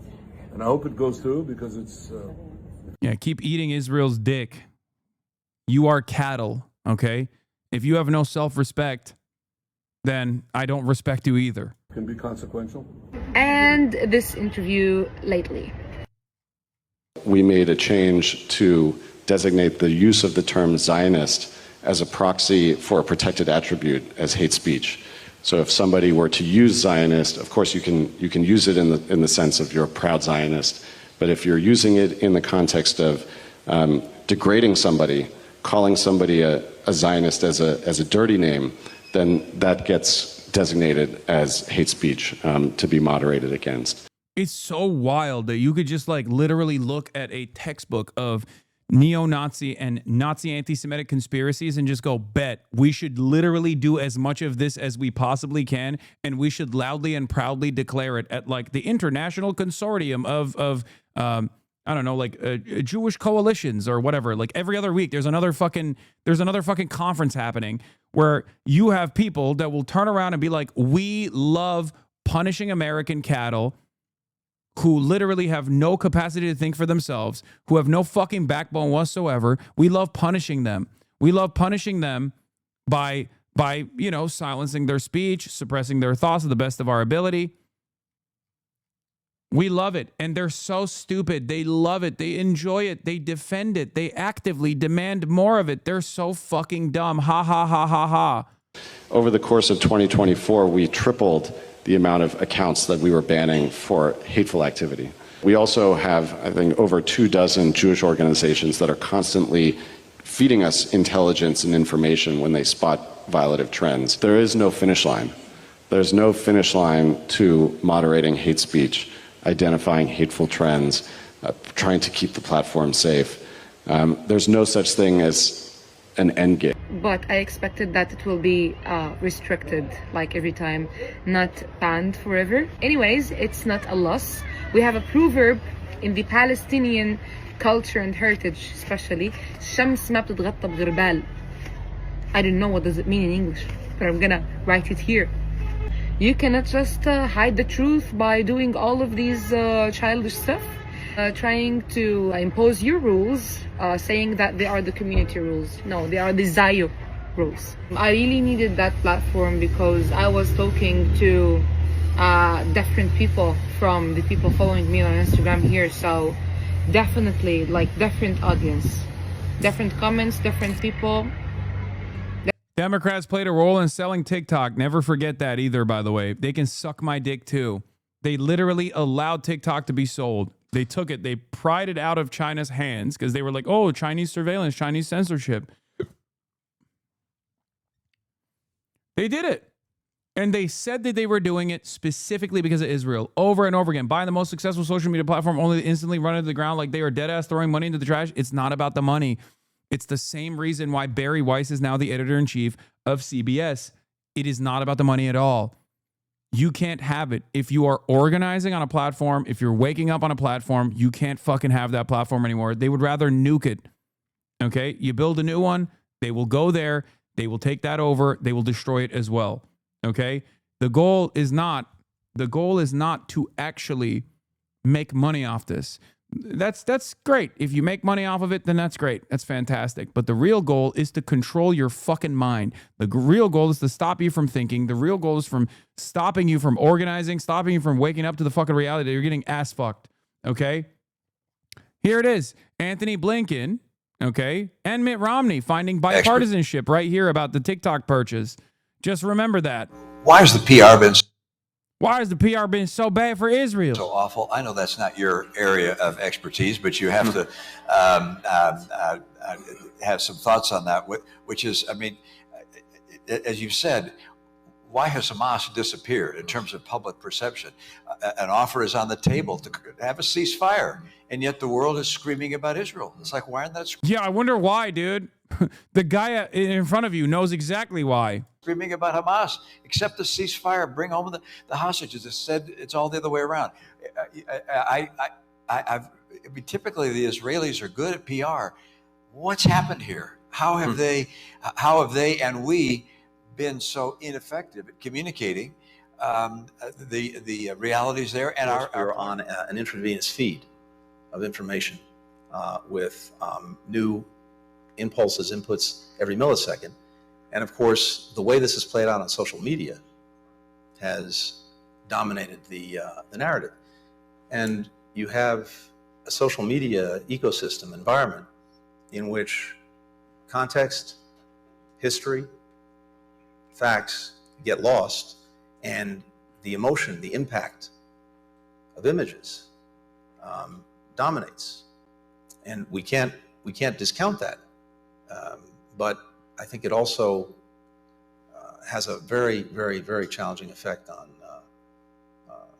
the narrative. Yeah, a small parenthetical point, which is some wonder why there was such overwhelming support for us to shut down potentially TikTok or other entities of that nature. If you look at the postings on TikTok and the number of mentions of Palestinians relative to other social media sites, it's overwhelmingly so among TikTok broadcasts. So I'd note that's of real interest, and the president will. For the record, they refuse to reckon with this, and they refuse to say it on mainstream news, just so you understand. They'll say it in the conferences, but no one, as far as I've seen, from CNN to NBC to, of course, CBS is never going to cover this, has not turned around and once reported on this purchase being done specifically for Israel.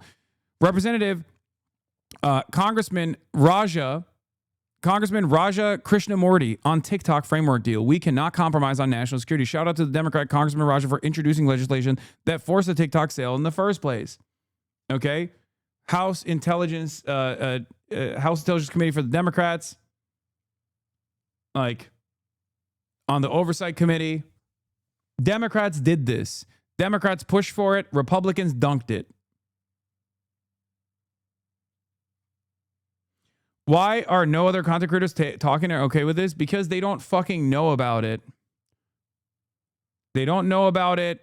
Or if they do know about it, they're fucking objectively terrified of saying it. Because, I mean, look at someone like myself. I'm one of the largest fucking content creators in North America, okay? For politics, I am one of the largest content creators in North America. Look at what I've had to deal with for the past fucking 3 years for saying the goddamn truth. That's why. You think other content creators don't see that? They see it. They go, oh my God, I'm terrified. I don't want to disrupt anything. I don't want to say anything because everyone's going to yell at me and call me a fucking anti-Semitic terrorist.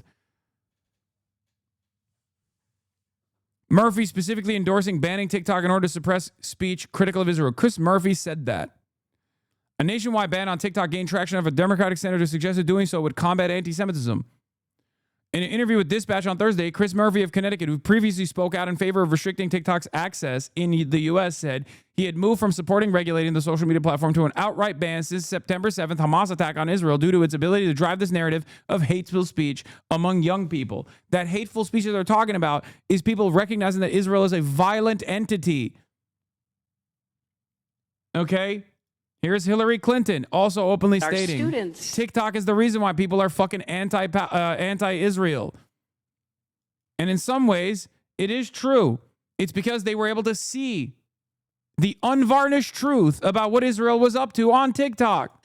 Smart, well-educated young people from our own country, from around the world. Why do you guys think that the ADL has been up my ass every single fucking day of the goddamn week for the last 3 years? Trying to get me banned off of this platform that I'm on. Why do you think so? Do you think it's because I'm anti-Semitic? Of course I'm not anti-Semitic. I've been fucking fighting anti-Semitism, which is something ADLs have even recognized in the fucking past themselves.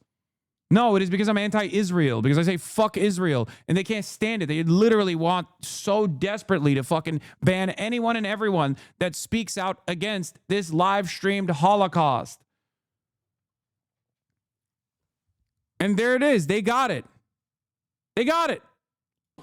Where were... And every single sociopathic content creator, every single sociopathic Israel first content creator can suck my dick. Sexpestiny is one of the fucking major content creators that did this as well. They also played a role in this. They still continue to participate in this shit. Ethan Klein is another fucking dickhead who has done this as well for fucking 3 goddamn years at this point. You made your shit sandwich. I hope you fucking enjoy it. You played a role in fascism growing in this fucking country. You played a role by turning a blind eye to Israel's fascism and America's participation in Israel's fascism. Donald Trump took advantage of that and dunked on the fucking Kamala Harris campaign and then quickly turned around and ate Israel's dick even harder than Joe Biden was eating it. Are they getting their information? They were getting their information. Same with Asmongold too. Asmongold literally now says base stuff about Nick Fuentes, but he was fucking all up and down this shit. Oh, anti-Semitic terrorism manifesting on this fucking platform. From social media, particularly TikTok. That is where they You mean were friend of learning Rape about Tone? what happened on October. Tectone thanks Ethan Klein for having his back throughout his recently finalized domestic abuse Maybe a clip can get proceedings. to him. Wait, Maybe what? a clip can get to him. I just want to thank him for having my back and kind of giving my perspective and my POV on why I said what I said.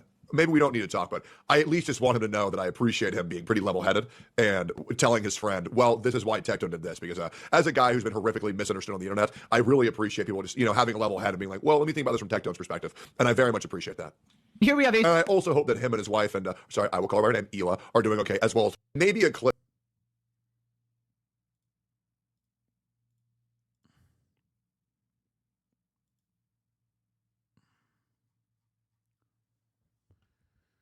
Scumbag. Scumbags, all of them. Every single one of these fucking animals, dude. October 7th, what happened in the days, weeks, and months to follow. That's a serious problem. It's a serious problem for democracy, whether it's Israel or the United States, and it's a serious problem for our young people. And it was frankly... Judge me by my haters and your haters have been judged? Yeah. The court has officially found reasonable grounds to believe streamer Tectone committed sexual assault. He's now banned from owning firearms and has been placed on stalking protective order. Additionally, he will be paying $15,000 for the victim's lawyer's fees. Tectone reportedly admitted in court he pivoted to shitting on Hasan and doing right-wing content to deflect from his sexual assault and stalking charges. It's now over. Now we have all the fucking real details, too. I had to deal with these fucking animals for years, dude. For fucking years. They leaned into every goddamn thing they possibly could to be like, oh, Hasan is against Israel. He's an anti-Semitic terrorist. He should be shot. He should be imprisoned. He should be getting detained by the federal government. When I get detained by the federal government, oh, it's probably fake. That didn't happen. And if it did happen, it should happen more frequently.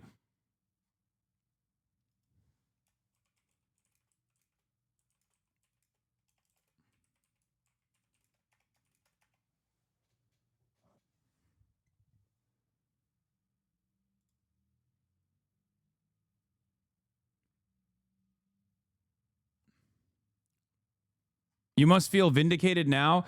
Their time will come. Their time will come. These are objectively evil people, okay? These are objectively evil people. They are objectively monstrous, evil fucking people. And that's precisely the reason why I just fucking keep my head down and keep doing what I'm doing. Because I don't want to be fucking constantly dealing with this dumb nonsense, okay? Yeah, a little F there, a little baby F. I got so mad that my internet gave out, dude. Holy shit. What the fuck is going on, man? Oh my God, I hate that. Oh, it's happening. My internet's getting cooked out here. Fuck, hold on. There's hiccups. Let me see if I can fix it somehow.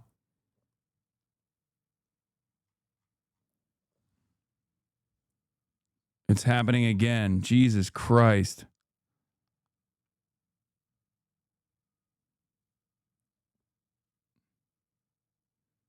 Internet getting cooked again.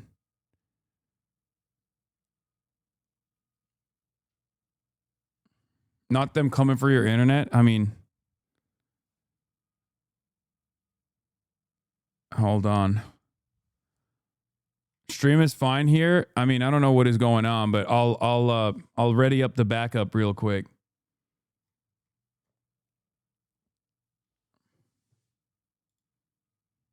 Full Tectone update.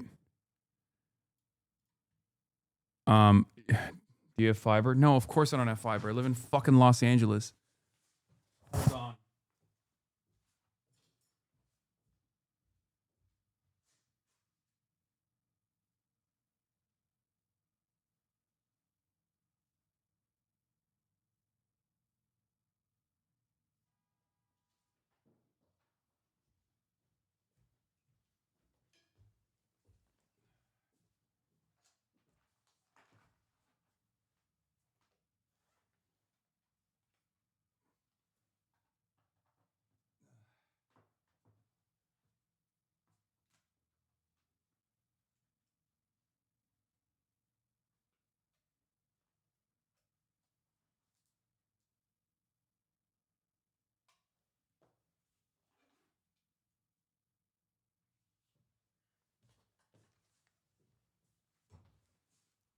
these people falsely accused me of being a fucking rapist.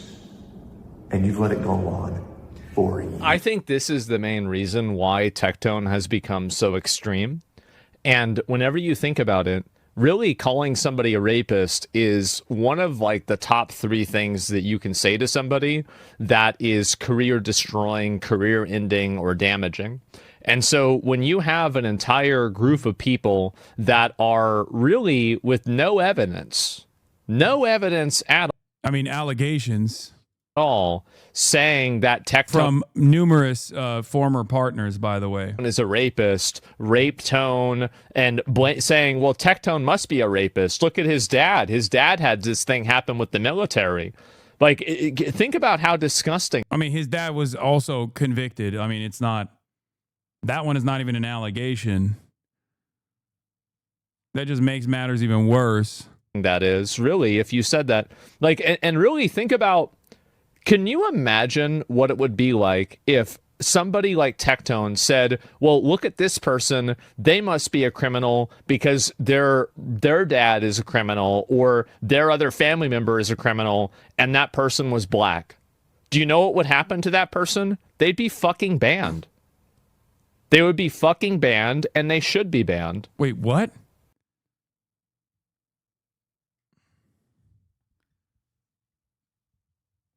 The fuck does that? What? Yeah, falsely accusing someone of being a rapist because they're black is like that's entirely separate from talking about a person who has numerous allegations from previous partners and then finding out that their father also had a similar charge. Like there's like being a generational rapist has nothing to do with, you know, being a black person and then having a black child. Like, what the fuck? This argument is crazy. He said, imagine if Tectone was black. That wouldn't change anything. If Tectone was black and his father was black and his father was also found guilty of rape in a court of law as a fucking as a military official, and then Tectone's former partners, black Tectone's former partners also did that, that would have nothing to do with him being black at all. That would have everything to do with the same fucking dynamic that exists in this circumstance as well. That would have nothing to do with his skin color. That's the only reason why it's been accepted. Yeah, bro, they call Hasan a terrorist for no other reason than being Muslim? Yeah, well, because they don't fucking understand the argument that I'm making about anti-colonial resistance, obviously, and the fact that I'm Muslim also lets it stick.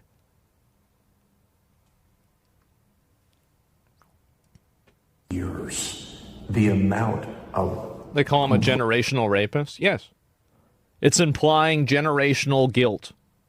Yeah, it's a joke. It's not... I mean, it's not a joke because it's real. But also, you know, people are, myself included, are making jokes about the fact that there's, you know, generational rape happening in the fucking family. Say that about somebody who's non... No, he's saying we profiled Rape Tone because his father's a rapist instead of recognizing we called him that after credible accusations came out. I know. Credible accusations that have actually landed him in legal trouble now. So, obviously, you know, we were right. White, and you're going to be taking a very long vacation. It's just the truth. And the point that I'm making is that when you have people that are spreading, you know, at least from his perspective, the court case is not finished. And so I do know more about it than the public. And also I remain to be Tectone's friend and I support Tectone. You can take that for what you will. When you have people that, and also, by the way, the one group of people that certainly doesn't know anything about this, and for sure... Well, it's just crazy because you had like deep inside knowledge on this stuff. And for some reason you, I don't know, for some weird reason, despite your deep inside knowledge, you were wrong. And I guess the people that had outside knowledge that chose to believe the victims were right. How does that work? Or doesn't have any information about this. Are the people calling him a rapist?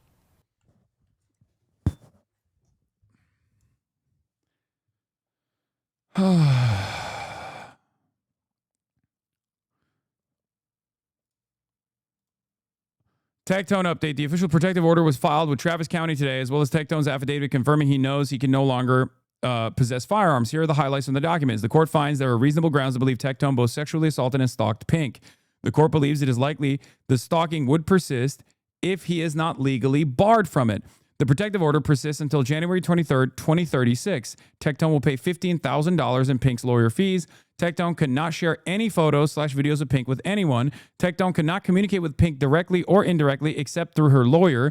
Tectone cannot engage in any conduct that is reasonably likely to harass, annoy, alarm, abuse, torment, or embarrass Pink directly. Tectone cannot go within 200 yards of Pinky Chew or her residence or her place of work. Tectone cannot possess or receive firearms.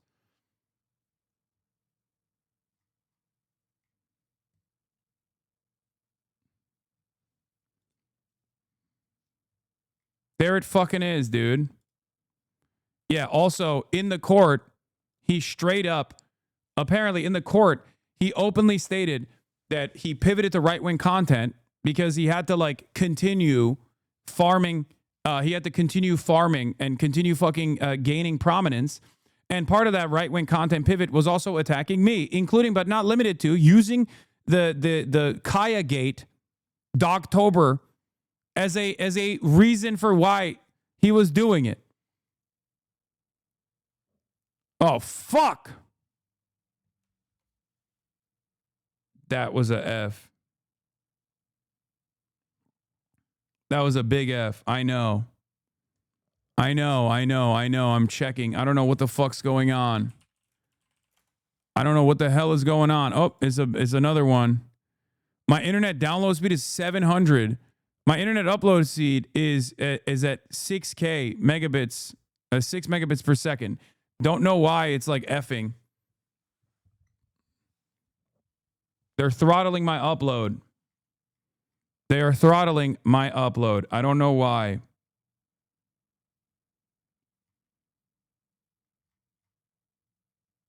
I don't know what the fuck's going on. My ISP is cooking my ass. A miniature black hole of an F, my liege. Yeah, I know. I'm working on fixing it. And I'm also setting up the backup as well. Your rage fuels the F's, big dog? No, it's not.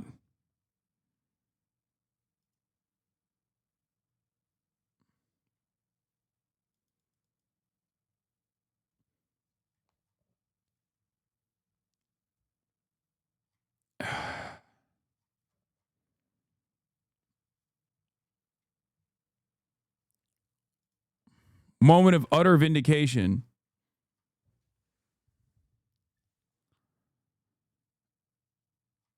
Ugh.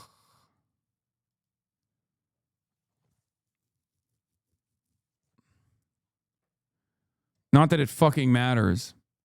All of the worst scumbags on the internet basically created a fucking league of villains and have been on the wrong side consistently. What is this? Oh, this is the lawyer that is also legal mindset going to bat for Tectone with incredible real lawyer arguments like pro-female bias. Arguments. Travis County has pro-female bias outcomes. Potential activist judge with domestic violence bias. Jury pool potentially biased towards plaintiffs. Skew heavily female bias. We haven't seen abusive communications. Fucking amazing.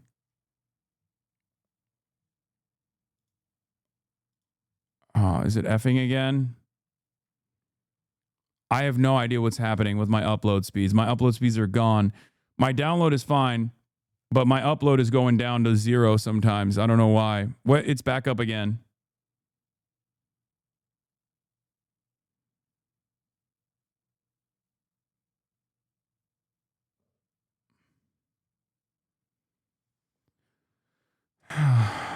They do not want you to talk about Tectone, Unc. Guys, please stop fucking around, okay? The day the victims of HasanAbi Discord server run by Stockman gets leaked is going to be some of the craziest shit we've ever seen. I just know it. Oh, yeah. You mean the one that's like stalking my family and shit? I know. I know. There's that element too. This guy credits Tectone for getting him in Mythic Talent. The amount of fucking shit I've had to put up with for the last couple of years is insane, dude. By some of the worst, objectively worst scumbags. It is fucking crazy. Shocking to me. Anyway, let's get back to the TikTok purchase. I mean, I guess we already talked about it all up and down extensively.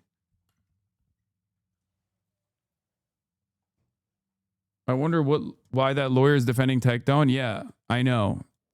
This is Asmongold's talent agency, and they recently dropped Tectone, even though Asmongold has said nothing about, Tectone, or hasn't really said much about Tectone for some reason, even though he usually farms a lot of these like things.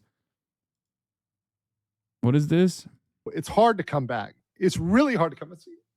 I'm gonna fucking cry here, because when you're super depressed, it's hard to do this. It's hard to do this shit,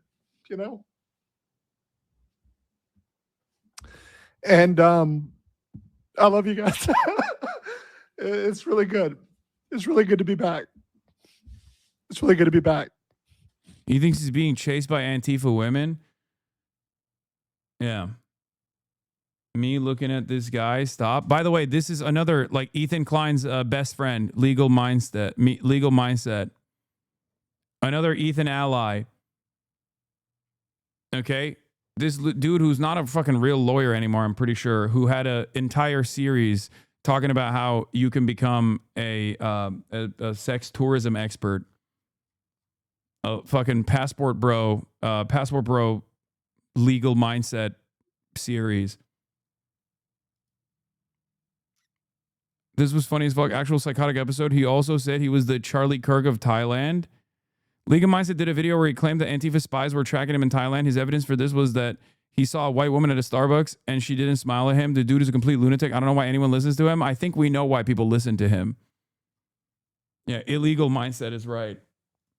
Yeah, this is the person who Ethan Klein was talking about. Talking about a certain movement that has blown up on the internet, that's gotten out there. That's right. It's the Passport Bros. Another one of Ethan's allies that Ethan farmed aggressively, that Ethan Klein was all up and down promoting him to his audience of women, by the way. There is possibility to get pretty cheap rent in Korea. What is Korea good for? Korea has really hot women. That's just very clear. Vietnamese women are extremely hot, but they're also kind of crazy. Obviously, Thailand, very open in terms of culture in Thailand. It's illegal to have sex for money in public.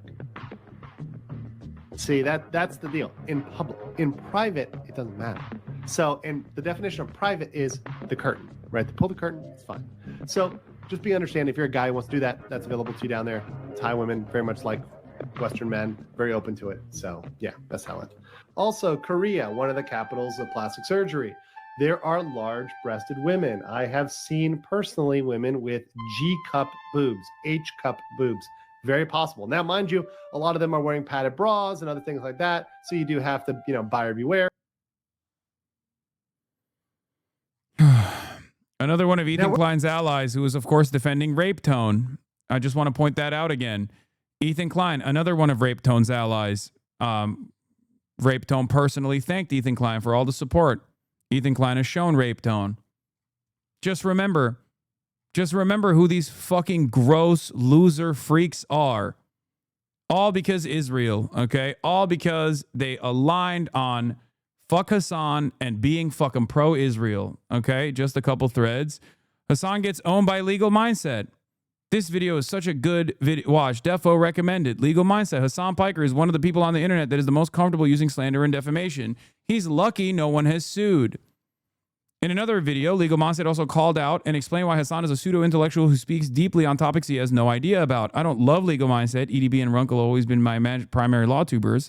Legal Mindset on YouTube with the slam dunk. Legal Mindset tortures Hasan for dumb takes on the Ethan Klein lawsuits. Pseudo-intellectuals like Hasan use big words that you do not understand. How do these guys get popular? You need to understand, there are a lot of fucking charlatan scumbags. Charlatan scumbags.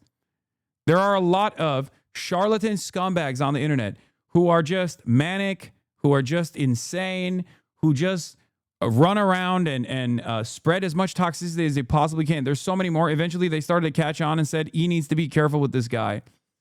E fans posted kawaii edits of this racist piece of shit, by the way. Mr. Andrews, Esquire, reading Hasan to absolute filth, but with a smile. It's petty, Gorley Summer. I don't know how to edit. I have severe ADHD. It's contagious. My condolences. That's why I always say, judge me by my enemies. Okay?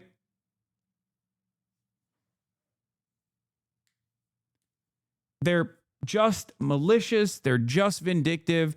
They just want to dish out what they have done to themselves, refusing to acknowledge why they're personally, consistently taking L after L.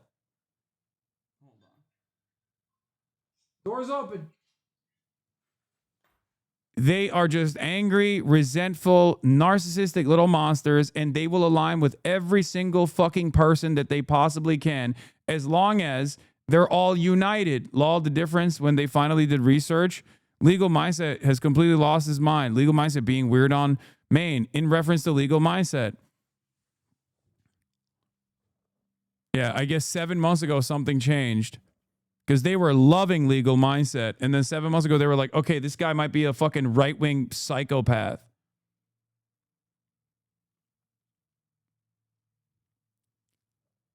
They're just straight up evil, brother. That's it. Okay? They're just straight up fucking evil. Not the audiences. The audiences are just duped, okay?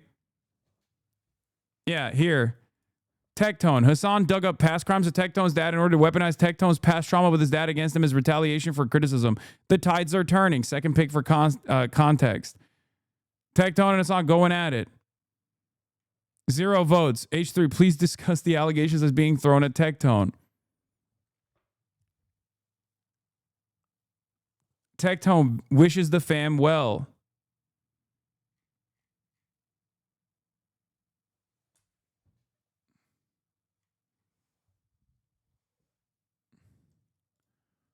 If you are purely driven by resentment and spite, okay? If you are purely driven by resentment and spite and you have no political convictions whatsoever, you are going to find yourself surrounded by the biggest losers, many of them with sex charges for some fucking weird reason. If you're spiteful against me and that's the only thing that you care about, I'm sorry, but you're going to find yourself with a lot of fucking sex criminals as your allies, because I don't know what it is, but I have a lot of fucking ops that happen to become sex criminals at a certain point. I don't know what it is. Okay? If you don't want to be surrounded by these sex criminals, don't fucking behave that way. Don't fucking be driven exclusively by spite.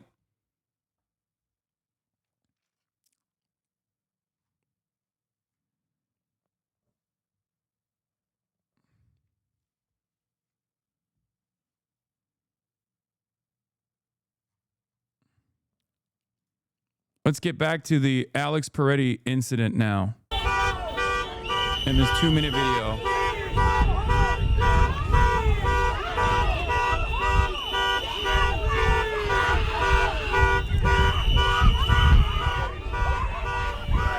Here, he continues to stand at the scene.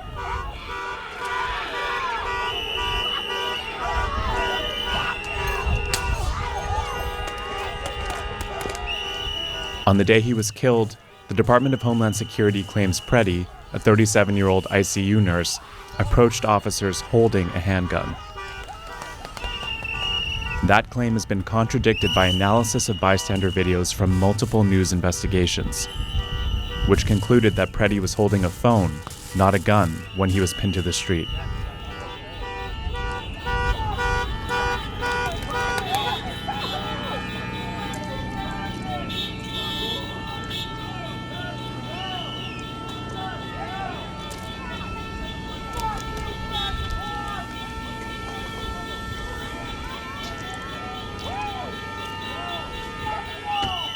Shortly after the altercation we filmed here on January 13th, federal agents drove away.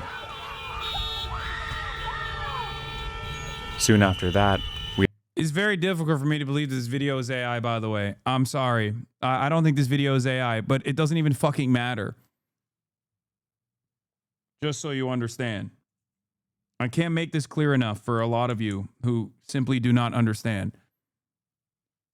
Him kicking out the fucking taillight of an ICE truck does not mean that he should be fucking murdered on the street. If anything, it shows that these guys might have known who he was. Renee Good's death. It's unclear exactly what the agents were doing. This man has the same... Yeah, I guess BBC did verify it, okay?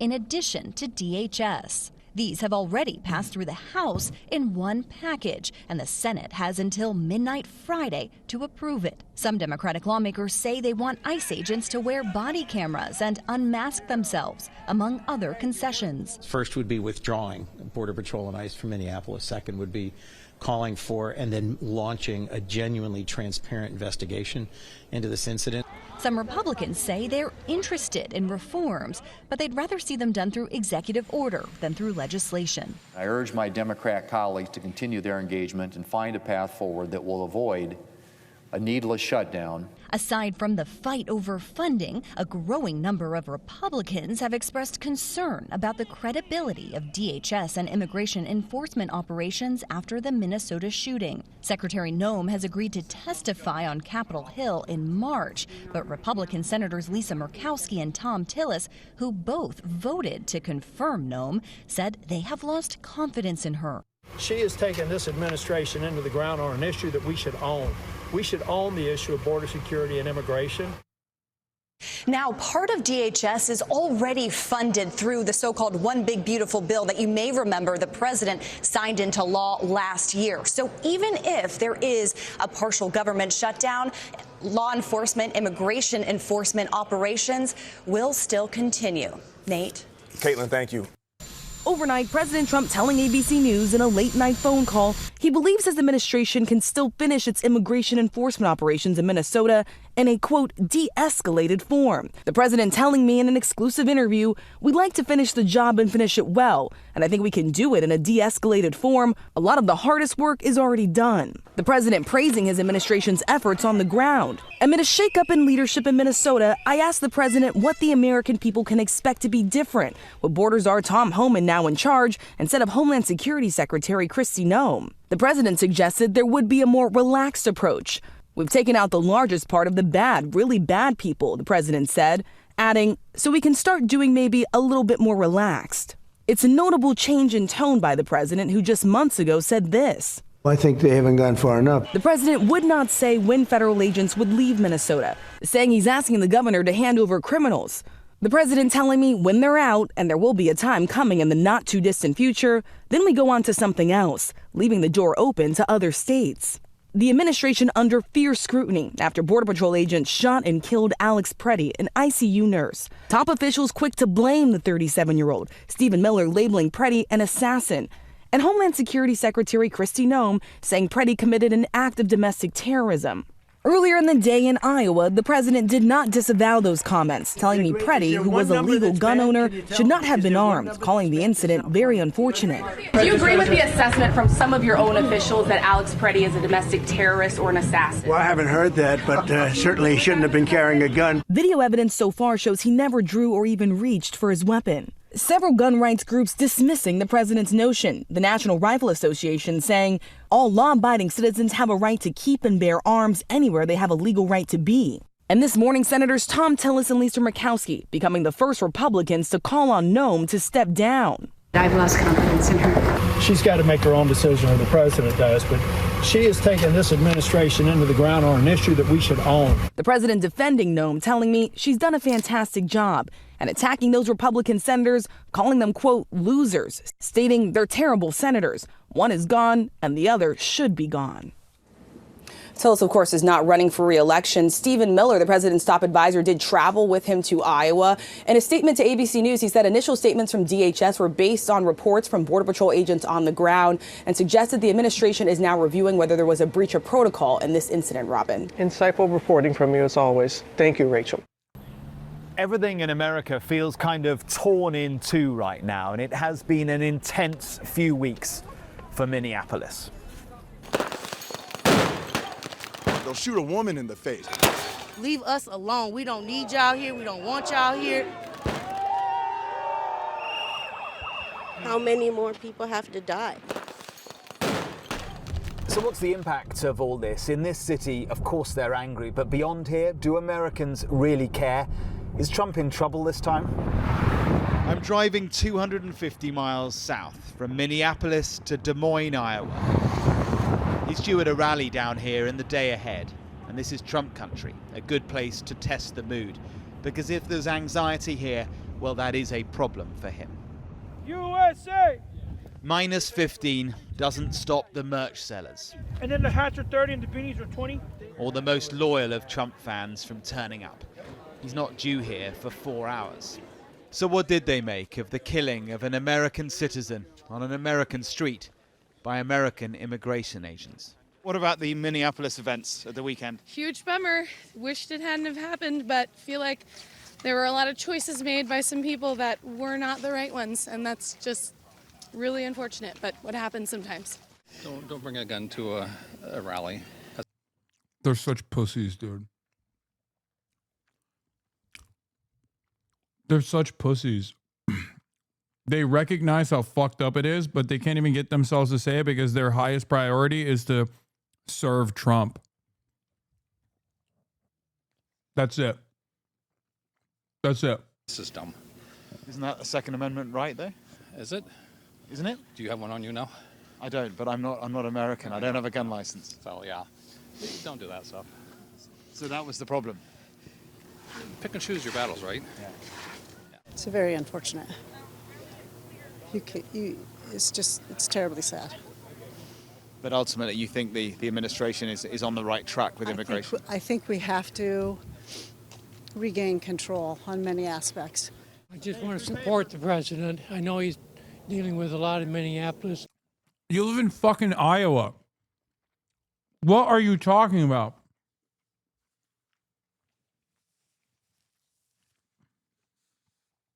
Even undocumented migrants don't make it out there. Regain control of what? This is the problem, is the fucking areas that are the whitest, that have no fucking migrants whatsoever, that are the ones that chirp the most.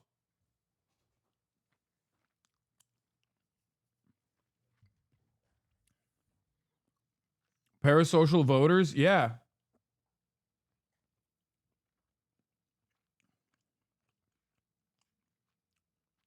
I don't think this is fixable. It doesn't matter. As long as we have what remains of a fucking theoretical democracy, we don't need these people. We don't need these people at all.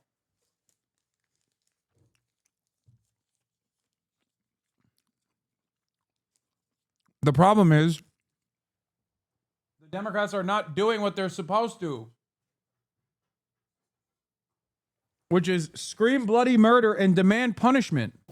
Dealing with those troublemakers, it's unfortunate that we just can't have peaceful demonstrations. I think the guy who was killed was being peaceful, wasn't he? We He don't was have holding a phone. We don't have all the facts yet. We need to accumulate and gather all that information. You see all these weird protests? The weird protesters, she says. It underlines. Yeah, by that he means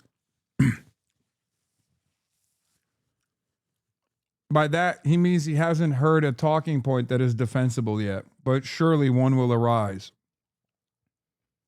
And if it doesn't, he will have deflected for long enough that he doesn't need to actually give you a perspective. The divide. Shows it's not just a divide, it's a gulf. Two sides who can't even begin to understand the other. Well, the president is speaking at a venue 100 meters or so over there, but have a look at this. On the intersection, a large and growing protest movement. They're vocal and they're angry. Holy fuck. Okay, this gives me so much confidence. Oh, it's over.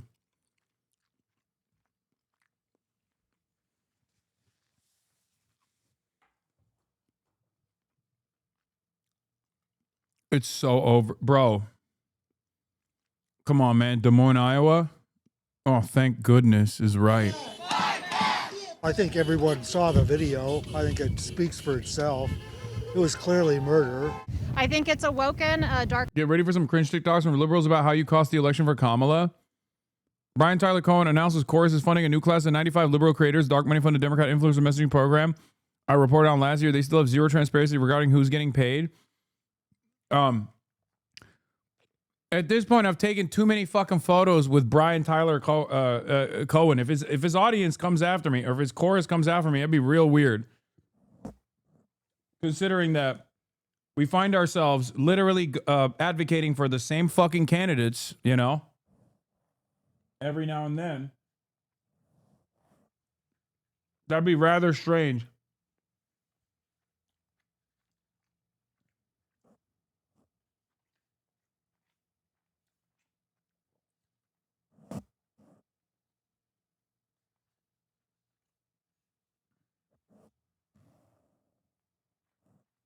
Like, I'll tell you like this. I think Brian Tyler Cohen cares about American democracy. I think he cares about the liberals and the Democratic Party because he actually wants them to win. I would go so far as to say the same thing about like Midas Touch. He's not like a Ethan Klein. You know what I mean? He's not like a Destiny. Those guys do care. I think we just have differences in opinion on how that must happen.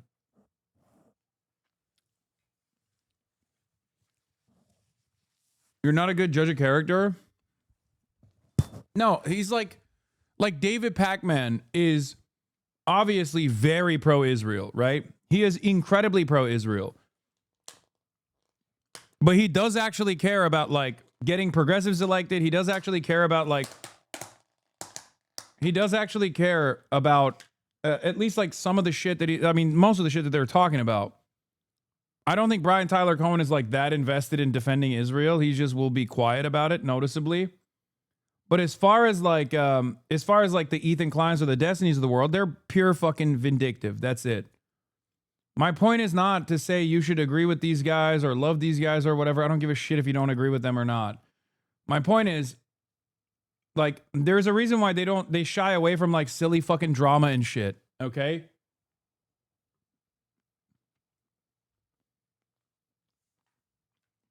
The supposed Alex Peretti video is confirmed to be AI. It's not. It's not AI.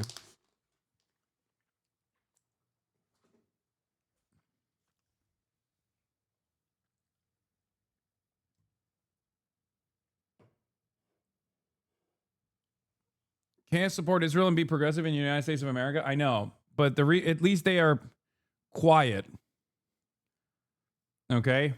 I'd rather have...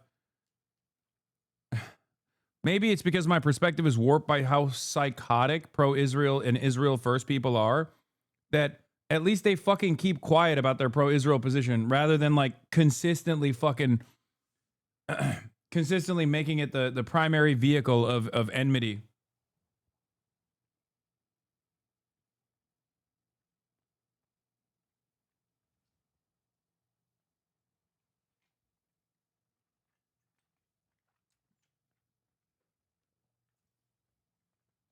It's the same standard that I apply to Bernie Sanders. Bernie Sanders himself is a liberal Zionist.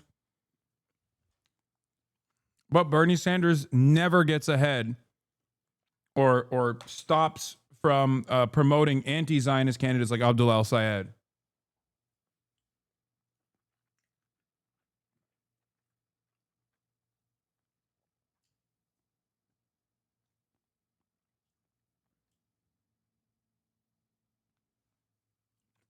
As long as they're on board with left candidates, that's fine for now. When the issue arises about Israel, well, we'll have that conversation when we get there. That has been hiding in the shadows, and too many people are supporting him. 74 years old, and I've never seen anything like this in the history of my country. I'm appalled. I'm disgusted. I'm scared.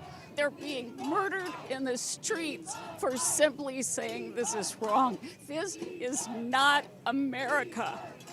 It has to stop. For the love of God, please stop it. Inside, the only mention of Minneapolis, this. Apparently the gun was Jewish? What? What are these people doing, brother? Dude, anti-Semites are fucking so... Oh my God, bro. They will never see the fucking light of heaven, okay? Jesus Christ. I saw that shit. I saw that one guy who was like, why won't you reveal that Alex Peretti is... Why won't they say what Alex Peretti's race is? Implying that he's like Jewish or something. Not that it would fucking matter at all.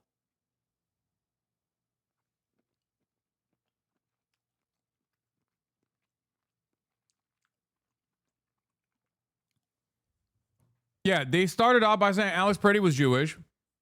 I don't know about the ICE members being Jewish. I didn't even see that one. Everyone there was Jewish. The gun there was Jewish. I can't believe... Dude, anti-Semites are so fucking stupid. They're so unimaginably stupid, dude. They are so... Like, I sometimes understand why the pro-Israel crowd doesn't even fucking deal with anti-Semitic, anti-Israel folks and focuses mostly on people like myself. People who aren't anti-Semitic, because these guys are so fucking stupid. Like, they're so dumb.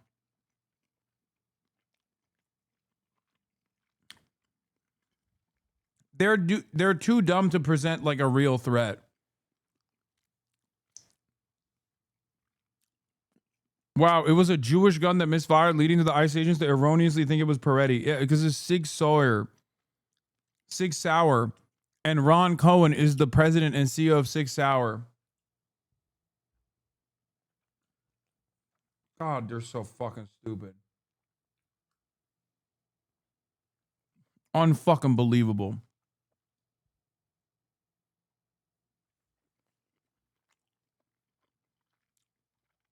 Yeah, the gun got a bar mitzvah.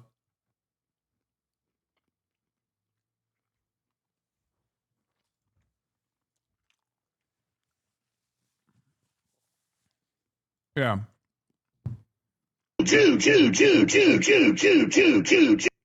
Literally how it be every time, bro. Every time. He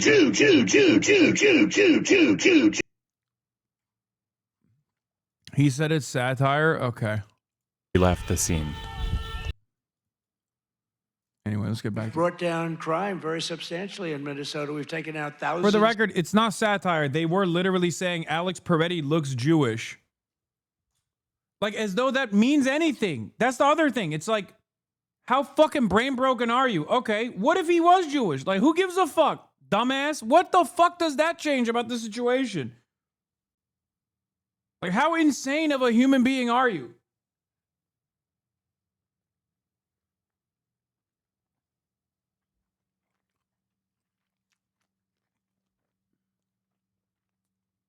Of hard criminals, hardened, vicious, horrible criminals. He'd come here to a Republican state he needs to hold on to in this midterm election year.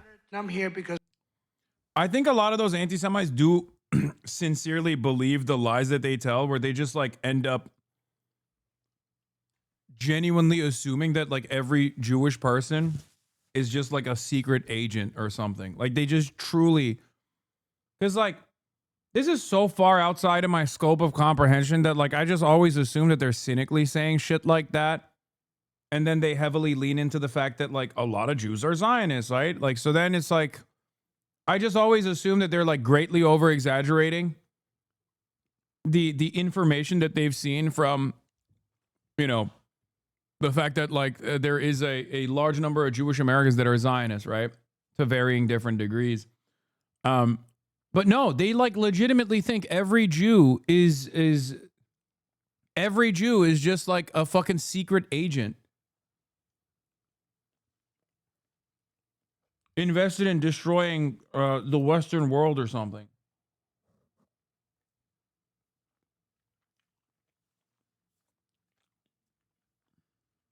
I love Iowa, but I'm here because we're starting the campaign to win the midterms. We've got to win the midterm.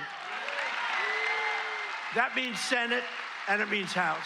He'd come to talk about the economy. That's what his team think he must focus on. He's still blaming Biden and the Democrats.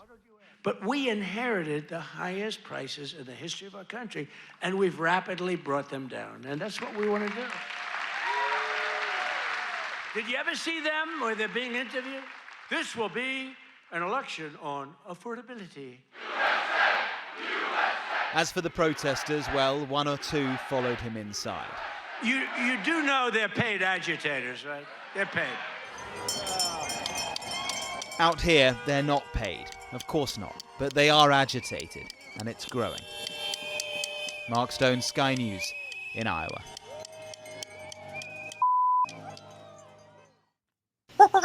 The Joe Rogan Experience.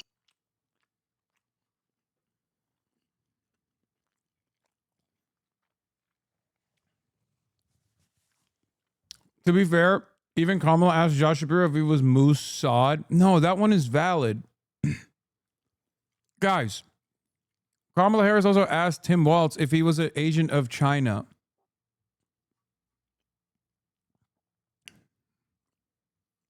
It was the most valid question to ask Josh Shapiro. The reason why Josh Shapiro was asked that question is because not only did he write like insane articles defending Israel back in the day, likening them to the Klan, likening Palestinians to the Klan, he also went and volunteered for the IDF. And then he also worked for the Israeli embassy. He probably was a fucking agent. Like, what are we talking about? Like, there is more evidence that Josh Shapiro probably was at some point. I mean, we know for a fact he was working for the Israeli government, right? We know that. That's not a suspicion.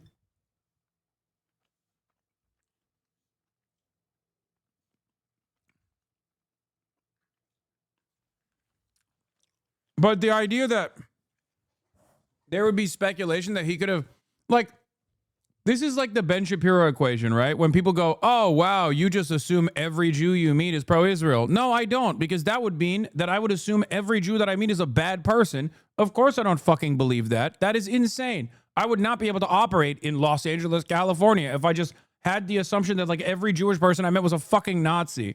Okay, that would be insane.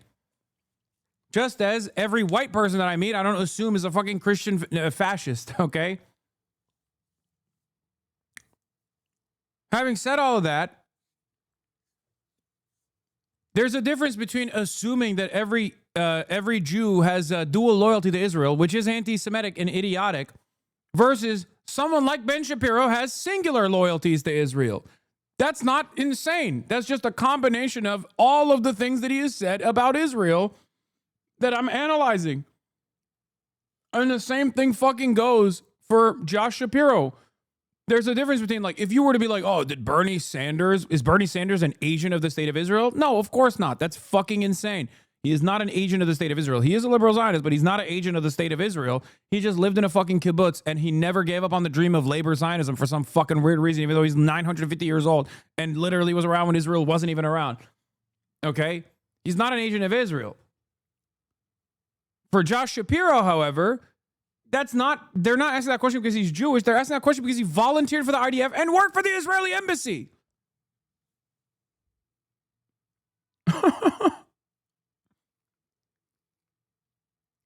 That's it. It's so crazy that people are like, wow, I can't believe it. Don't get too mad at Bernie. He was around when the USSR was funneling weapons to Israel in the beginning, before Israel even existed, by way of Czechoslovakia. He probably was. he too thought that Israel was going to be a socialist safe haven, and then never developed any new opinions after that, I guess. An unshakable L for Stalin, for the record. Bro, you weren't kidding? They asked him also about being an agent for China? Yes, they did. I'm glad you're a gun guy, because I wanted to bring up this whole thing with this guy, Preddy. Yeah. And I haven't talked about it. We haven't done a podcast since that guy got killed. But that whole thing, there's a lot of people that don't understand what's going on, and why riots only in Minneapolis, and why riots in the place where there's an ungodly amount of fraud that has been discovered. Coincidentally, right around the same time. Exactly. Like instantaneously. Oh my God.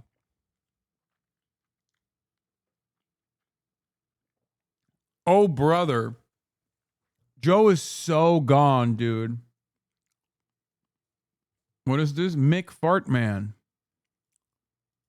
Hey there, I'm new to this chat. I'm an ordinary guy who wants a free Palestine without being anti-Semitic or denying the Holocaust. Are you good on this, Hasan? What do you think, Mick Fartman?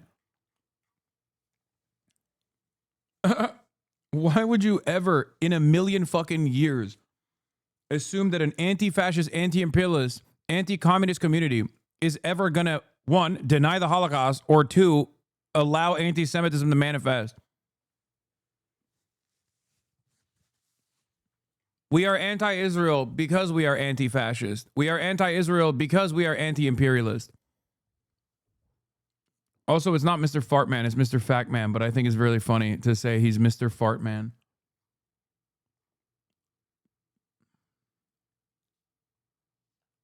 Did I say anti-communist? I meant anti-capitalist. Oh, no. Oh, no. I admitted my position. They got him. Hold up. Fed confirmed.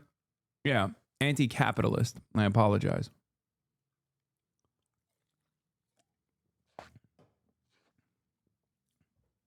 Yeah, the mask slipped. I hate communism. The most annoying motherfuckers are going to run with that one? Yeah, oh God. There's nothing I hate more than people who will be like, you have two hands, punch a communist and punch a fascist. It's like, it's just so, no, fuck you.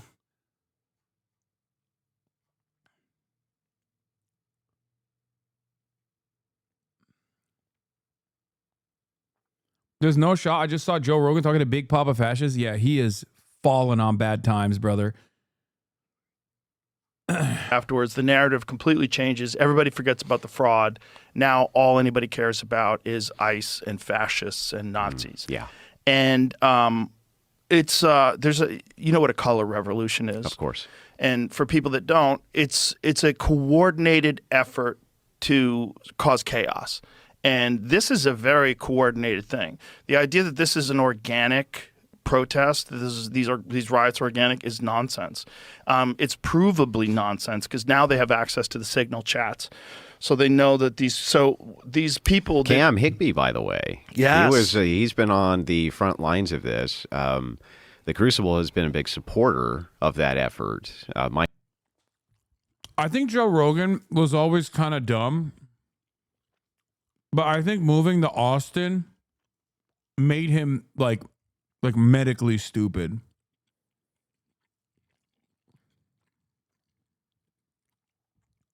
He's one of them medically stupids now. Like there's no way, bro. I've fucking listened to this man since like 2014. 2013, 2014. I'd never thought that he was like brilliant or anything, but I never thought he'd be this dumb. Like this is award-winning stupidity. Like going from all this fraud, now no one wants to pay attention to it because there's a color revolution and riots happening. There's no fucking riots happening, dumbass. And yeah, the organized effort to disrupt regular existence is coming from the federal government. That's the whole fucking point. And last but not least, what is ICE to do about fraud in Minneapolis, Minnesota?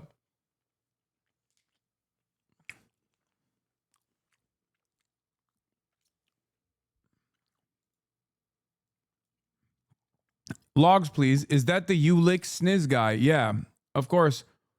Made worse by the fact that Joe Rogan chose to have the ULIX sniz guy on his fucking podcast. Like, bro, you ran out of guests like that?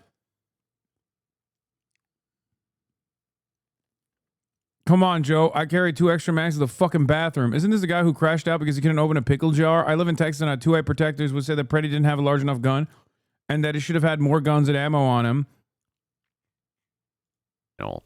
I will often snipe his coverage while it's going on, send my audience over to send in super chats in order to keep this guy going. I think that work is critical. Yes. It's critical work. And there's not that many people doing it anymore because of how dangerous it has become. Yes. And so I'm a big supporter of that. Doesn't mean I agree with everything he says politically, but what he's doing on the ground there needs to happen.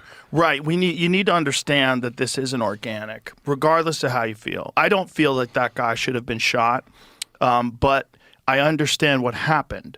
And what happened was chaos. So first of all, it wasn't ICE. People need to understand that. It was Customs Border Patrol people. So they were brought in to assist ICE. And they're telling this lady to stand away, and then this cop gets very aggressive and shoves her. I mean, he's right. Not that it matters, but he's right about them being CBP.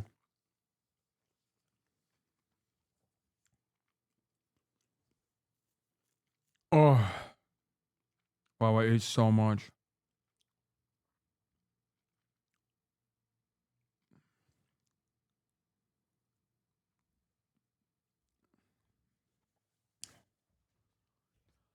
Couple more years until Joe's daughters actually have working brains and they will despise what their father has become. I guarantee it. Joe Rogan having on a guy who says stuff like women enjoy being raped and all this shit, unfucking bearable.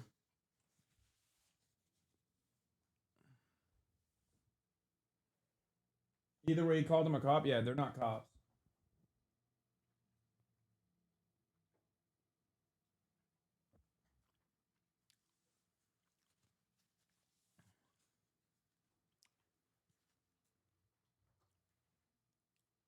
They might just become MAGA women. I highly doubt it. No, they were most likely Bortak, the guys, by the way, that the guys that did the shooting. I highly doubt it because, guys, Joe Rogan is a very wealthy man. Okay? Joe Rogan's daughters are like 17 already? Okay, so they're probably woke already. Joe Rogan is a very wealthy man. And when you're a very wealthy man, you want to make sure that your children get the best education possible. It becomes quite difficult in that situation for them to not become woke. Especially as women growing up in Austin, Texas. Ain't no fucking way. Look at Peach, dude. Look at fucking Peach Jars. One of the wokest individuals you've ever encountered. Are you crazy?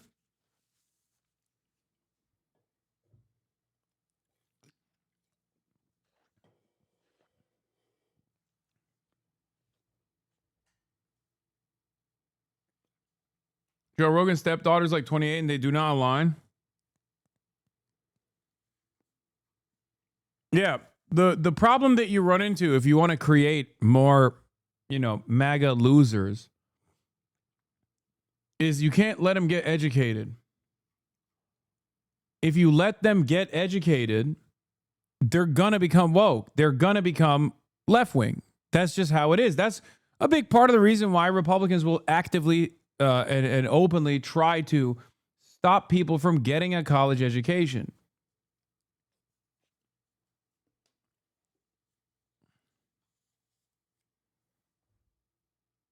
Not true. My wife works at a private school. They want their kids to get good grades, not a good education. You're wrong. There's a reason why so many people that go to like private schools, Catholic schools, and the like end up fucking growing out of this like conservative bubble. Half of my fucking chat has come from that background of being raised by conservative parents and then learning to despise that shit. Come on now. You have to understand. That's why I always laugh when motherfuckers are like, oh, conservatives are having more children. It's like, yeah, bitch, thank you. Great. You're building the next legion of socialists for me, okay? That's what you're doing.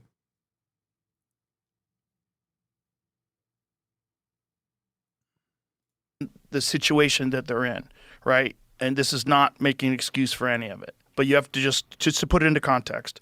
These people are getting harassed outside of any hotel they're at. People blow horns. They try to smash into the hotel. They dox them. They dox them. That's why they're wearing masks. It's a coordinated effort. I'm not saying that guy should have shoved that guy. I don't think he should have. Or that woman. I don't think he should have. And then pepper sprayed. And then the guy who got shot, Preddy, he steps in, which is, if you know anything about concealed carry, if you are a concealed carry holder and you are carrying not just a pistol, but 2 full magazines as well, you do not ever physically engage with someone. You also are supposed to carry your license on you, and you're supposed to have ID on you. All right, and you're trained Yes. specifically for this, by the way. I was a CPL. Yeah. You have to be a huge pussy. If you're a concealed carry permit holder, you have to be a ginormous pussy. And if you see a fucking ICE agent brutalize a woman, you should not defend that woman. You should just sit in the corner and fucking cower away. Instructor for years. Okay, so and you know about it all. The thing is, there's a framework here, if you don't mind if I add to your Please. framework. The framework. Joe Rogan's a libertarian, by the way, supposedly. God, these guys are fucking such delusional morons, dude. Here is, this is a mathematical formula. So I've been following these. What the fuck is this? I thought you were supposed to be a good guy with a gun. I thought that was half the reason for why you carry, why you open carry. What are we doing? No, don't be a good guy with a gun. Be a good pussy in the corner with a gun, okay? Don't even fucking do anything ever. I finally remember Joe being woke. My cousin has always been a huge fan, Bernie bro. Then he went down the Joe's conservative path. Crazy these guys can form your worldview. I know.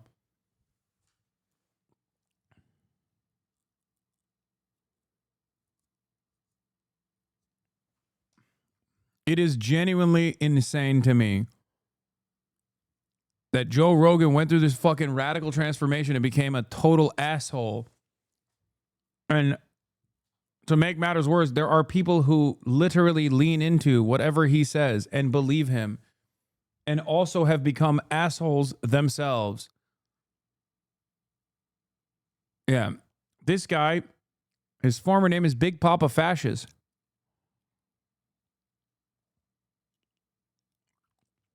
His claim to fame is being on a podcast where he yells at OnlyFans girls and shit and loses them in arguments all the time.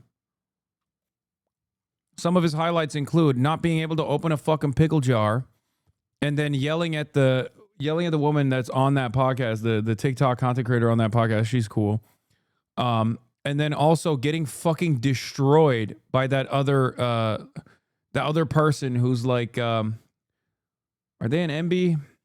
They're like lesbian, I think. The Lick Sniz one. Charlie. They're dope, by the way. They're fucking dope.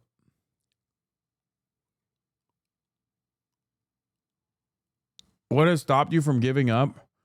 Not only am I a fucking unimaginably stubborn person, but I also have a firm belief in my fellow man. Your wife has 3. Yeah, I believe in you guys in this community. I believe in people that I haven't met yet. I believe in the kindness of strangers. I know that we can overcome this shit. I can't just give up. And I know neither can you. Pessimism of the intellect, but optimism of the will. Revolutionary optimism.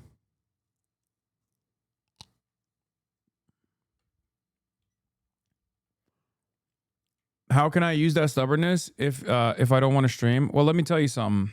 I got the stubbornness from before streaming.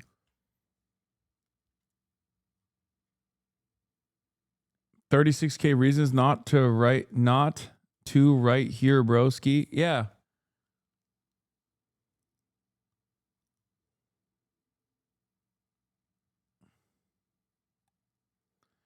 Because at the end of the day, what do you do? What do you do? You just give up? What do you do?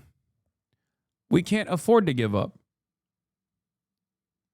And even if someone like myself could afford to give up, quite literally, you know, fuck off, go somewhere else, stop streaming, put my money in the stock market, S&P 500, baby, 18% growth year over year, hell yeah.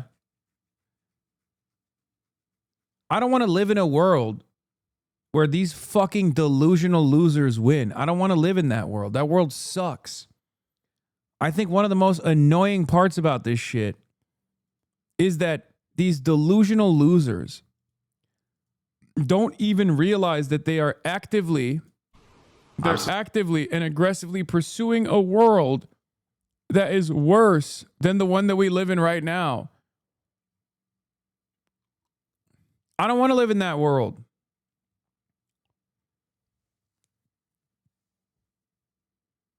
You could admit you're wrong. Have we seen a new vid of that guy that got shot? Changes everything. You could admit that you're wrong. What? The guy that the guy that got shot a week prior to getting shot kicked the fucking taillight off of an ICE vehicle. You think that that means that he deserved to die a week later in a totally separate altercation?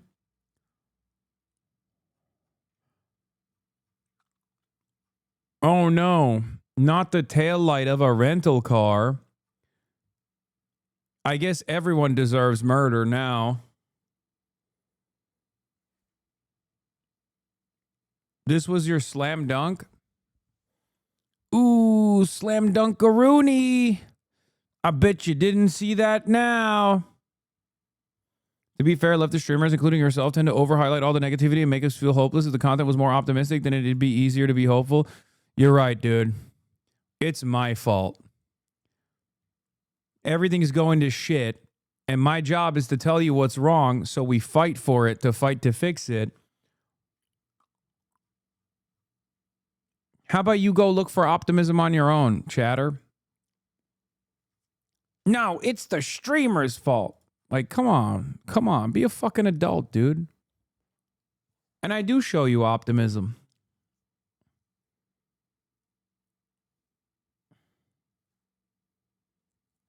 Stop blaming other people because you're streamer-brained, streamer-obsessed. Where's that other dipshit? I want to hear that guy again. Not the guys. Stop yelling at this person, okay? They're probably having a bad day.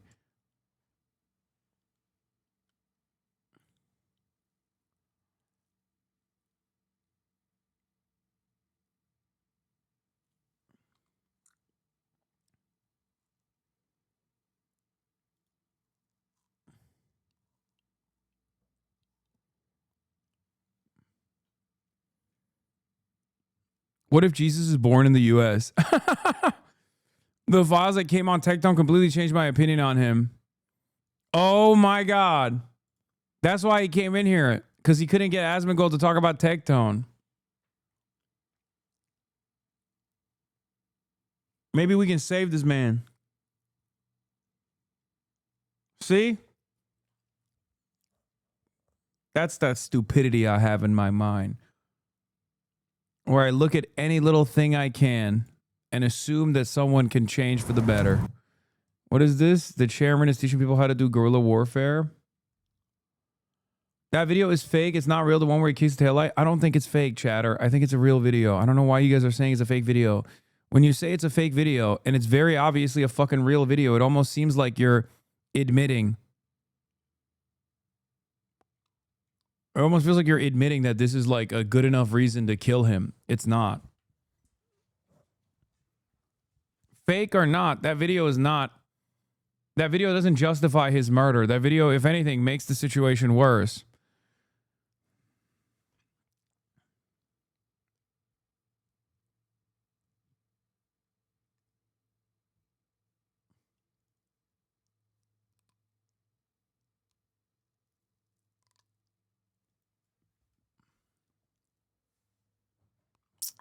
Okay, I don't know if this is real news or not. This seems too hopeful. Anyway, this guy that we're watching is famous for these two videos. Well, not this one. Supposed to open the pickle jar?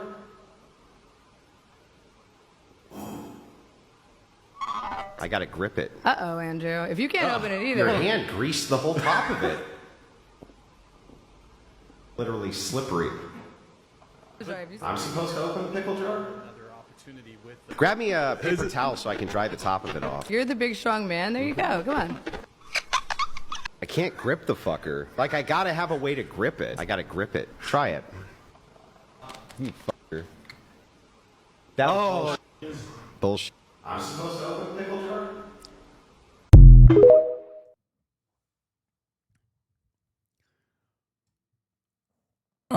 And then this other video as well. Oh, this one, not this one. Where's the other one? Oh, here it is. 3 baby daddies and has been married twice. Your wife has 3 baby daddies and has been married twice before. And you and you lick sniz. Under your There's more to this video, but the you lick sniz is like, that's like Joe Rogan had a dude on that said you lick sniz. That's who's one of the esteemed guests on the Joe Rogan Experience, brother. God damn. Here's the one he did with Charlie. Yeah, I got the you lick sniz. That's what I'm looking at right now. I just keep going back to Alex Jones.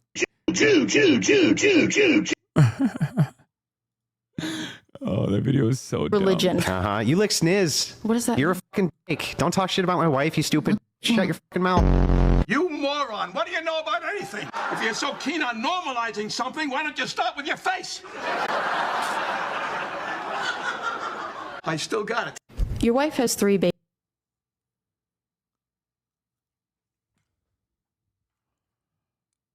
Oh, my wife has 3 baby daddies and 3 different children from 3 different people. Well, you eat pussy.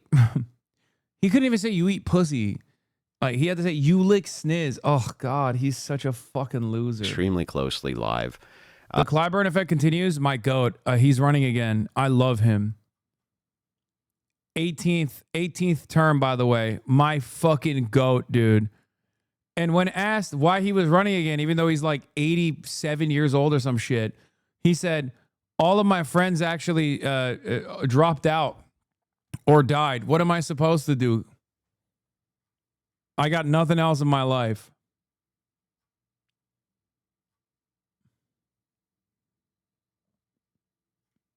He's so awesome. Congratulations to Jim Clyburn. Anyone that wants to, anyone from the left flank that wants to fucking oppose him and primary him has got my blessing. Okay, I will go down there. I will eat all of the racism allegations. I will eat all the racism and white supremacy allegations for you. I will take it. I will tank it. Okay, I will get out there and I will fucking door knock for you. Please get this fucking asshole out of here. Jesus Christ. Did you see Rage talk about you? No. Los tweeted a tweet. I don't have the Los tweet no more. I don't really care about it, but basically tweeted a tweet essentially saying stop fucking with ICE and this shit won't happen, whatever the case may be, whatever. I reiterated what she said, saying, don't talk to him, Los, you'll get cooked. If you do the Asman method and saying you're circle jerk, you can be a bot and just think you're right 24/7, right? Los deletes his tweet. I opened my Twitter up. See a community on my fucking dick. Yo, is this Los community? Who's quote? Who's being hella racist in my shit? Why am I seeing hella racist shit? Classic. You know, classic. I ain't even had nothing to do with them, gang. And then I also start saying shit like, Rage, you changed. I'm a funny nigga. I'm not soft. I can do jokes and all this shit, but don't think just because I'm joking around, trolling, I think I'm on y'all niggas' side, nigga. It's you, Elon Musk, Trump, it is ICE, nigga. I was never on you niggas. Are you niggas confused? I avoid talking about shit like that on stream because what come with it is toxicity and them political ass niggas. But I ain't gonna lie, bro. It's getting to the point where you gotta like at least let niggas know what side you're on because niggas getting confused, gang. Los tweeted a tweet. I don't.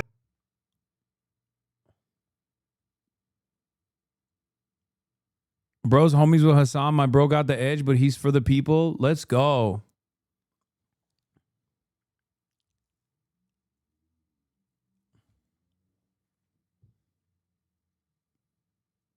Hasan is no better, law.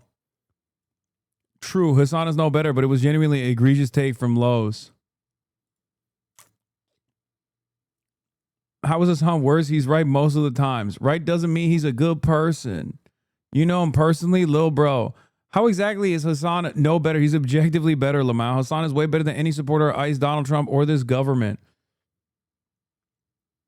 Notorious dog abuser. Says some questionable things when it comes to the age of consent. Wait, what? This dude is lying. Unless he's pro lowering the age of consent. What the fuck? No, he must be in favor of lowering the age of consent. That's why he thinks my consistent take on age of consent is questionable.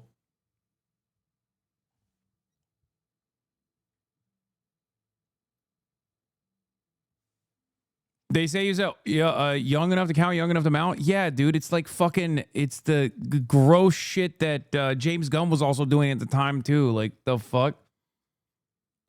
That's not a sincerely held policy position. You have to be a fucking moron, dude.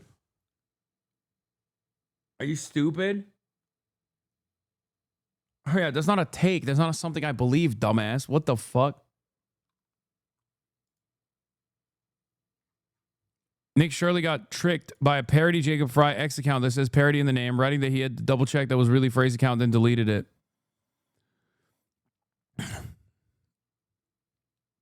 This is a lie. Even if I order the Minneapolis, the Minneapolis Police Department would never follow an order for me. Do better. Go fuck a couch. Such a mature response. Had to double check if this was your real account. Clown world. Go eat some bananas and rice with the newest inmate. Wow, he really did it.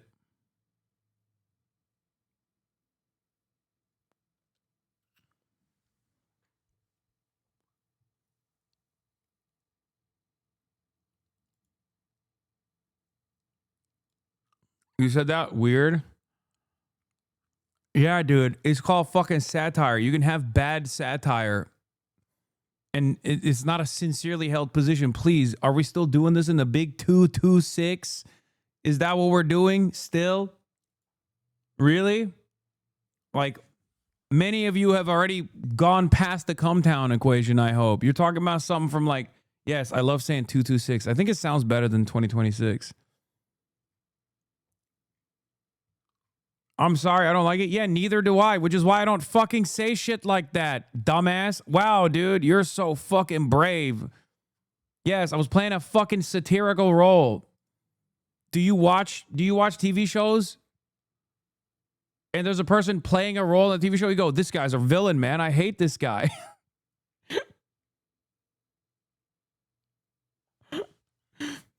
Meanwhile, all the people that keep pushing that shit are unironically pedophiles, like openly court exposed pedophiles. Are you fucking stupid? Chatters be like, yeah, Bryan Cranston was famously selling methamphetamine. Why is that guy still allowed in fucking polite society? How dare he? Yeah, deceased Herman Cain running in 2028 doesn't understand the concept of fucking satire.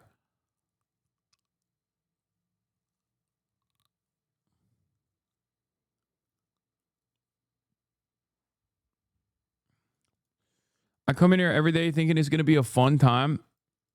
And it's just him screaming about how right he is and how people in the chat are dumb. It's just exhausting, to be honest. What do you want me to do? Not read fucking dumbass Republicans? And looking what is your actual take? I think the age of consent should be increased. It should be higher, not lower. Okay? At how this is done. Let's go backwards in time. You remember what was going on in California. Nobody died in California. There was an ice raid on a Home Depot, and they went nuts. And they started smashing police cars. They were starting fires, right? This was not over somebody dying. And now the narrative, they're trying to make the narrative shift. The Gestapo's in here, murdering American citizens. Well, and what was going on in California then? Because there was no American citizens getting murdered there. What was going on there was they didn't. What about the drinking age? My controversial opinion is that drinking age should be lowered. I think if you were socializing in environments and like outside environments, because I feel like the drinking age being 21 actually, I think the drinking age being 21 causes people to start drinking anyway before the age of 21, and it causes them to drink in uncontrolled environments like house parties and shit like that. If the drinking age was actually 18, then 18-year-olds would be able to go to places where they would have to be a little bit more responsible, and they wouldn't develop like horrible drinking habits in general. Socialized alcohol in environments that are more controlled, I think, lead to less instances of alcoholism and DUIs and shit like that. However, a big part of the problem here is, of course, no public transit. You can get away with doing that in a place like in Europe, for example, but you can't really do it. You can't really do that in America, where bars are 45 minutes away in like rural areas, especially, and then on top of that, there's just going to be so much drunk driving.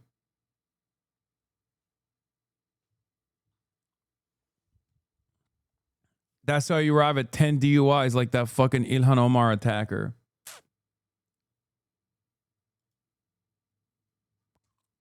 New strategy unlocked. Scoop. House Democrats told by leadership not to go to Minnesota. God, I hate this fucking party so much. Oh my God. Oh my God. Oh my God. House Democrats have been privately advised by their leadership not to travel to Minnesota in support of the anti-ICE protest there. Oh my God. Oh my God. Someone send me the fucking link without the paywall, please. Oh my God. I'm gonna die. I think I'm gonna die. I think I'm going to perish. I think I'm going to perish. What the fuck? How can a party be so incompetent? Please, please, please, please explain to me. They are controlled opposition. That's it. They're controlled opposition. They're 100% controlled opposition. It's fucking nutty. Thank you.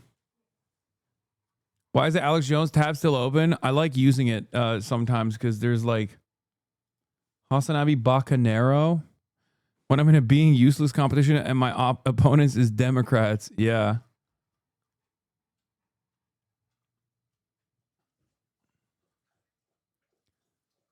If you click the reading mode icon, where is it?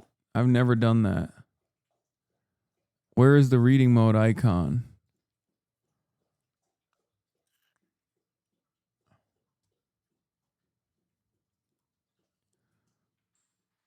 Bro, Chatter, you're just linking me the article. Okay, whatever. Unpaywalled. Thank you, Chatter. Thank you, Chatter, for the unpaywalled. Scoop. House Democrats told by leadership not to go to Minnesota. Oh my God. Oh my God. This is not a serious party. Oh my God. They want America to be overtaken by fascism. There's only one reason for this. Okay. Breaking news. Do nothing. Don't move. They might recognize that you're alive.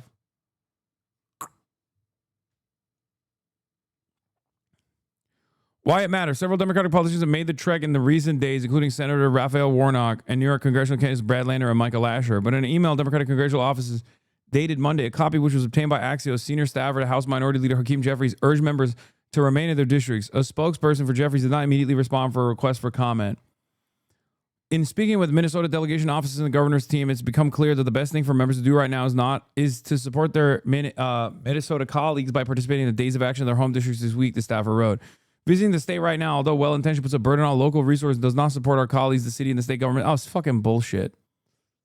That's bullshit. That is fucking bullshit. They absolutely should visit, bro. Shut the fuck up.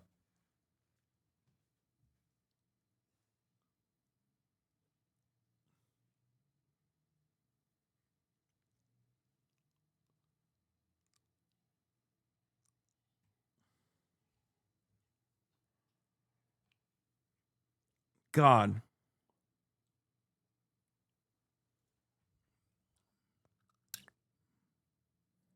Huge update. We confronted Congressman Tom Suozzi. He's one of the 7 Democrats casting the decisive votes to increase ICE funding by $10 billion. Hideous, grotesque, fascist-loving coward. This man has blood on his hands. We will not forgive and we will not forget. My goat, Walter. People were killed by ICE this month, and you're throwing me out while I'm reading their names? How fucking dare you! Suozzi, I know you voted to increase ICE funding, so I wanted to get something for you. This is an adult diaper for when you pee yourself. You're the type of leader we need right now. Someone who soils themselves with a fascist hero. I didn't know we were doing gifts up top. I actually also have some gifts. I have some knee pads for you. You can use these while you blow down. Oh, these guys are so good, bro. I just would like to say really quick, as a Jewish man, I have never felt safer than when there is a masked Gestapo in the street. Tell Good you made a mistake. Tell Alex Prenny you made a mistake in expanding funding of ICE after Renee Good had already been shot in the streets. Nobody could have predicted that ICE would have been killing innocent people. The only way we can fight anti-Semitism is by aligning ourselves with white supremacists. Alex Reddy, Renee Good, Keith Porter. I'm reading names of people killed by ICE. You're gonna touch me? You're gonna touch me? Alex Preddy, Renee Good, Keith Porter, Parody Law. These people were killed by ICE this month. You're gonna throw me out? These people, 9 people were killed by ICE this month, and you're throwing me out while I'm reading their names? How fucking... No, it's not a skit. These guys do this all the time. One of their best ones was when they did the climate defiance one. One of the best ones was when they went up to Cory Booker on stage and the dude was dressed as Benjamin Netanyahu. And I think he like tried to give him money directly on stage, if I remember correctly. Yeah, no, they're fucking amazing. All those guys are amazing. Yeah, activists. Yeah, look. Activist dressed as Netanyahu disrupts Cory Booker's speech at the National Cathedral in Washington, D.C. and pays him for his services to Israel. Please keep funding our genocide. Thank you, America. Oh, wow. There was the Cuomo one too. I'm Andrew Cuomo. No, they do stuff like this all the time. They're fucking awesome. Thank you for saying something about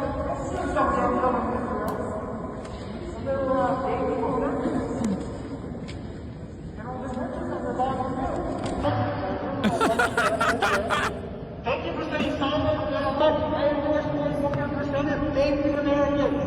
Please keep funding our genocide. Thank you, America. It's a very big tent. Climate Defiance is the name of the group. They're fucking goated. They're awesome.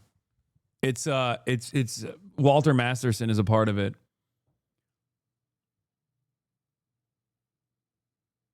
Why did Cory Booker say, "Oh wow," like there was an actual chance it might be Netanyahu?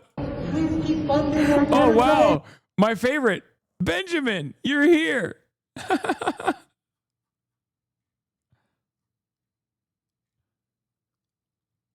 Hasan yarrağını alayım. Hatırladın mı beni öz abim? Kimsin amına koyayım? Nereden hatırlayayım seni? Oh, it's my buddy Benjamin.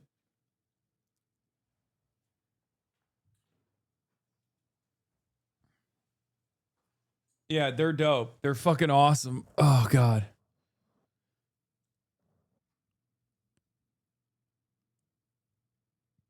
That's not Cory Booker. The real one hides in the back.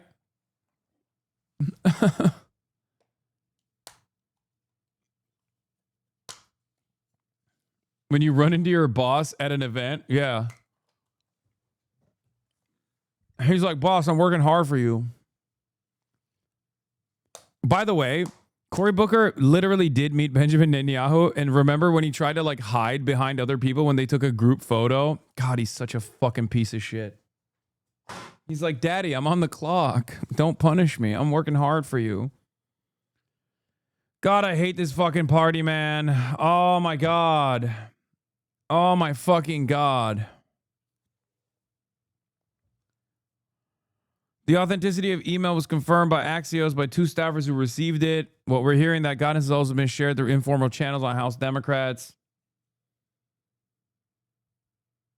People really enjoyed your MAGA parent interview. What is this? Hasan's interview of that redhead couple is the most eye-opening interview I've ever seen. Key takeaways. 1, in those households, mom just listens to whatever dad said, even when deep down she actually disagrees. 2, creamsicle fans roll their eyes when they hear something they don't understand. 3, Fanta fans do not actually have solutions. They're mostly just against things. It's never this thing would improve this situation. It's this should exist to spite this. 4, they don't understand most things. They don't seek out. It's true.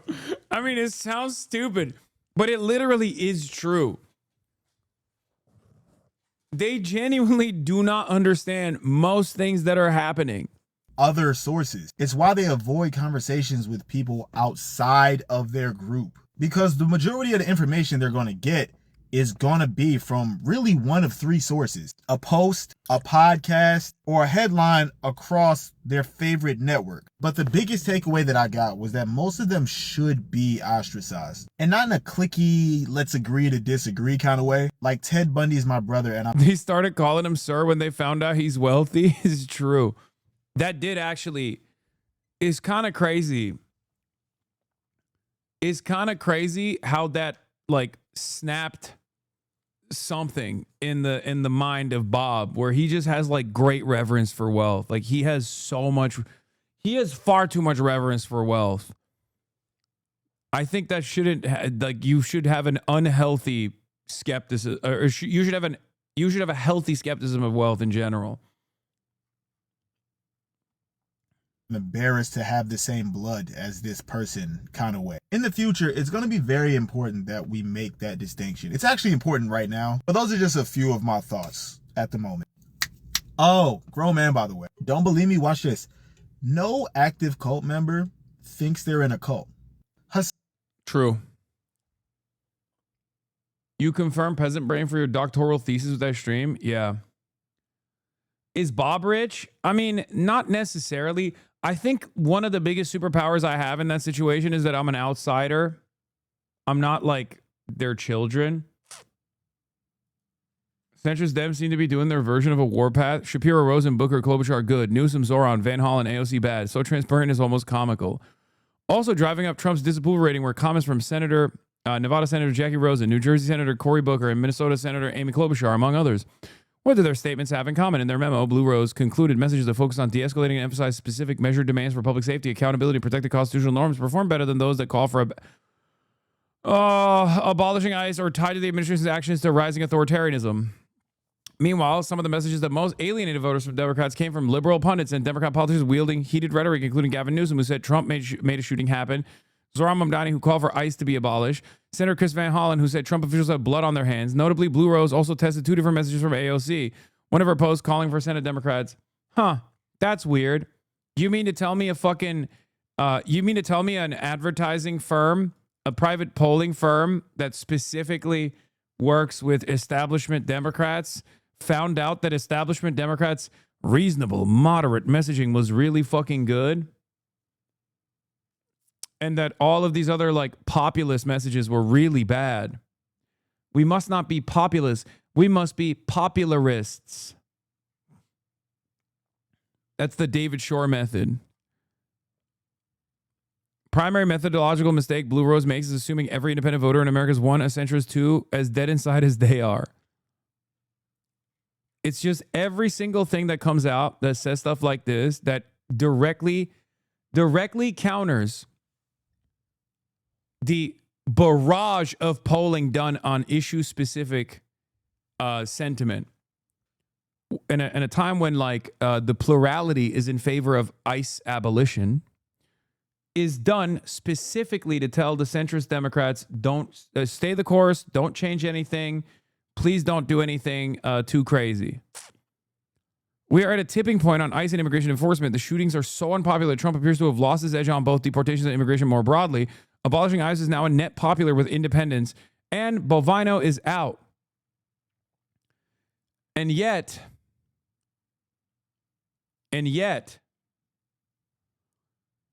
the establishment Democrats are doing everything in their power to be like, no, you don't understand. But what people want is reason. What people want is moderation. At a time when like the Republicans are being unimaginably unreasonable. There's a CNN town hall with about ICE, by the way. We're going to be watching that right now. Jacob Fry is live on CNN.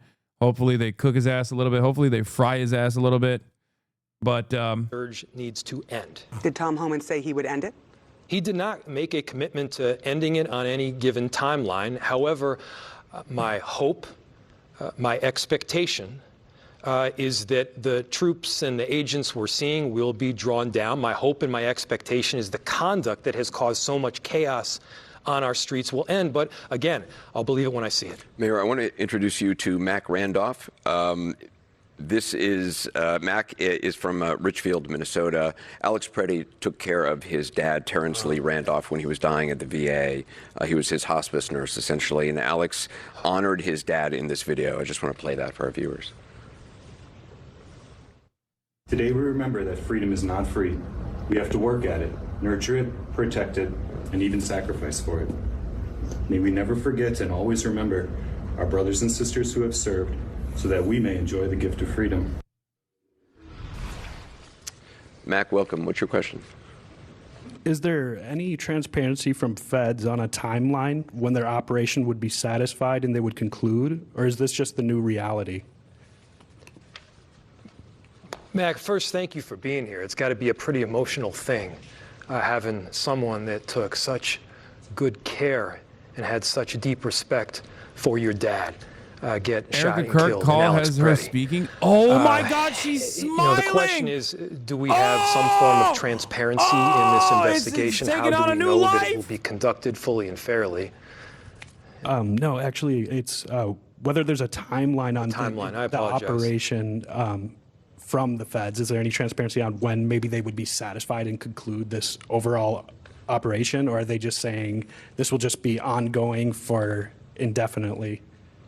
Look, we don't have a timeline as to when and how it will be drawn down. And I know that's as frustrating and as concerning to me as it is so many other people in our country because, look, Mac, you know this as well as I do. This is not about safety.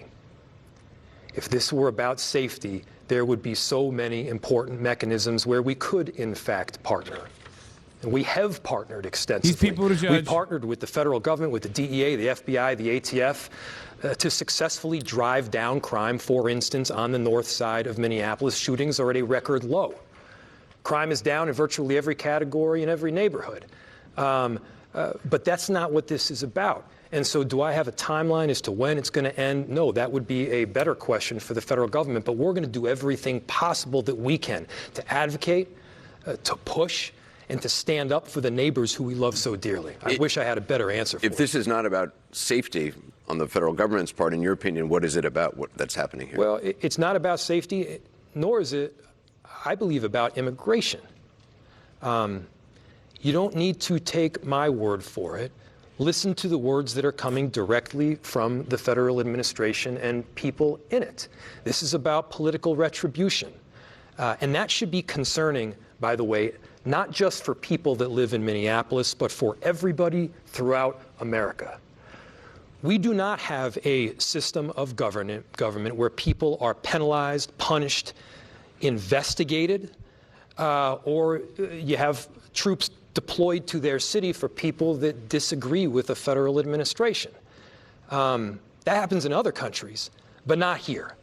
And so my message, not just in response to this answer, but my message to everybody throughout this country is, look, be a patriot.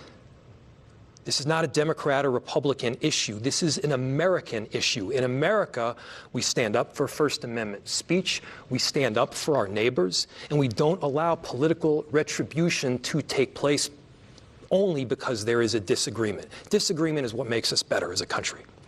Mayor, I want to introduce to you Sophia Karanakis. She is a law student here in Minneapolis at the University of Minnesota. Sophia, what's your question? So what do you have to say to those who are arguably the majority, who feel that harsh words and public statements are not enough to address this crisis? Yes! I would say that they are exactly right. Words alone are not going to do anything. And that's why in the city of Minneapolis, we are taking clear action to change this. And the battlefield that we operate on is the battlefield of the law. We are right, legally. The actions that have taken place in our street are unconstitutional. You can't randomly yank off the street a person because they happen to look Somali or they happen to look Latino. You can't detain United States citizens, rip them away from their family, and they don't even know where they went. Brother, you literally are responding with more words, okay? Like, the person is like, can you give us more commitments beyond words? And he's like, well, let me tell you, I got the best words. Several days because I got the best words. This is, for the record, why I was saying these guys are not meeting the fucking moment. And all these like stupid ass fucking liberals on the timeline were yelling at me over this. Being like, why are you yelling at the Democrats? I'm not. I'm offering a voice to the fucking people of Minneapolis that also want their fucking local administrators to do something. Afraid to go outside, taking a watch at a daycare to make sure Looking that their at the camera friends, their directly. neighbors, Oh, our hell yeah, family, dude. we are a collective family, that they're safe. And if there's inspiration to take it from them. Take it from the tens of thousands, hundreds of thousands of Minneapolitans and Minnesotans that are standing up saying, you know what, we are better united, we are better together. And that, if nothing else, has been ridiculously powerful. I've never been prouder to be from Minneapolis. Mayor, one of those people, Alex Preddy, was out there taking video, and many things have been said about him by the administration. You heard words from Stephen Miller, you heard words from DHS Secretary Kristi Noem, you heard from Commander Greg Bovino, all saying things about him, calling him a domestic terrorist, saying he was there to massacre police. Has anyone from the administration apologized to you or anyone in your administration or any officials here in Minnesota about what they initially said about Alex Preddy? No. And look, Alex Preddy, we saw this from the video involving your dad, Mac, clearly a person that cares deeply about this country, that cares about other people beyond himself. Hasan, let's be real. They're worried about starting a civil war. Brother, I hate this fucking counter argument, okay? You want to know why? Because there is already a war taking place. So the option here is to just roll over and fucking die. What are you saying? Like, what do you mean? I mean, it's indicative of him, but it's the also goal here is to apply pressure to make it costly, okay? To develop a response that will make it costly. Trump already is on the back foot. It already worked. And it worked in spite of these fucking idiots. It worked because the people rose up. So that is what we're hearing from them now. It's here already. People that say, oh, the response to the Civil War, it's like, brother, it's over then. If there is no response whatsoever, and we don't actually make this a costly endeavor for the Trump administration, they're just going to do it over and over again. That's why when I went out there, I said Minneapolis is doing this not just for their own neighbors, but for the rest of the fucking country. That's it. Look, it's horrific. It's awful. I mean, I'll just ask a simple question. If all of those agents were not wearing a uniform, what would we call that? I want to bring in Kathy Schweikart. She's a retiree from here in Minneapolis. Ain't no way. I have a fan that's also a Burnt Peanut fan that came in here to be like, this is all boring. Burnt Peanut is live. That's a crazy fucking statement in this community of all communities, bro. Mayor Frey, can you explain what it means to be a sanctuary city, why Minneapolis is a sanctuary city, ain't no way. and why you believe being a sanctuary city makes Minneapolis a safer place? There's a lot of terminology about what is or what isn't a sanctuary city. But in Minneapolis, we have something called a separation ordinance. And what that ordinance states is that we do not work on immigration enforcement. We do not cooperate with federal agencies around immigration enforcement. We do work extensively with federal agencies. I don't like that when he talks about the dog stuff, but he's very good humor. Hey, I don't give a shit about him talking about the dog stuff. I do give a shit about them doing a fucking accidental N-word slip on one of their streams. Where we've worked with the federal administration to help. That chat is just like but slur it's not Saturday. Federal immigration law. Why? Again, because I want our police spending time protecting the residents of our city, stopping that was Closey, not Peanut. No, I know. Making sure that violent offenders are investigated and held accountable. What the separation ordinance also says is that we won't ask the question as to whether an individual is documented or not. Yeah. And here's why. We want people that are undocumented to have the confidence to call 911 without the fear that they'll get deported. Slur Saturday is fine. Peanut had an F slur slip up and got banned for it. I mean, look, it is what it is. By the way, this is a strategy that has been implemented and supported. Closey shit talks you any chance he gets. Dude's a loser. Brother, who gives a fuck if these guys shit talk me? I don't care. You shouldn't either.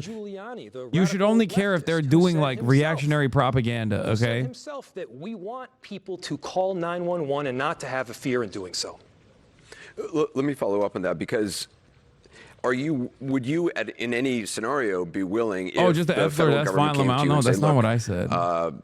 ICE has identified a residence where there is a rapist or there is a murderer. Would you allow Minneapolis police to be involved in an operation to apprehend that person? Yeah, we're anti-rape in Minneapolis. This the most simplest position I think I've ever taken. We're anti-murder in the city of Minneapolis. Because they say they Bro, they are got looking for 67K hardened viewers criminals. regularly. It's kind of relevant to Yeah, the if normies you fear. wanna Yeah, bro. look for So a is rapist fucking or a American murderer, football. Like, what do you want me to do? Like, I know. Okay. I know. I know they're popping. They're popping amongst normies. There was a space that was left unoccupied for Dr. Disrespect fans. Okay. And Burt Peanut is occupying that space right now. He is all up and down that space.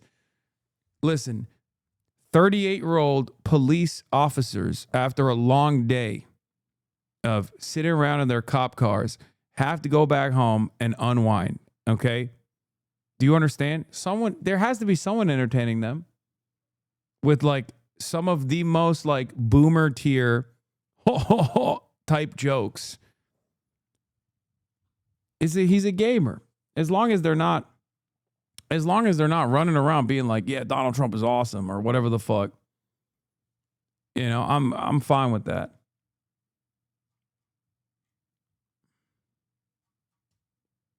Crossing over the border, is that a possible point of compromise? I've stated for, my entire political career, and certainly many times over the last month and a half, if they want to work together. Like, if I'm going to sit around getting mad at fucking Burnt Peanut or whatever, you have to understand, there's a reason why I never talked about Asmongold for years. Okay? The reason why I didn't talk about Asmongold for years was because he was just gaming. Every now and then, he'd let something slip. Who gives a fuck? You got to pick your battles. I can't be fucking fighting every content creator on the internet for like shit that they're doing. You know what I mean? Yeah, they're chuds. Who gives a fuck? Why does that matter in catching a murderer? Just catch the murderer. All right, Mayor, I want to introduce you, Munira Ali Mira, a Somali-American resident from Minneapolis and a second-year law student at the University of Minnesota as well. A lot of law students that are represented here. You previously worked as a law clerk for the city of Minneapolis. Munira, what is your question? Awesome. Mayor Fry, what material commitments are you making to community members, our community members, who have been harmed, detained, or have had their loved ones brutalized? As the mayor of the city, what concrete actions will you and the city of Minneapolis take, such as providing financial support, coordinating resources, or pursuing legal action? All of the above, providing financial support, coordinating legal resources, and of course pursuing action. These are actions that are underway, and we need to bolster them even further. So first, we are proactively and responsively suing based on the unconstitutional conduct that is happening in our streets. Second, we are working with a number of victims of these unconstitutional actions to try to hook them up with organizations where they can themselves have standing to sue.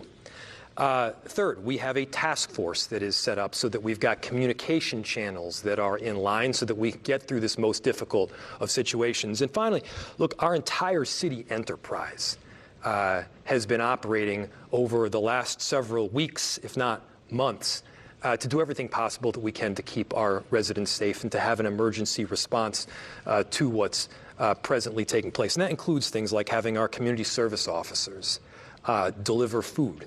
These are soon-to-be police officers deliver food for people that would otherwise be afraid to go out of their homes. This is everything that's happening through offices of Immigrant and Refugee Affairs to make sure that they have legal supports in place if and when they need them. And here's the other truth. Is it enough? And this is real. No, and I'm sorry.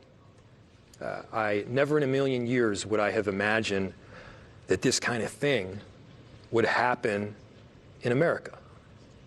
that the Department of Justice would be weaponized against local people and elected officials, that we'd have this broad invasion of thousands of agents, not to keep people safe, but causing chaos in our street. And so I'm sorry to you, to your community, and to your soon-to-be profession as a lawyer. And if I could just add one more thing, we need more people just like you, because you're the one that's going to stand up for these constitutional rights going forward. You're the one that is going to ensure the endurance of our republic, which quite literally depends on people speaking out in favor of our country, in favor of America. We're going to take a short break. We'll have more questions from our audience. We'll hear more. You've never been more alone in your life than at this very moment. We've never been more alone. As far as like demanding that our electeds do something,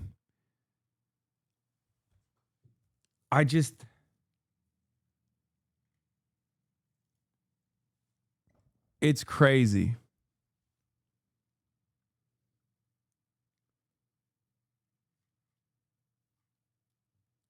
He should have listened to Omar Fateh. Yeah, Omar Fateh floated some pretty ridiculous ideas for Minneapolis, but this one takes the cake. He's pledged to direct Minneapolis Police Department to arrest federal agents, a move that would put our entire community at risk.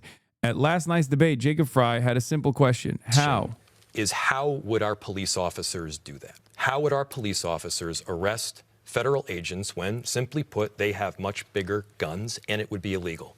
And that's part of it. But we should actually dig in on the answer to this question, because this gets to the crux of the issues that we actually deal with. You committed to arresting federal agents. My simple question is how? Yeah, well, if there's any federal agent that has a mask on, that should not be allowed in our city. I agree with that, but how? How do you arrest them? Well, we can work with our state partners, we can work with our attorney general, we can work with it cross-jurisdictionally, we can work as a city. But specifically, how would you arrest them? The reality is, this would put our... What do you mean? That's the job of the police, is to fucking enforce the laws. Enforce the law? It's that simple. You go up and you tell them that they're under arrest for not abiding by the anti-mask initiatives. You fucking ticket the shit out of them. You keep literally ticketing their cars. Okay? Cops love issuing tickets. You gum up the works any way you can. Cops love giving tickets. Okay? It's their favorite fucking thing. Tow their cars, man. Issue them tickets. Trespass them when they're trying to break and enter into the home of a Minneapolis resident. The fuck do you mean how? I can't stand these motherfuckers, bro.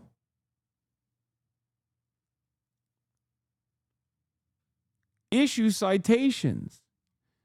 Anyway, now the full leaked TPUSA Zoom call. This is like right after Charlie Kirk's assassination. Cute that is. Sorry, this is a little bit more informal than probably Charlie would be reacting. How sweet. I didn't know they could do that. I hate Zoom. I never like Zoom. Sorry, you guys. I just wanted to say first and foremost, my heart obviously is broken for you guys as much as it is for our family. You guys lost not only a boss, but someone that you looked up. Wait, this is 5 days after? You loved hearing his wisdom on things. I'm sure some of you have also had very personal moments of where you sat down and had private conversations with him. I want you all to hold on to those. And I want you all to remember those so deeply. I want you to journal about them. I want you to be able to tell your kids about them. Charlie Kirk was killed on the 10th. This is 6 days after. Wait, is this the one where she's like laughing and stuff? No, this is not the same one. This is new footage. You know, like even Stacey said, he's gonna find ways to speak to us. And he's gonna speak to you. Additional footage of Peretti kicking Ice Cruise's taillight 12 days ago was posted by BBC recently. No, I know. We watched it. And people think like, oh, this proves that he deserved to be killed because they're fucking insane. They're cattle and they're also mentally ill. You know, they're just completely They are living in an alternative reality. Okay. They think that this justifies his murder. Anyway, this is back. Let's Shouting see at what else agents, they have to kicking their say. vehicle's taillight as the agents are driving away. The agents stop. They leave their It's vehicle. not They AI. tackle. Stop saying it's fucking AI. Jesus Christ, you're making me mad. It's a few seconds before Mr. Preddy is able to get up. A gun appears to be tucked in his waistband. It is unclear if the agents noticed the gun. They do not disarm Preddy. They instead walk away. It's unclear what took place immediately before or after this footage. A representative for Preddy's family confirmed to CNN that the man in the video posted Wednesday is The video is not Preddy. AI. The Department of Homeland Security told CNN Wednesday it is reviewing the footage. We are live in Minneapolis with Mayor Jacob Frey, and we're now joined by Minneapolis Police Chief Brian O'Hara. Obviously, a video like this, which has just emerged, some people are going to see it as in one way, other people are going to see it in another way. Do you think it changes at all? Do you think this video, to you, what does this video say? I actually haven't yet seen the video, but are we actually making the argument that Alex Preddy should be killed for something that happened like 11 days prior to the shooting itself? No, I think we should be talking about the circumstances that actually led to the killing and what took place. And those circumstances, I mean, you can believe your own two eyes. I want to read a statement that we just received from CNN is fucking crazy for this, by the way. They're like, come on, just say. Down the street, despite posing no threat to anyone, he was violently assaulted by a group of ICE agents. Nothing that happened a full week before could possibly have justified Alex's killing at the hands of ICE on January 24th. Y'all are almost as stupid as I am. That's saying something. Sorry, we're so dumb sometimes. We still need you. Don't get discouraged. In the streets, from a professional Top policing post on his subreddit is calling it AI. Should probably clap it. Sure. Well, I mean, I have no control over my at least subreddit. A number of the videos that we've seen that have been circulated online show a lot of methods that are questionable and tactics that just do not appear safe. They don't appear safe for the officers involved or for the people in the community that they're encountering. I think law enforcement for several years now, fucking douche. especially here in Minneapolis, So the has way been you placing see a very disabled strong people, emphasis you're an on ableist trying to asshat? de-escalate situations What? whenever possible. That means we try to slow things down. We try and, calm the situation. Are you talking to this? and Are you try talking to and this not cop, or are you talking to me? unnecessarily escalate things.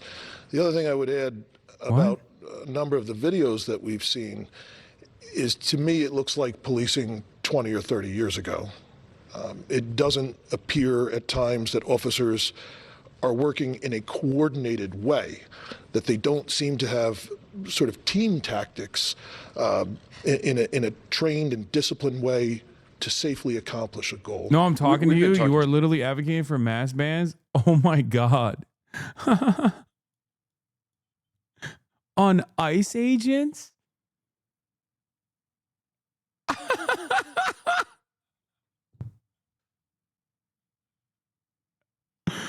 Mass bans on public servants as they're conducting kidnapping operations, chatter?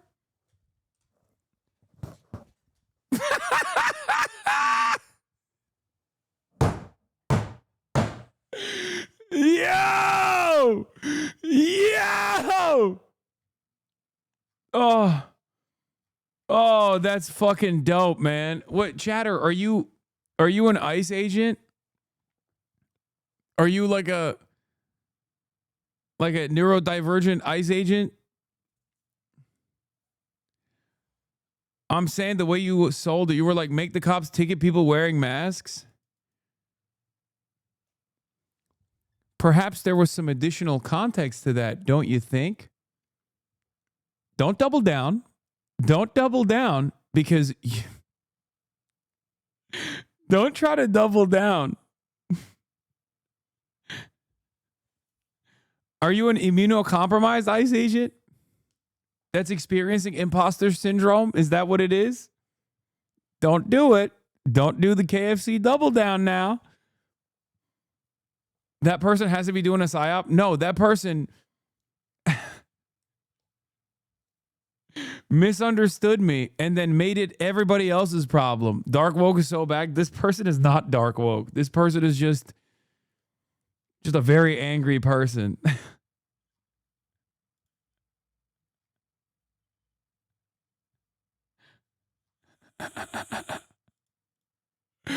Chatter, come on. In similar scenarios now, knowing ICE may try to Girl, prevent them I from am doing their like jobs? 25 months subscriber or something. I know. So I do feel like we are in a better place today than we were in the beginning of the week. I think the situation had increasingly been spiraling in a place we have never been before. You know, we work literally every single day with members of federal law enforcement and all of these different agencies. A lot of our 75% officers, ICE agents. and myself included, have It's personal all right, Chatter. relationships with a lot of these different federal agencies. And so at least when these shootings that have happened in the city have occurred, each time I have requested the Minnesota Bureau of Criminal Apprehension to respond. That is the agency that we have in this state that independently conducts use of force investigations that involve police. The problem that we've had, particularly the last time, is that while we were present on the scene and trying to preserve the scene, the BCA was not allowed into the scene, not once but twice, and including in the second time, they took the unusual step. Do you want the Reddit post to be clapped? Also your top mod? Yeah, clap to it. process a public space at a crime scene. I have a couple of questions for both of you. Just quickly to you, Chief.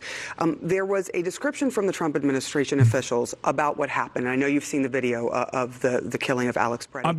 I'll be like, we need to unmask KKK Klans members, and chatters will be like, that's fucking ableist in here. How ableist of you to unmask the Klansmen. Don't you know they're immunocompromised? Oh, Jesus. That was good. That was good. That was funny. That was funny. In terms of the video speaks for itself. We see somebody standing on the side that's recording what looks like a traffic stop to me, that then there winds up a bunch of them this have died of scuffle COVID, so. and a shooting. Line of duty death. That's what's on the video. All right, I'm going to get back to the audience. We have a grandmom of 20. Yes, you heard that right. Yeah. Amazing the work that you have had to do in your life. Dana Jabs from White Bear Lake, Minnesota. You are a retired police officer, and you have 20 jobs, plus your own children. Yes. As a retired police officer, the spouse of a retired police officer, the granddaughter of a retired police chief, a daughter of a police officer, mother of children in law enforcement, I fear the president is putting local law enforcement in situations that force them to choose between a career that they love or having to defend the chaos the president is sending to our cities. Have you talked to your officers? Yeah. Yes. First off, thank you for your service, and thank you for the service of all of your family members. I've tried to be present as much as possible with our officers, both out on the street and in the stations. Bro, you got the cop right there. You got King Thumb. Just be like, why won't you prosecute? Why won't you, why won't you arrest ICE agents? Come on. Can we arrest ICE agents, please? That would be very nice if you would arrest some ICE agents. I would like a side of arresting ICE agents, please. Wow, this is a beautiful day. It's only minus 10 degrees today. Probably the warmest day in Minneapolis. Perfect day to arrest ICE agents. Okay? You know, that type of stuff. I think that's the type of stuff that you should be saying at this town hall. And it's been very, very difficult, not just for them, but for the family members that are at home when they're getting called in, when they're getting held over. It's bringing everyone, our residents, it's bringing all of these emotions from all of this trauma back up to the forefront. This dude is exploding out of his uniform. Yeah, he is the most. Look at him, bro. He is so thumb-coded. It is crazy. New officers, both recruits and laterals. You know he's going into the evidence pile for some steroids that they seized from a shipment, you know? They want to be the change in this department, set an example for the rest of the country to follow. Those officers that have stuck around after 2020. It's about to be an incident when the top button pops off and just takes out, decapitates one of these old ladies at the town hall. My man is just sitting there. They have done an incredible job. Sitting there like a 10-pound hot dog in a 5-pound bag. They have improved around de-escalation, and some of this department's harshest critics are now recognizing the juxtaposition between the way our Minneapolis police officers conduct themselves and what we've seen from these federal agents over the last several weeks. We're going to get to another audience question. We all saw the image of 5-year-old Liam with immigration officials outside his home near Minneapolis. His dad, Adrian, he and his dad, they were detained shortly after his dad picked him up from school. Did They you were call sent the to a Israel-esque detention audio? facility in Yeah, Texas, earlier where today they I said. remain. His attorney says Adrian has no criminal record. The family's been going through the legal process to gain asylum. This is Zena Stenvik. She is the superintendent of Columbia Heights Public Schools, United where Liam States is a student. ice reel on Welcome. that one What is your too. question? Thank you. Can Or you is please it outline all measures within your staging power fake to phone ensure calls to safe present passage your of children unlawful to military and as the from victims school to kill each day? civilians? Where have I seen this before? So thank you. I recognize the concerns that are raised with the child from your district. I can tell you in the Minneapolis Police Department, our #1 priority whenever we are involved in an arrest situation where there is a dependent child present, that we want to That do Ty doing everything most of the work for those from to those ensure buttons that we are giving not in. traumatizing Brother, that if child. one of those shits explodes, I'm gonna tell you that Ty is not holding anything, okay? He's about to Charlie Kirk somebody, okay? Exploding buttons directly flying off in every direction. That is not a load-bearing Ty. Also, it's probably a clip-on, I suspect.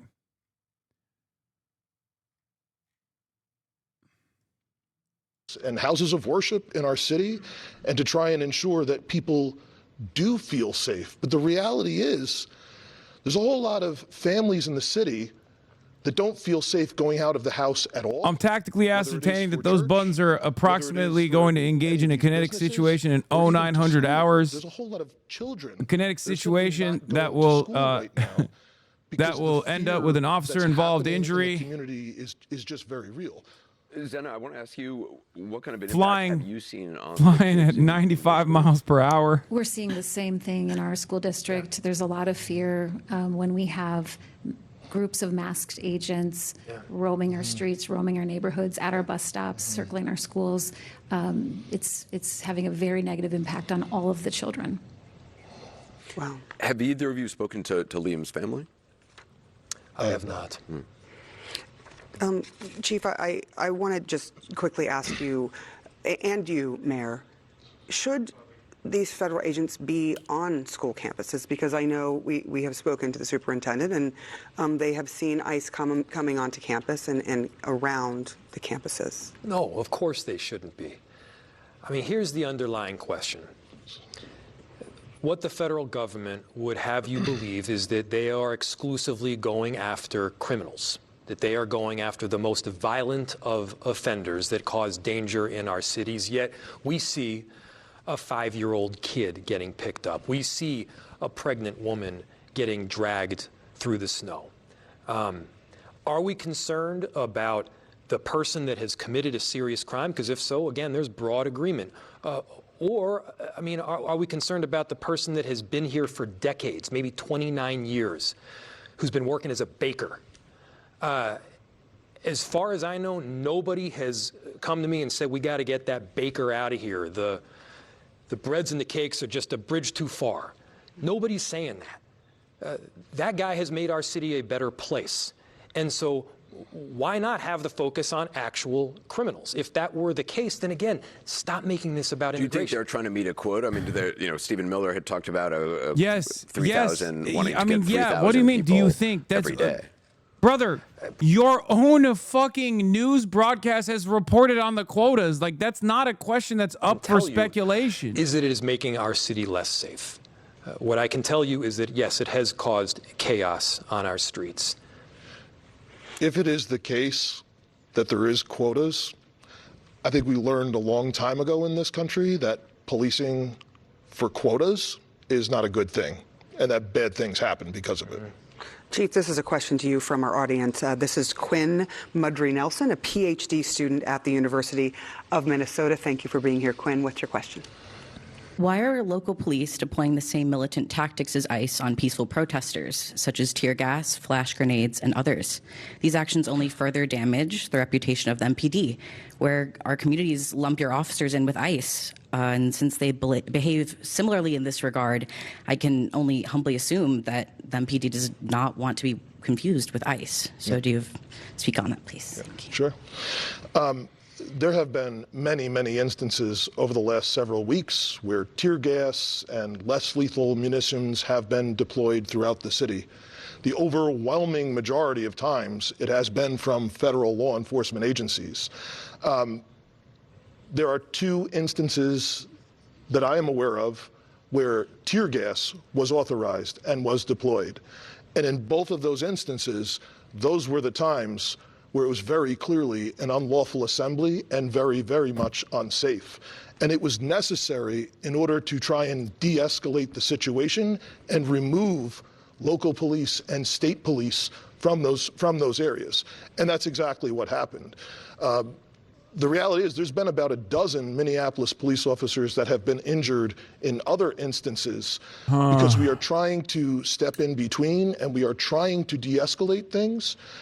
But the reality is at times, there have been a few times, we saw it on Saturday, there were 2 fires that were set. There were glass bottles being thrown, all sorts of projectiles and dangerous things happening. I mean, those are situations that we need to try and restore the peace as quickly as possible, try and arrest the people that are responsible, and then get back to a situation where we can de-escalate and keep everyone safe. And I think we were successful at that. I'm curious, Chief, are your officers, and a lot of people who were in the streets that Saturday, are your officers there to protect protesters from DHS officers or to protect DHS officers from the protesters? So this has been a question that comes up repeatedly, and it's one that we get accusations all the time. I know everyone sees things through one political filter or another. The reality is the responsibility of the Minneapolis Police Department is to keep the streets and the people in this city safe, period. So what has been happening over and over and over again, once a situation deteriorates where there's a public safety threat, where there is actual violence, threats of violence, or property damage, we insert ourselves into that chaos like we would in any other situation where those types of things are happening, and we try and slow things down and de-escalate and keep the peace. I just want to say, is DHS making your officers more unsafe with some of the actions that they have? All of these resulting actions and everything that has happened very clearly has had a dramatic impact and a toll on our officers. There's no question about it. But I want to finish, if I may, your original question. Even when we show up where there's hotels being damaged and we try and stop that and make arrests, people then view that Not the as, hotels. oh, well, you're protecting the ICE agents in the hotel. Yes, they are. No, we're protecting literally everyone. There's a question yes, for you. You are. Yes, you are. Yes, you are. You are literally protecting the ICE agents in the hotel. You're protecting them from going to sleep. From stopping them from going to sleep. History with the infamous killings of Philando Castile and George Floyd. How do you plan to win back the favor of the people? How can we trust our local police when they seemingly stand by as families are torn apart, people are killed, and protesters are subject to tear gas and other chemical attacks? Well, our efforts to try and rebuild trust did not begin when ICE arrived. That's something that has been very intentionally happening over the last few years. Our policies have changed dramatically, our practices have changed, and we are taking a very intentional effort to engage with all people in our community. In fact, I would argue that right now, in the Somali and the Latino communities in particular, those are the ones being targeted here right now. I would argue we have the strongest support that this city has ever had for police from the communities that are actually being targeted. All right, I want to go now to a question from Mayor Frey. Let's turn to Susanna Hollander. She is a law student here at the University of Minnesota. They're like, please. There's a lot of billable hours. I mean, I am another law student, but I'm also a long-term member of this community. So I'm wondering what makes you the most proud of our community and how we've responded to this situation. I have never been prouder to be from Minneapolis. We've seen tens of thousands of people peacefully protest in the street. We've seen neighbors standing up for neighbors. We've seen people drop off groceries and food to families that are otherwise terrified to go outside. We've seen people escort their neighbors to work because they've got to be able to pay the bills and pay rent. You know, Minneapolis has been a place of heartbreak, but we are also a place of grit and perseverance. The fact that we've gotten knocked down 7 times, but we get back up 8, I think is something that both makes me proud, but also the rest of the country is seeing. So, I mean, if you're looking for the extraordinary main character energy here, look no further than the 435,000 residents that call Minneapolis home and the many more that come and go. We've been through it all over these last 5 years, but Minneapolis is a shining example of a city that is standing up for America. All right, we are going to take a break real quick here, and when we return, we're going to be joined by 3 Minnesota state Republicans. Oh, great. Oh, great. Fucking awesome. Democratic Party machine is now working to create the justification for caving to Trump on the ICE issue. A few days ago, I warned about the tycoon-funded Searchlight Institute run by former Fetterman staffers have been deriding ICE critics. Now we get this update from the Senate. The influential new think tank seeks to push the Democratic Party towards broadly popular positions, regardless of ideology. In the case of ICE, Jenelson writes, Adam Jenelson is Searchlight. He is the John Fetterman caretaker. What is this? Who these pigs are protecting, by the way? Wait, fuck. Dude, you almost got me fucking banned, Jay Mershon. That video has his ass cheeks. Gremlo caught a fucking warning for that, or a day ban for that. It's censored? Okay. I don't trust you. I don't trust you. Looking at this on the other account.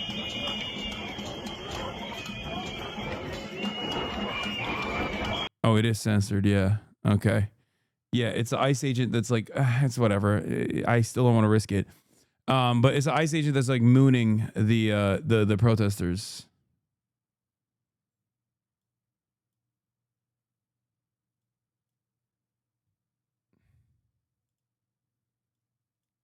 Wait, what the fuck?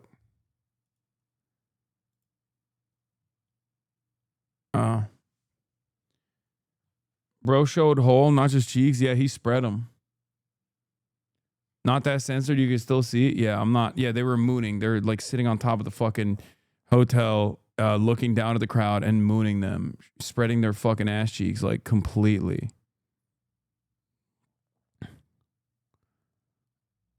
Completely spreading them shits.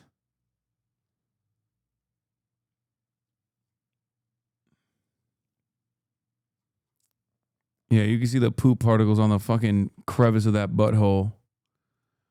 Anyway, Democrats usually leverage the demand common sense reforms to ICE that have been backing, that have the backing of broad bipartisan majorities of Americans. Jenelson writes in the memo, which came across the desk of aide Senate Minority Leader Chuck Schumer Tuesday and continue to make the rounds among Senate Democrats. Oh my fucking Lord, dude. Dude, we're never getting anything. It's so hard not to be pessimistic, man. I'm sorry. Democrats are 100% signaling that they are going to do reforms on ICE, okay? They're not going to try to defund ICE. They're not going to try to take away the previous funding hike, the spending hike that they wrote in the law. They're not going to do any of that shit, and they're literally farming you right now. They're telling you that they're not going to do it. The Department of Homeland Security is killing American citizens. It's terrorizing our communities, and it's violating the law every single day, and it has to stop. And we have the power to do something about this in the Senate. As you know, Senate Democrats have said something similar. Don't put your faith on for political change and electoralism then. God, shut the fuck up, okay? That's not the only thing I'm doing. Oh my God, I hate spelling it out for you. Some of you guys are so fucking stupid, okay? I'm sorry. It's not just you in here, okay? Many of you have already been radicalized a long time ago. There are plenty more that are not. Okay, they need to be fucking led to the water. Shut the fuck up. Okay? It's not like I just say vote and then that's it. Vote Kamala. Like, do you think that's what I'm doing here? Shut the fuck up.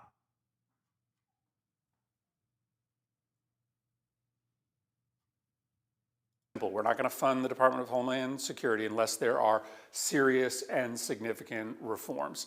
And so I want to talk to you for a second about how important this. Half of the internet's up my asshole because I didn't endorse Kamala Harris. How dare you? You basically allowed Donald Trump to win. You're the most powerful person in American politics, you fucking piece of shit. And then the other half are like the crustiest of motherfuckers you've ever encountered being like, you need to take up arms and start murking ICE officers immediately. Otherwise, if you do not build a revolutionary vanguard right now, you are a shit lib. You are a rad lib. Shut the fuck up.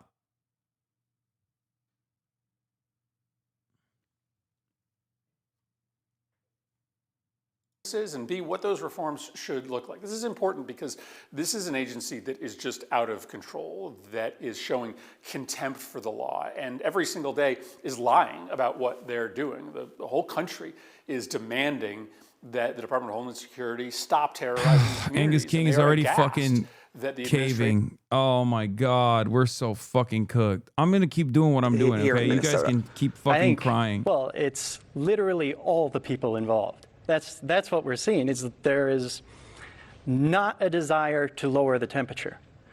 It's immediately tit for tat, we're not going to work together. And I was really hopeful when I heard Tom Homan was appointed there, moving out fresh blood. But what we're seeing is I was more so hopeful of the same, that the other that is not we swapped out the helpful manlet freak for Jabba the Hutt. To stop with the negativity and start. Stop with the negativity, guys. Fucking the state of Republicans, dude. Now, this is for you, Representative Engen. I want to bring in Rebecca Whiting. She is from Bemidji, Minnesota. Did I get that right, y'all? Yes. Okay. Thank goodness. She is a farmer and the chair of the Libertarian Party of Minnesota. She's also an Iraq War Army veteran. Thank you for your service, Rebecca. What is your question? Okay, so my question is, do you believe protesters have the right to the Second Amendment? Would I, as an Army veteran, still be able to have access to my Second Amendment if I attended a protest? Well, first off, I want to say thank you for your service.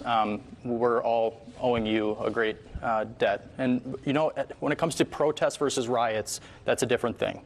Of course you have a legal right to carry. But when you are trying to get in the way of law enforcement officers, when it is your stated goal to get in the way of lawful arrests of some of the most heinous amongst us, when it comes to the 1,600 people on a detainer list that Governor Walz refused to give over, that's a whole different... The Department of Corrections cooperates with the federal mandate. Any criminal that you are actually giving to ICE is coming from prison.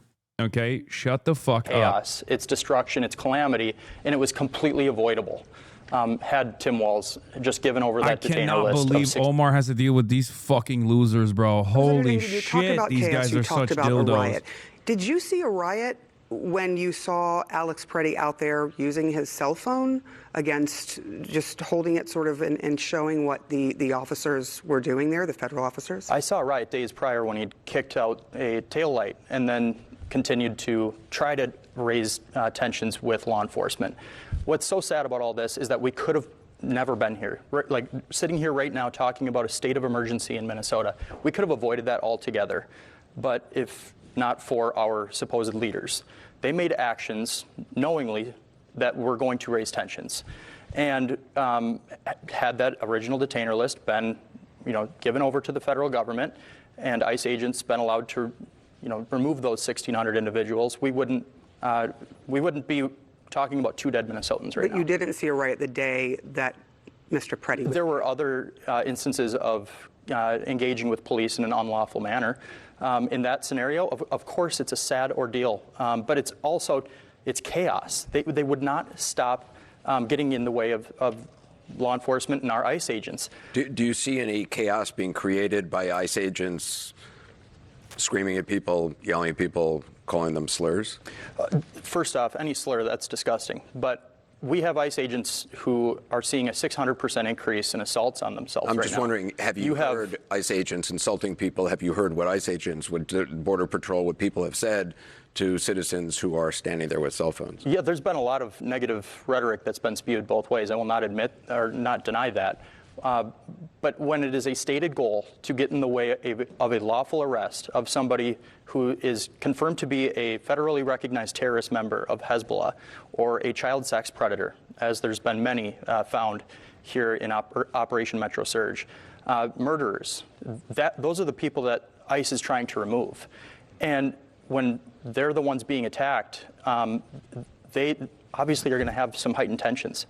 And so are the protesters who are being told that they're Gestapo by our own governor. All right, I want to address a question to you, Senator Holmstrom. President Donald Trump said yesterday that Alex Preddy, quote, shouldn't have been carrying a gun, and that you can't walk in with guns, you can't do that. Do you agree with him? So I along with 200 or plus thousand Minnesotans have a concealed carry permit. I believe that you have an absolute right to carry a firearm in the streets of Minnesota. Again, there's a lawful way to do it. And if you have a responsibility as a gun owner and as a carry holder to be judicious about when and where you carry your firearm. I've been to protests. I don't carry there because it's a dangerous situation. I'm not saying that that's lawful. I'm not saying you can't. I'm saying that you have a responsibility to be judicious in how you choose to exercise that right and all of your rights. So no, I guess I disagree with the president on that. You certainly have a right to bring a firearm. That right ends when you choose to physically engage with law enforcement. You no longer have a right to carry in that situation. But what if once you're just using your cell phone? Once you take unlawful actions, you've lost that right. What if you're just using your cell phone to record them? Yeah. So, and again, when you look at the totality of that circumstance, right? This isn't somebody that was sitting on a sidewalk who was detached and disengaged and recording. This is somebody who was in the street who was struggling. That was a rough thing to watch, and my heart goes out to that family. It really does. But again, when it comes to I'm a Republican. the constitutional right, to so carry I have a firearm, to dicky Donald Trump. He had it. Absolutely, he was allowed to bring it.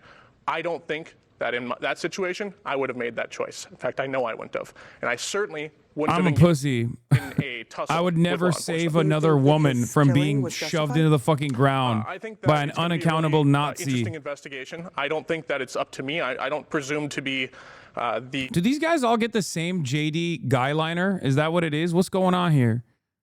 And then we'll be able to Did make they that build these determination. guys in the same factory? Is this another Peter Thiel blood boy? What's going on? The state or local governments.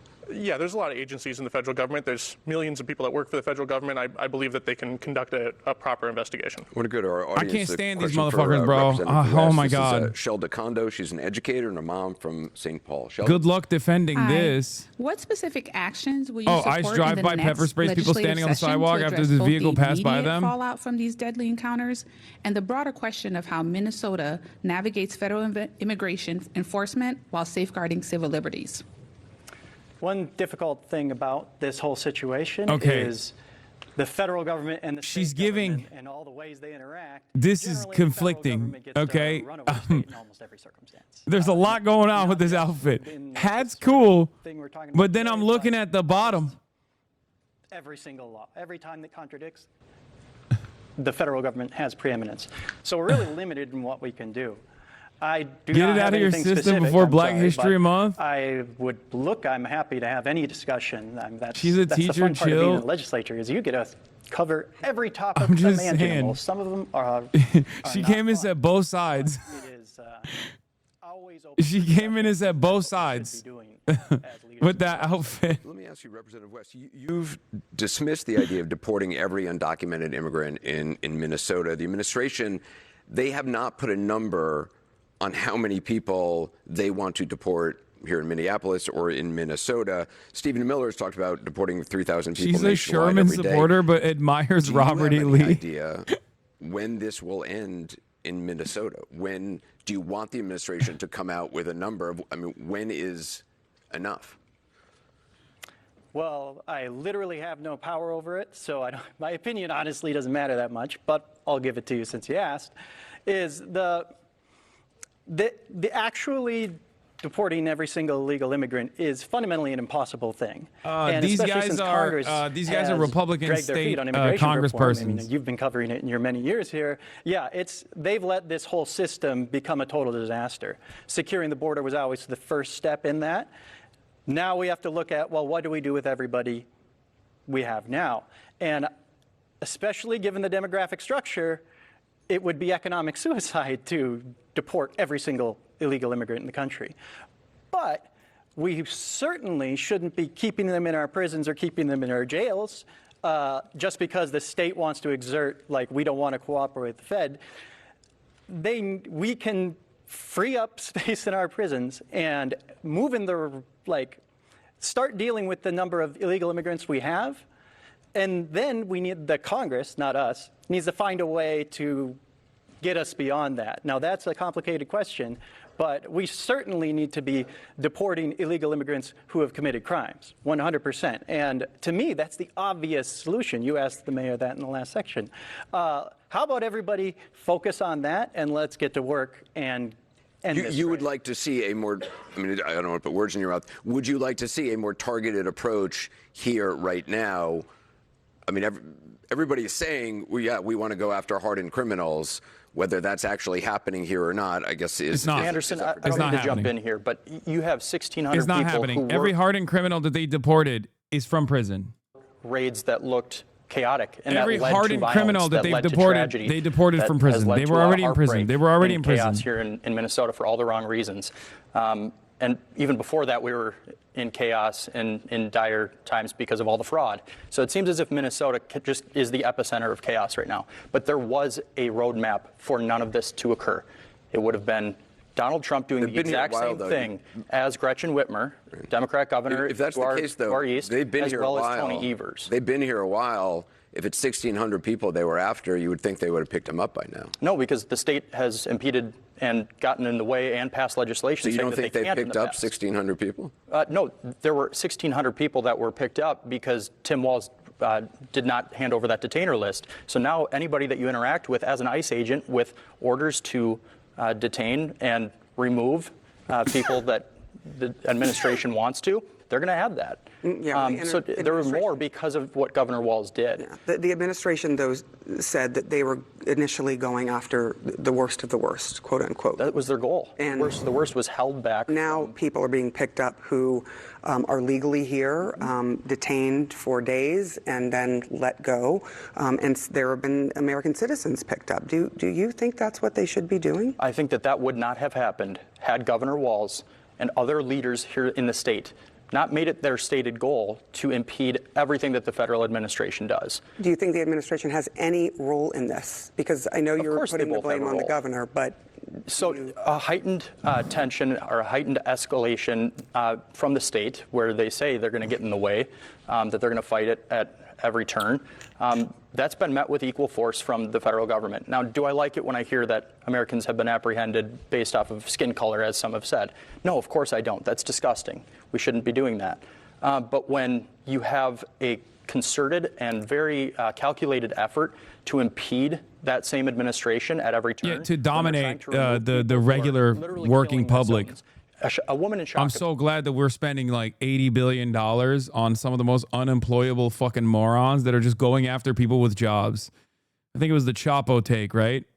ICE is like an agency tasked with...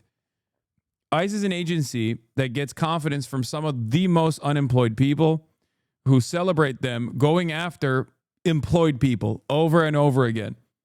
They took unemployable people. Peanut called you the R word. Okay. That's a peanut, dog. If you're getting your political opinions from a 40-year-old man who plays the peanut, I don't know what to tell you, Just put the entertainment in the bag, little bro. Anyway, as I was saying, peanut chat hoppers, yeah. ICE is basically a group of unemployable morons getting fucking hired to go and arrest employed people. Okay? What the fuck are we doing? And if we allow agents to do that, we get allow law enforcement to do that. We can allow law enforcement to work with their community members and build relationships, because that's what we've been doing in law enforcement the last 10 years. We've been focusing on building good relationships with the community, because that's what we do. So if we create those agreements in Minnesota, and we maybe have to legislate that they have to be part of them, that gives a great opportunity for ICE agents to not have to be here and not be building relationships, and your community police officers, your sheriff's departments, they can be doing this work while they're simultaneously doing all the other work and all the other great things that they're doing in our communities. I think that creates a really positive environment where everyone can wholeheartedly trust the police and feel safe around them. And again, the lack of that. They previously had the police chief and Jacob Fry. Now they're asking the Republicans. Minneapolis is not interested in ever working in that capacity. But they should be getting cooked way harder, in my opinion. That refusal of our leaders, of Frey and of Walz, to engage and work with federal law enforcement is creating this chaos. Yes. It's creating a dangerous environment where people don't feel safe to go outside, where we have 3,000 agents in Minnesota, and people are worried about that. That would not be happening right now if we just worked with the federal government, as nearly every other state does. We don't have to be prideful and boastful about fighting Tim Walz fighting Trump. Or last night he said he would physically violate the vice president. That's language that really makes people feel unsafe. They feel unsteady when their leaders are talking about getting in fistfights with each other over gravitas. That's not how we lead. That's not how we should legislate, and that's not how we should treat our people. And the president has certainly had his licks too against those who are in power here. But let me quickly to that point. Actually, I think it's really important to note that this week President Trump met with these leaders, and he came out and he said great things about them. If you read his post, he was very complimentary, and it was repudiated with more insults from the leaders here in Minnesota. The olive branch is constantly extended. Oh and it's swatted away. Trump's feelings are hurt. Is he sick? The fucking fattest Nazis of all time on the streets of Minneapolis. Let's address the laughter in the room. You're hearing that laughter because people. Those guys are constituents, you fucking asshole. What do you mean? God, these people are such pathetic fucking cucks. We saw. They're laughing. So they're laughing in that's his a real face. Problem. Media is not addressing serious issues. Just in December, the Star Tribune here in Minnesota, our largest newspaper, had a year-end wrap-up where they wrapped up the most important stories of the year. They didn't even touch on the $9 billion worth of fraud in this state, which is honestly my belief and a lot of people's beliefs is the reason that there's so much chaos and that the governor refuses to work is because this is a great distraction from his absolute failure. If it wasn't for the countless videos from multiple angles showing the moments leading up to and after Alex Preddy's shooting, we may never have known what happened that day. And you may have seen this angle, one of the closest to the incident, filmed through a car windshield. Whoa! Up until now, we had not heard from the young woman behind the camera about what she witnessed that day. Her name is Kayla Schultz. She's coming forward. She sat down with me earlier today. Here's some of what she told me. He was trying to save the life of that other person. Take a look. I am scared of speaking out and having this public, having my face out there and my name. But if I... He died a hero. He's a good man, and they fucking murdered him, dude. Shown there. And now these sons of bitches are running around being like, well, don't you think he deserved to get killed because he fucking broke the taillight 11 days prior to his assassination? To be scared, intimidated into silence. I can lose my safety. I can lose security. They can take everything away from me, but they can't take my voice. They want us to be intimidated. They feed off it. They escalate in every single way if they are not able to use that fear in order to intimidate us into backing down. So if you're not intimidated, they escalate. And that's exactly what happened to Alex. He did not let them intimidate him. In fact, he stood up for two women that they were absolutely brutalizing, and that made them mad that they were not able to intimidate him into tucking his tail and leaving.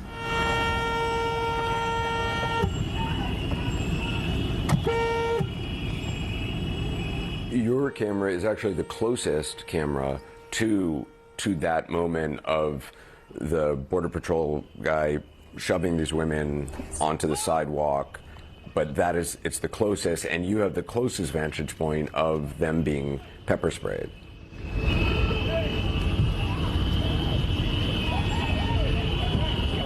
One moment, there are people being pushed around, there are people being maced right in front of me. The next thing I know, it's gunshots.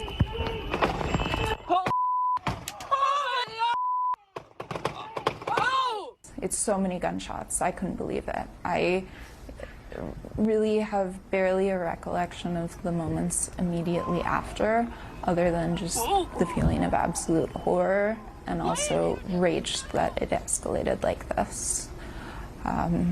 So they backed up, and I was sure he was dead. You're scared, but you're still standing up. Yes, I think it's so important. Now is not the time to stay silent in this for anyone at all. It's imperative. Things are going to get a lot worse, I think, not only in my city, but around this country as this project expands.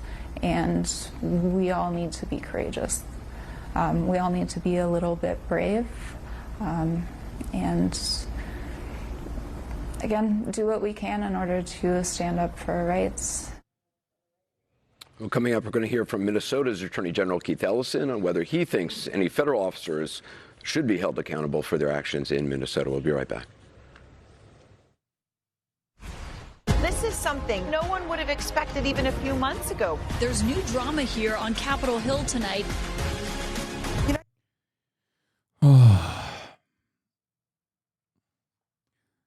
Bro, while all this shit's going down, I'm going to go back to this one more time, okay? Did you see Dr. Oz talk about the Armenian mafia fraud in LA? This is going to be the next ethnic cleansing ICE mission. I did see that. I don't think ICE is going to have as easy of a time fucking roaming the streets of Glendale, if I'm being real. And I cannot believe that the Trump administration is so fucking insane that you can just have like a Turkish dude decide to go after an ethnic group in the country, advancing his own personal fucking interests. It is insane to me. It is actually insane to me that this motherfucker is running around in Glendale talking about how Armenians are doing fraud.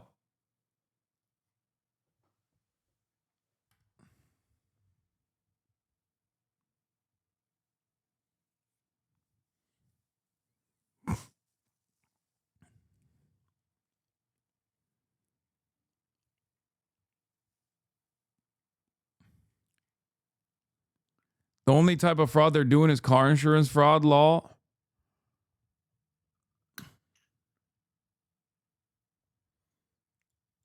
Oh shit. Moist is back to blasting dog 5-pointer gnome. What, Kirsty gnome? Moist critical. He'll go after anyone. Finally, he's going after a real dog abuser.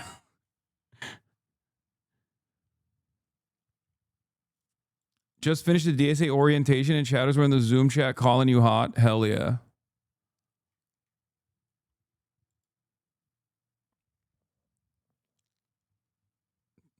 Anyway. Where was I? What was I going to talk about? Yeah, Angus King already folded, said he would accept a clean resolution on DHS funding to avert a partial shutdown and give Congress more time to put restrictions on ICE. Shaheen calls it a reasonable approach. Oh, God, these guys are such fucking pathetic losers, of course. And also, Chris Murphy says, Democrats are right to deny funding to the DHS absent changes that stop the lawlessness and inhumanity. Changes that Americans are demanding. Let's talk for a second about what has to change immediately and why it's so important to demand these reforms. Alec Karakatsanis says, this is a speech designed by someone who thinks you're stupid. He's explicitly promising to keep the recently triple budget of the DHS Gestapo if there are reforms that, behind closed doors, their lawyers admit are unenforceable, irrelevant, and even harmful.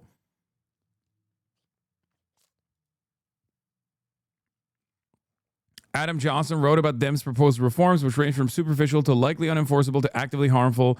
The grip billionaire-backed anti-abolish groups have over Washington the conspicuous absence of any attempt to touch DHS's obscene budget. They are straightforwardly trying to get you on board. They are literally, dude, we talk about how incompetent and feckless the Democrats are. But honestly, this is a moment of competence. You have to also recognize when Democrats are competent, right? They immediately go out and they do messaging bills, right? Or not messaging bills, sorry. They immediately go out and get their third-way neoliberal messaging operations. They float it to fucking Politico and they say, see, the best kind of messaging here is modest reform on ICE. Okay? Then they turn around and have backdoor meetings about how they're going to demand certain reforms. Okay? This is a moment of competence for the Democratic Party. Do not misunderstand me. It's horrible, and it's feckless, and it's appeasing.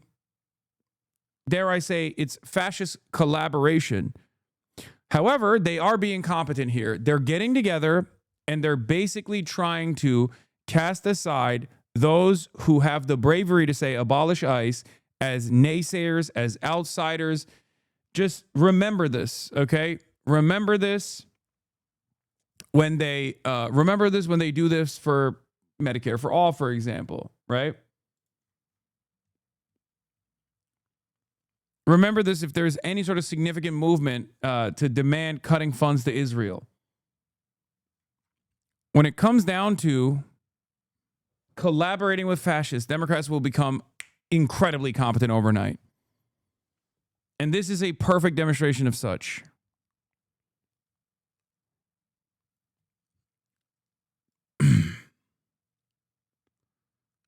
They haven't arrested either of the ICE agents. Where's that demand? I mean, there's that too. It's so fucked. Here's a friend of the show, Keith Ellison, talking. In 3 different cases now, so we had to take that action.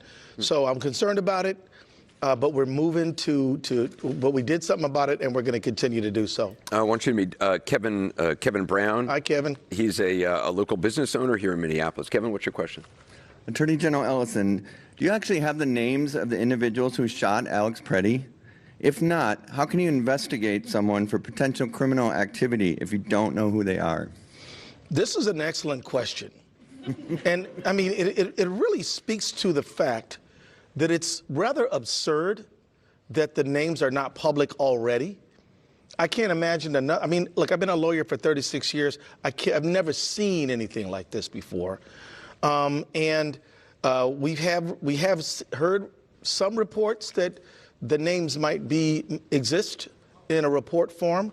I haven't heard them yet, and I'm confident that we will get those names. But the fact that I don't know them yet is an absurdity and is example of how little cooperation that we're getting. I mean, if you believe that you you used deadly force in a lawful manner, why would you be afraid to disclose that name? You're claiming that you did the right thing? Step up, admit it, and let us all deal with it. It feels like a cover-up, Kevin. And I would never want to say that about our federal government, but over the least you have to remember, he's the Attorney General. He can and can't say certain things. Like, for example, he can't call it a murder. I hope you know that. He is the Attorney General. She works. He literally is not allowed to call it a murder. I just need you to understand, when he uses certain words, the mayor can say whatever the fuck he wants. The governor can say whatever the fuck he wants. He can't say whatever the fuck he wants. He's the Attorney General before you get mad at him. Pursue civil or criminal action if federal accountability He has to do lawyer speak because he is responsible for being the top prosecutor. Barrier. There's no absolute immunity for a federal agent who commits a crime in Minnesota. What do you mean? He's the fucking Attorney General. I feel like our brains have been so busted from Kash Patel and Pam Bondi constantly fucking going out and just being like, these guys are all rapist murderers before a fucking court proceeding happens, that you think that you can't think that you can tarnish an ongoing investigation. What the fuck? To debate me on the point. It will literally compromise him. It's his job. Wrong. In fact, there's other examples when federal agents have been charged. You think of has anybody heard of the Randy Weaver case? There was a white supremacist named Randy Weaver, and federal agents suspected he has to be impartial. Only Republicans get to be not impartial. Ruby Ridge, and he brought this up in our conversation too. And killed his wife. And Idaho pursued charges against that agent, and The case actually was litigated up to the Ninth Circuit, and it was determined that there was no blanket immunity and that this officer would have to stand trial. Now, then there was an election, and the local county attorney said, within my prosecutorial discretion, we're not going to pursue the case. But the fact that you could pursue the case is very clear, and J.D. Vance and Stephen Miller are absolutely wrong on the law. This is Rob Dorr. He's a defense attorney from Minneapolis, who's also active in local gun rights group. Rob, welcome.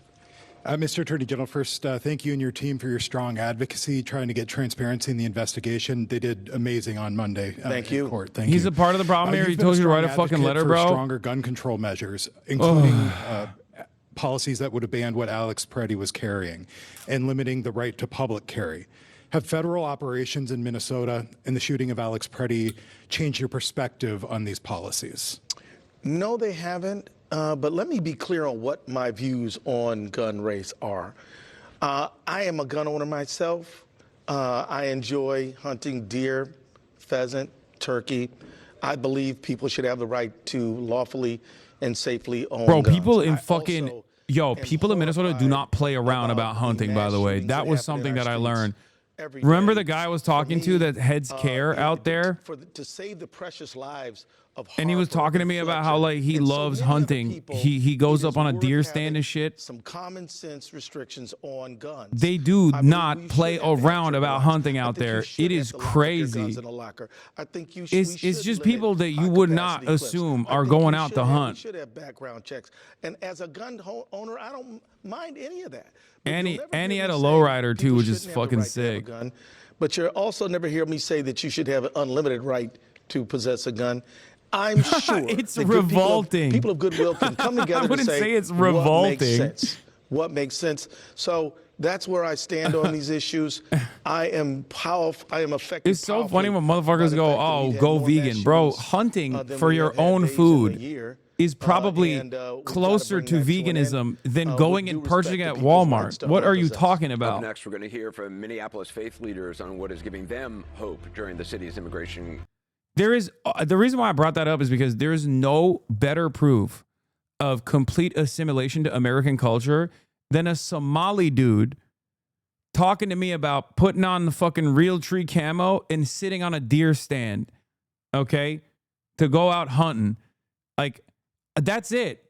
That is like, that's it. You are you are the proof. You are the proof that you come to America and you assimilate no matter what. Okay? You keep some of the traditions, you keep some of the culture, but you do objectively become American. That's a Rogan take. It's just the truest take of all time. Okay?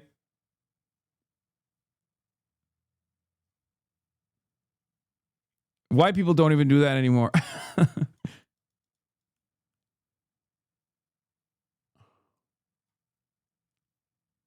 They hunt in Somalia too. I know, but it's different when you're sitting in a fucking deer stand with a real tree camo. I feel like that's deer stand is like an objectively American experience in my mind, at least. You know what I mean? Maybe it's because I'm so Turkish. Like, people hunt in Turkey too, but it's not like as common as it is in the United States of America.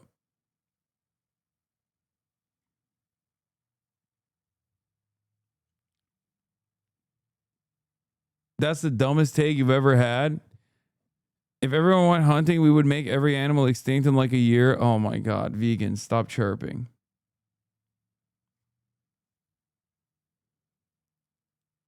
Tree stands are glam hunting. Okay, shut up.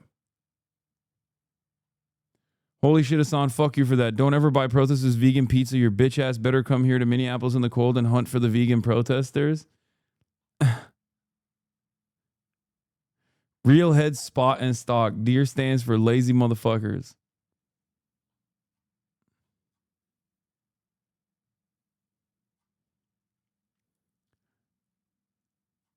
To me, I feel like that's, bro, you've been to a Walmart. They sold rifles for a reason, someplace to get off of school for the first day of the hunting season. Yeah, to me, as someone who has, who only came to the United States of America and has lived here almost half my life now, but basically for me, it's like, that's peak America. Okay. You are the most American. When you're hunting, you're the most American. No one is more American than a guy who hunts, especially in a deer stand. Anyway, that's all I got for today, folks. I'm tired. I love you all. I will see you tomorrow. You already know what it is. You already know what it ain't. You promised gaming tonight, please? I did not promise gaming tonight. I don't know where the fuck you got that from. We're 7 hours in. Love you all. And yeah, I'll see you tomorrow. We got a slam day on Friday. We're doing Ice Out of LA protest with Ray Huang, who is running for mayor, DSA candidate running for mayor, Los Angeles. It'll be a fun little introduction. Get to know her a little bit better. And yeah, that's all I got for the time being. Keep your revolutionary optimism, chat. Love you all. Peace. Hasan is streaming. There he is again. Hasan is streaming. Hasan is streaming. Review in the P.O. box. Uncle Uger's face. Sat in Discord agitprop. Great names take embrace. Tiny Bernie Sanders, LGBTQ Air Force. The whole left at your fingertips, Ane at your door. H3 crowded debate, the Young Turks online show. 3 full fucking years of this, plenty more to go. 90-day fiance talks of champagne bourgeoisie. A Trump rally live reaction, a mass riot at DC. There he is again, Hasan is streaming. Hasan is streaming.